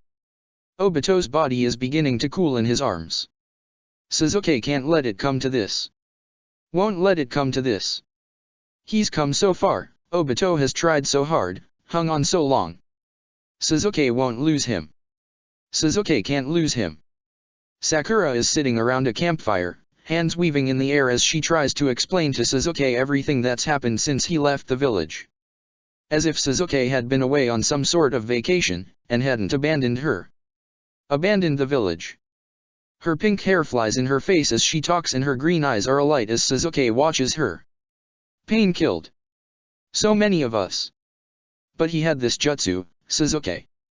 These eyes. Like your eyes. He could raise the dead, Sasuke. He raised everyone in the village. Everyone he killed. Naruto called it the Rain Tensei. No, it's not like the Edo Tensei. Naruto said it cost so much chakra it killed him. Sasuke considers it for less than a minute. In a clearer mind, he would have considered it longer. He is not of a clear mind. He surges chakra, and casts the Rain Tensei onto Obito. The pain is immediate. Over half of Sasuke's remaining reserves get forcibly ripped from him, and his Rinnegan eye burns like it's been stabbed. The world starts graying around the edges. Naruto said it cost so much chakra it killed him. Naruto was wrong. It didn't cost so much chakra. The cost of the jutsu was the life of the user. Sasuke was dying. He's starting to choke, gasping for air. Right in front of Kakashi, with Obito alive, but dying all over again in his arms. Sasuke makes another rash decision. He shifts Obito to one arm and rips Ataka's main Jakyu from his eye socket in one swift movement, while Kakashi cries out in shock. Pulling the eye he'd stolen off of Madara, he jams it into the now freely bleeding eye socket. Sasuke can feel his life force leaving him. He thrusts chakra through the new eye, activating it. And he performs another forbidden jutsu immediately. Izanagi. With a shudder, and feeling more than anything like he's burning alive from the inside out, Sasuke stops feeling his life leaving him. But he doesn't feel any return. The new eye shuts, permanently. It was stupid to take the time to use Madara's, instead of Ataka's. But something about Ataka's eye is too precious to waste, even to save Sasuke's own life. This string of decisions is so objectively terrible Sasuke thinks he's making Naruto look genius in comparison. But he's alive, and right now, so is Obito. His regrets are minimal. One of them being that at the moment, Sasuke is completely blind. The burning in his Rinnegan has whited out his vision on one side, and the new eye is closed. Sasuke doesn't think he can safely transplant Ataka's back in right now. Not completely blind, with his whole chakra system on fire. He scoops up Obito with the chakra arm on memory alone and barks out at Kakashi, "Flare your chakra and guide me back." Kakashi does not question it and does so immediately. Only with Kakashi's chakra flared can Sasuke even begin to sense it. His whole chakra network is haywire. The pain is incredible. Sasuke ignores it in favor of focusing on the way Obito's heartbeat feels under his hand. All of his other focus is on keeping up his chakra arm, which is becoming more difficult by the second, the way his chakra is burning. The whiteness in the Rinnegan fades enough that Sasuke can see vague shapes by the time they reach the gate. Obito's breath is coming more rapidly, and more wet. Somehow, Even without good use of chakra, Obito's heartbeat is as easy to feel as his own. He doesn't question it. He's running out of time again. Orochimaru, he gasps out at Kakashi, trying to make him understand their direction. Kakashi stops and turns, just a few feet inside the gate. He opens his mouth to argue with Sasuke, and collapses. The soldier pills. Kakashi might be in serious trouble himself if he doesn't get to the hospital. A gate guard is right behind Sasuke. He needs immediate medical care. The guard says something to the effect of "What about that dying kid in your arms?" but Sasuke doesn't hear it. He teleports directly into Orochimaru's house. Or, he tries to. His chakra is still burning so badly he ends up crashing into the table in Orochimaru's front room. Orochimaru is on him in a second, hands already glowing green. Or Sasuke hopes they are, he still can't really see. Or breath. Not me, Obito. That's not as easy of a distinction as you likely think it is. Exactly how moronic are you, Sasuke? Sasuke is sure there's an answer to that, but he doesn't have it. He blacks out entirely. When he wakes up, the first thing he notices is that his vision is oddly discolored. The second thing he notices is the weight lying against his side. He flicks his eye down to see Obito beside him, pressed against his arm. The Uchiha's chest is visibly rising and falling. Sasuke lets out a breath, and almost immediately sucks it back in, pain rushing through him. He feels ridiculously badly. Orochimaru appears above Sasuke in his field of vision. You can open your left eye, you know. I took the liberty of replacing your Sharingan. Sasuke does so without thinking, and Ataka's eye flares back to life, resettling the colors of his vision. His brain catches up with him, and he startles. Orochimaru knows he has a Sharingan. I've known you were Uchiha for quite a while now. Your secret is safe with me. I'm sure your reasons are your own. Orochimaru waves his hand flippantly. I have far more pressing questions. Orochimaru isn't usually nearly this direct. Sasuke hopes there's no one else nearby. First, what jutsu did you cast on Obito? I've never seen anything like this. Those are never good words to hear from a scientist who was also teamed with the second best medic in the history of the Leaf. Rein Tensei. The words hurt coming out of his mouth, somewhere deep inside of him.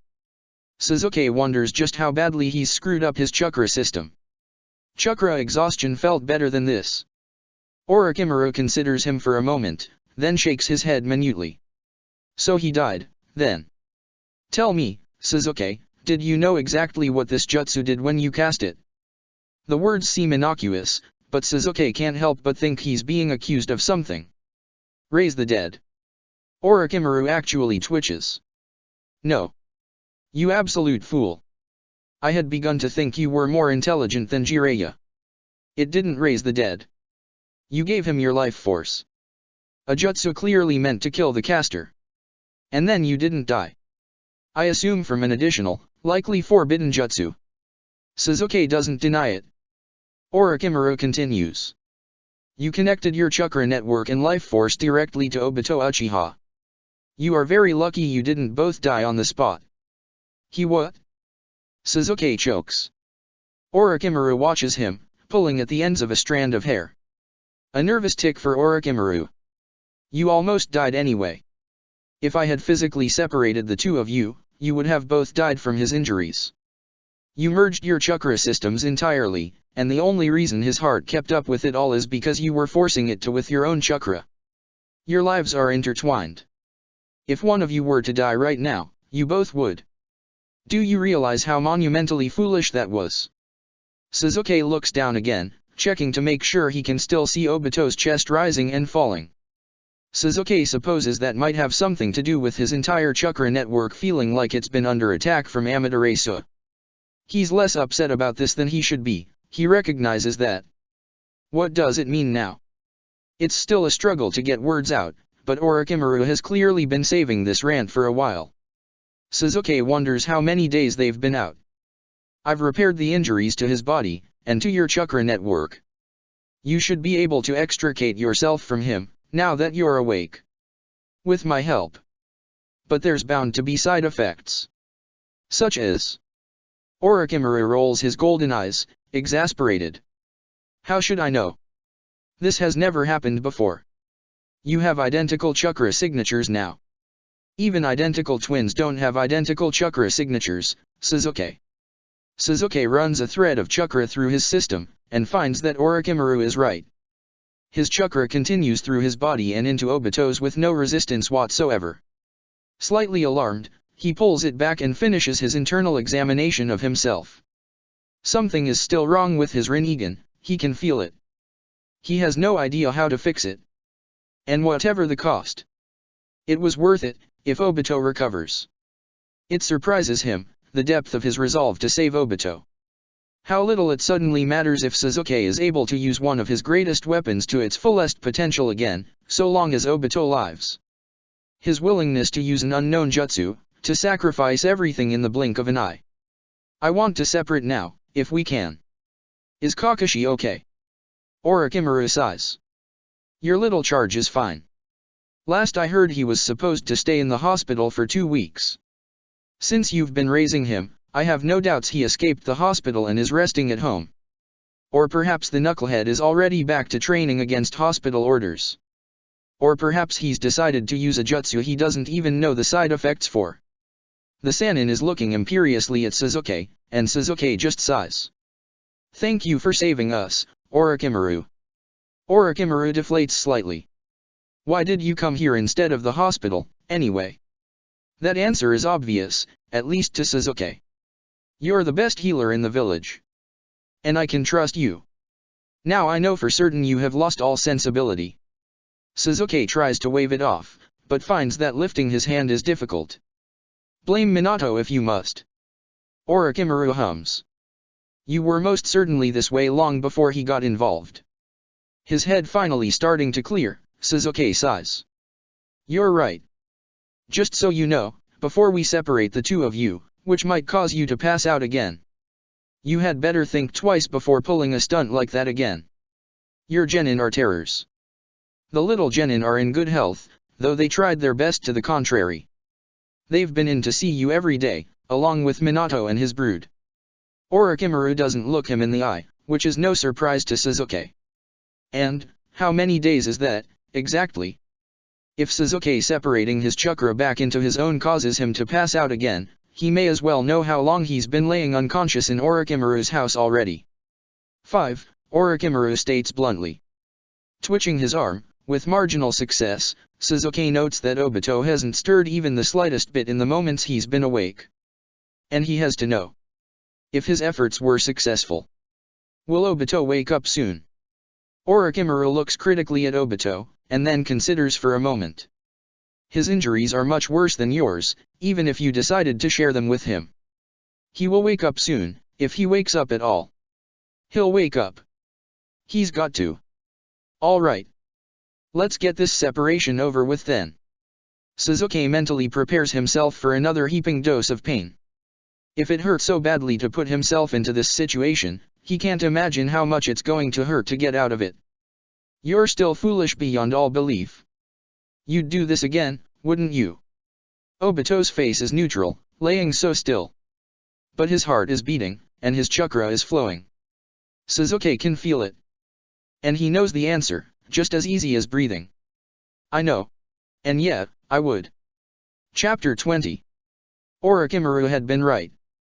Cutting through the chakra network that entwines Suzuki and Obito feels like being sawed in half from the inside out.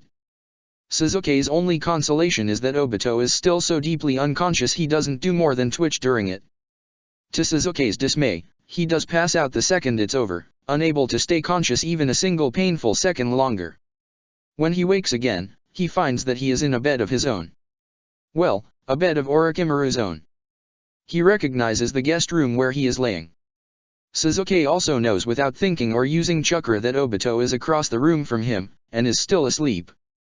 Wondering if it would be a bad idea to test out his limits without Orochimaru around to help, Suzuki begins to do so anyway by pulling himself to a sitting position. And nearly immediately toppling over when he'd attempted to put weight on an arm that wasn't there. Frowning, Suzuki looks down at himself. He has the same one arm he's had for years. But, somehow, he feels the phantom weight of a left arm that isn't there. Suzuki attempts to flex the missing left arm, and feels a slight itch as he does so. Orochimaru had said there would be side effects. Suzuki had not missed the days of phantom weight and pain after losing the arm. All of Sakura's healings hadn't kept Suzuki from it, and he'd had to train himself out of it for a time. Suzuki finds himself slightly off-put by having to do so again. Then he has a horrible thought. Maybe it isn't his arm that he's feeling. He tries flexing the missing arm again, and is again rewarded with the itching sensation. He looks across the room where Obito lays, and realizes he needs to know. Is he moving Obito's arm? The consequences of that would be severe. Suzuki has to know. With far more difficult than he could have hoped, Suzuki swings his legs over the side of the bed, and puts his feet on the floor. He stands, and instantly collapses onto the floor with a quiet thump. Suzuki is in the middle of deciding whether or not to drag himself across the floor and figure it out, or try and climb back into bed when Orochimaru appears in the doorway. The Sannin does not look the slightest bit surprised to find Suzuki on the floor. He doesn't rush to help Suzuki up, either. He just stands there and watches him, amused. What part of sharing life-ending injuries didn't make sense to you? Should I draw you a diagram? Suzuki decides to try and struggle across the floor to Obito, to check his theory. With some effort, he pushes himself into a sitting position. I had a theory I needed to test. Orochimaru draws closer, but he still makes no move to try and help. Your scientific spirit is inspirational, I'm sure. Was the theory you were trying to test can I walk, perhaps? If so, I think we can consider this experiment a failure. At one time, Suzuki would have considered this mocking an insult. Now, he recognizes it as Orochimaru's odd brand of humor, and he accepts it. Better for Orochimaru to be in a good humor at Suzuki's expense, than as upset with him as Orochimaru had been the last time Suzuki was conscious. I have phantom pain in my missing arm again. I was trying to decide if it was my arm or Obito's that I was feeling. A thoughtful look passes over Orochimaru's face, and he walks up to Obito, and places his hand on top of Obito's left hand. Squeeze this hand. Suzuki does so, and itching flares in his entire missing arm, causing him to wince slightly. He looks to Orochimaru to confirmation. It seems the sensations are yours alone. Obito had no fluctuations of either chakra or muscle. That's a relief to Suzuki. And a pain. He'll have to get over losing his arm all over again. Placing his right arm on the bed, Suzuki slowly leverages himself to his feet. He sways slightly, but this time is able to keep his feet. Pain flares through his core and lower body, but Suzuki withstands it. Orochimaru looks slightly impressed, and Suzuki counts that as a win. Flushing chakra through his body, Suzuki scans himself, looking for reassurance that everything is more or less how he remembers it. His Rinnegan remains the only part of him that feels off. Closing attack as Mangekyou, he attempts to look through the Rinnegan alone, and discovers that he can no longer see in color through the eye. Everything is in grayscale. Suzuki doesn't dare to use any jutsu with it yet. The smooth, unbroken flowing of chakra through his chest to his feet is slightly confusing, considering the amount of pain he's in just to stand. He meets Orochimaru's golden eyes. Is the cause of this physical? Orochimaru shrugs slightly. Yes, and no. Once you bound your chakra systems together, you began to receive some of his injuries. As I said before, I haven't seen anything like it before, so I only have theories. Orochimaru's theories were generally as good as most people's facts. So what is your theory? Suzuki sits down somewhat heavily. If he wants to process Orochimaru's theories, he should probably be in as little pain as possible. Orochimaru hums. My theory is that instead of a simple chakra transfer, using your chakra to jumpstart the boy back to life in the condition he was when he died, you were also attempting to heal him at the same time, either consciously or unconsciously. Orochimaru looks down at Obito, and an unreadable expression crosses his face. He continues. I believe this changed the jutsu. It's possible that your sentimentality for the boy caused you to wish to take the injuries from him. That desire translated into your chakra. My theory is that you began drawing his injuries into yourself at the moment that you cast the jutsu, and that caused the intertwining of systems. Suzuki looks across the room at Obito, sleeping more or less peacefully. Had he really felt that way? Suzuki thinks back to the moment he realized Obito had died in his arms. The panic that had set in. The pain of loss. Somehow, Obito had wormed his way into Suzuki's life. Suzuki straightens as he realizes that Obito is far more than an ally. Obito is one of his precious people. How is that even possible? Suzuki's voice is quiet, wondering. Amusement once again flashes across Orochimaru's face, but his words are anything but teasing. I have heard that prolonged presence in another's company causes a bond. Some might even call it love. Jiraiya definitely would. Orochimaru trails off slightly, and Suzuki definitely doesn't miss the wistful tone as he talks about his teammate. Suzuki absolutely ignores Orochimaru's words. If he thinks too much on them. Well. Luckily, Orochimaru continues, less wistful, dropping back into facts like he'd never left. Suzuki appreciates it. As for the possibility of your actions, they are absolutely impossible. There is no reason or logic to your ability to do this, to not only bring this boy back to the living, but to take some of his injuries into yourself so that he would continue to survive. No reason at all. Except, there are still many things we don't understand about chakra. That's why I had always intended on devoting my life to studying its secrets. Suzuki inclines his head in acknowledgement. Silence reigns for a few moments, but it isn't a heavy one. Suzuki's mind leaves Obito for the moment, and he wonders how Kakashi is doing, if he'd really ducked the hospital.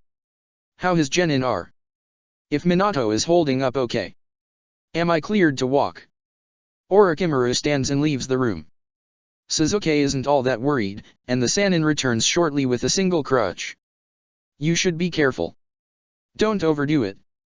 It is the 6th day since you artfully arranged yourself face first into my table, and it is mid-morning. Suzuki takes the crutch and levers himself to his feet. His missing arm is aching, and his entire body flashes with pain, but Suzuki endures it regardless. Orochimaru. Thank you. For saving my life, and Obito's, and everything after. Orochimaru looks away. I will inform you when the boy awakes. Suzuki nods his thanks, and slowly crutches his way out of the door. The pain is intense, but knowing he isn't straining an actual injury helps manage it. As he leaves Orochimaru's yard, he wonders where to go first. He rules out the hospital immediately as a potential source for Kakashi. Chakra exhausted or not, there's no way Kakashi would stay in a hospital bed one single second longer than he had to. He considers the training field, and then discards it.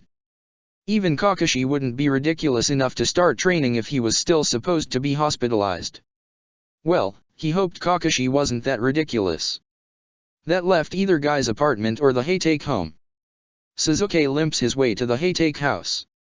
By the time he gets to the front door, the pain of walking has lessened slightly. Suzuki wonders if it's due to his body catching up to the fact his injuries aren't real. There's no way to really know. Suzuki pushes the door open with his usual "I'm back." There is no response and Suzuki begins to think Kakashi may not be here. Limping into the kitchen, Suzuki sees his charge sitting at the table, drinking tea. Kakashi is not wearing a mask, and his bare face looks intensely conflicted. May I sit? Suzuki asks politely, sensing that Kakashi may be upset with him. He hopes Kakashi says yes, because if he doesn't, Suzuki may sit on the floor. The walk across the village was draining to say the least. Kakashi nods, refusing to meet his eyes. Definitely upset with Suzuki, then. Are you feeling alright? I heard you left the hospital early. He hadn't heard it, he'd just assumed correctly. Kakashi shrugs. Suzuki steels himself and tries again. I see you aren't wearing your mask. Kakashi stiffens, still refusing to meet his eye. He grumbles something unintelligible. Could you repeat that? Kakashi grumbles louder. Was it all a lie? Suzuki wonders if it's a bad sign that there's just too many things Kakashi could potentially be referring to for him to know what the kid is referencing. Was what a lie? Kakashi jerks upright and smacks his hand on the table, and then grimaces. He must not be in great shape back from the hospital, then. All of it. Am I just some mission?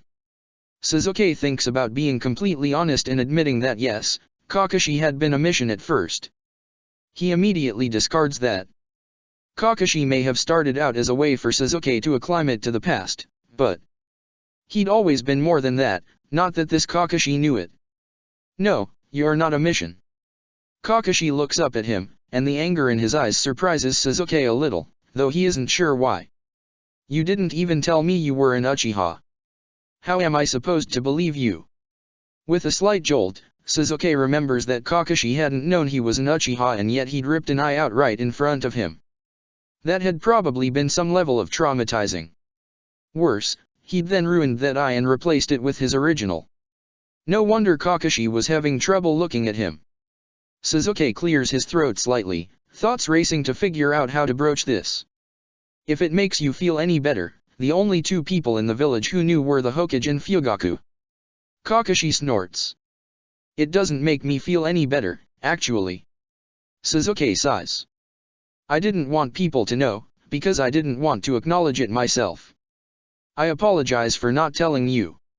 You deserved to hear it from me. Kakashi has his arms crossed. But that means they're your real family. So why are you sticking around here, when you have a real family? Are you ignoring them? Sasuke hadn't considered that angle of it at all. How should he explain to Kakashi that he isn't really related to any living Uchiha, not in the way Kakashi would think, without explaining the time traveling? I didn't grow up in the Uchiha compound. I lived elsewhere, with my family. It's even true. After the Nine Tails attack, Danzo had banished the Uchiha to the outskirts of the village. The Uchiha compound that Kakashi knows hadn't existed in the same way, in Sasuke's time. Kakashi turns his attention to him slightly, paying attention but still visibly angry. When I was 8 years old, my parents were killed in front of me. Kakashi's eyes widen and he quickly averts them, trying to hide his expression from Sasuke. He still hasn't pulled up his mask, though. I wanted to avenge them. I even ended up leaving the village for a while to train. Then, my brother died. I stayed away longer. Then my team died. I had no one left. Sasuke treads around saying that he was the one that killed his brother, or that his brother was the one who killed their parents. By the time I returned to the village, no one knew who I was. I hadn't lived in the village since I was a child. Only the Hokage knew me. This was all technically true. He hopes Kakashi doesn't ask any other questions about it. This is the story he'd concocted for himself if it ever came up. When I returned, I didn't want to try and make myself a place in the Uchiha. None of them remembered me, and they weren't my family. Not really. Not the ones I loved and lost, anyway. And seeing the faces so similar to the ones he had loved, with no recognition in their eyes. I ran into you, at the Hokage Tower. Remember, Kakashi? Sasuke tries to keep his voice level, calm. On the inside he is anything but. Kakashi nods slowly. The Hokage told me that you'd just lost your family. I remember what it feels like to be all alone. So I asked to stay with you, and the Hokage agreed. Sasuke waits to see Kakashi's reaction. Sasuke has never told this partially true story before, because no one has ever asked him, in the few years he's lived in this time, about where he'd come from. Kakashi is quiet for a little while. Sasuke waits him out. You can go back, if you want. I'm not a kid anymore, I'm a jounin. Lots of jounin live alone. It's stated matter of fact, but Kakashi hasn't met his gaze yet. Sasuke thinks this might be one of those instances where Kakashi is actually asking him to stay. He's supposed to be reassuring now. Sasuke has lived with Kakashi long enough to know that much.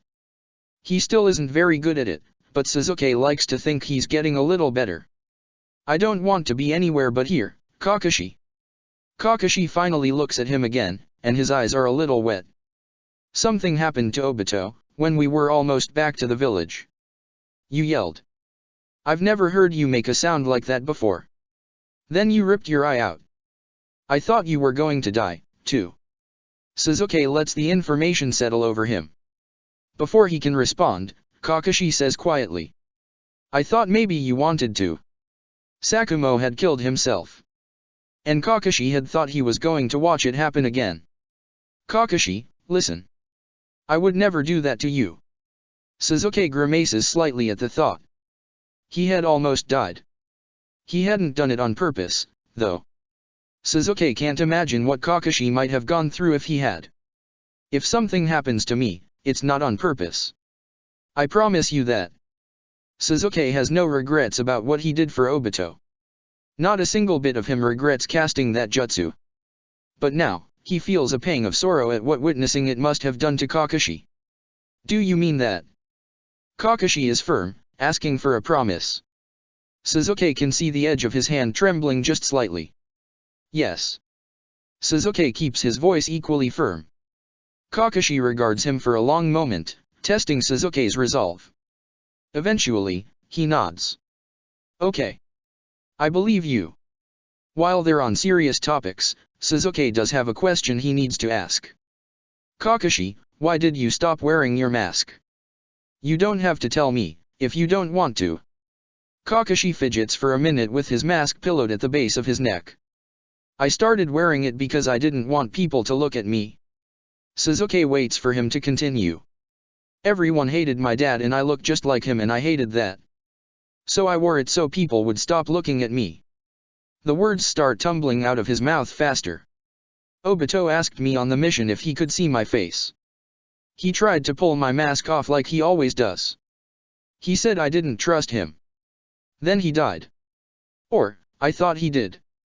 No one on my team had ever seen my face before. Obito asking me what was under the mask was the last thing he said before. Kakashi sucks in a breath and keeps going. I don't want my team to not know what I look like. I want to trust them. So I took it off. He finishes in a rush. Sasuke can't help but feel like it isn't just that easy. Do you like it better this way? Kakashi scrunches his face up. It's still kind of cute, even though he's 12 now. Not really. But I have to show my team I trust them. What if? Sasuke can imagine what Sakura would say if she heard all this. He can almost see her pink hair, pulled behind her ears as she lectures. If he put on his mask because of trauma, and took it off because of trauma, that's unhealthy. Sasuke wishes it was Sakura who was here to help instead of him. He'll do his best. Maybe, you can wear your mask most of the time, if that's what you're comfortable with, and you can take it off sometimes around people you trust. The solution sounds silly, even to Sasuke. But with no Sakura around, it's the best he can come up with. Kakashi regards him seriously. Do you think that would be okay? That Sasuke is sure of. Lots of jounin have things like that. I'm sure it's fine. Kakashi nods and pulls his mask up. And immediately loses the tension in his shoulders. Sasuke imagines after so long with the mask on, he's anxious without it. I do trust you, it's just. Sasuke waves it off. Don't worry. It's fine. Do you want your jounin gift now? Kakashi's eyes light up. He somehow manages to look more expressive with his mask on than most people do without one. Yes, please. Sasuke huffs with amusement at the abrupt turnaround in Kakashi's attitude. He can't help but think this isn't over, but at least it is for now. Your present is. I will teach you 3 jutsu in any chakra nature that you'd like, one that isn't your affinity. Every jounin needs some surprise jutsu for a tough spot. Having a second affinity should be very useful. Kakashi looks odd. You know jutsu from every chakra nature. It's part of having the Sharingan, but Kakashi will likely never know that at this point. And Sasuke definitely does not want to bring up his heritage any more than absolutely necessary in front of Kakashi. I do. Can I think about it before I pick which chakra nature? Kakashi asks thoughtfully, and Sasuke can already see the wheels in his head spinning. Of course. I'm still recovering, so I probably won't be able to do many jutsu for a little while. Kakashi nods, and Sasuke notes that he's trying to hold back a yawn. Why don't you go lie down? Aren't you still supposed to be on bed rest? Sasuke expects Kakashi to fight him on it, but the boy just looks sheepish. A sure sign that he's far more exhausted than he's letting on. I have to go check and make sure Orochimaru didn't teach my genin how to blow up the village. I'll be back later. Sasuke rises, hiding his grimace at the pain of it from Kakashi. Kakashi looks at him. He's not saying anything, but Sasuke hears his question anyway. I promise I'll be back. Kakashi relaxes just the tiniest bit farther, and Sasuke notes with amusement that the kid is practically asleep on his feet. Kakashi grabs the wall for support and pulls himself slowly down the hall. What a pair the two of them are. Kakashi definitely escaped the hospital without a nurse's consent. Next, Sasuke needs to find his genin. Check the description for the links to the author.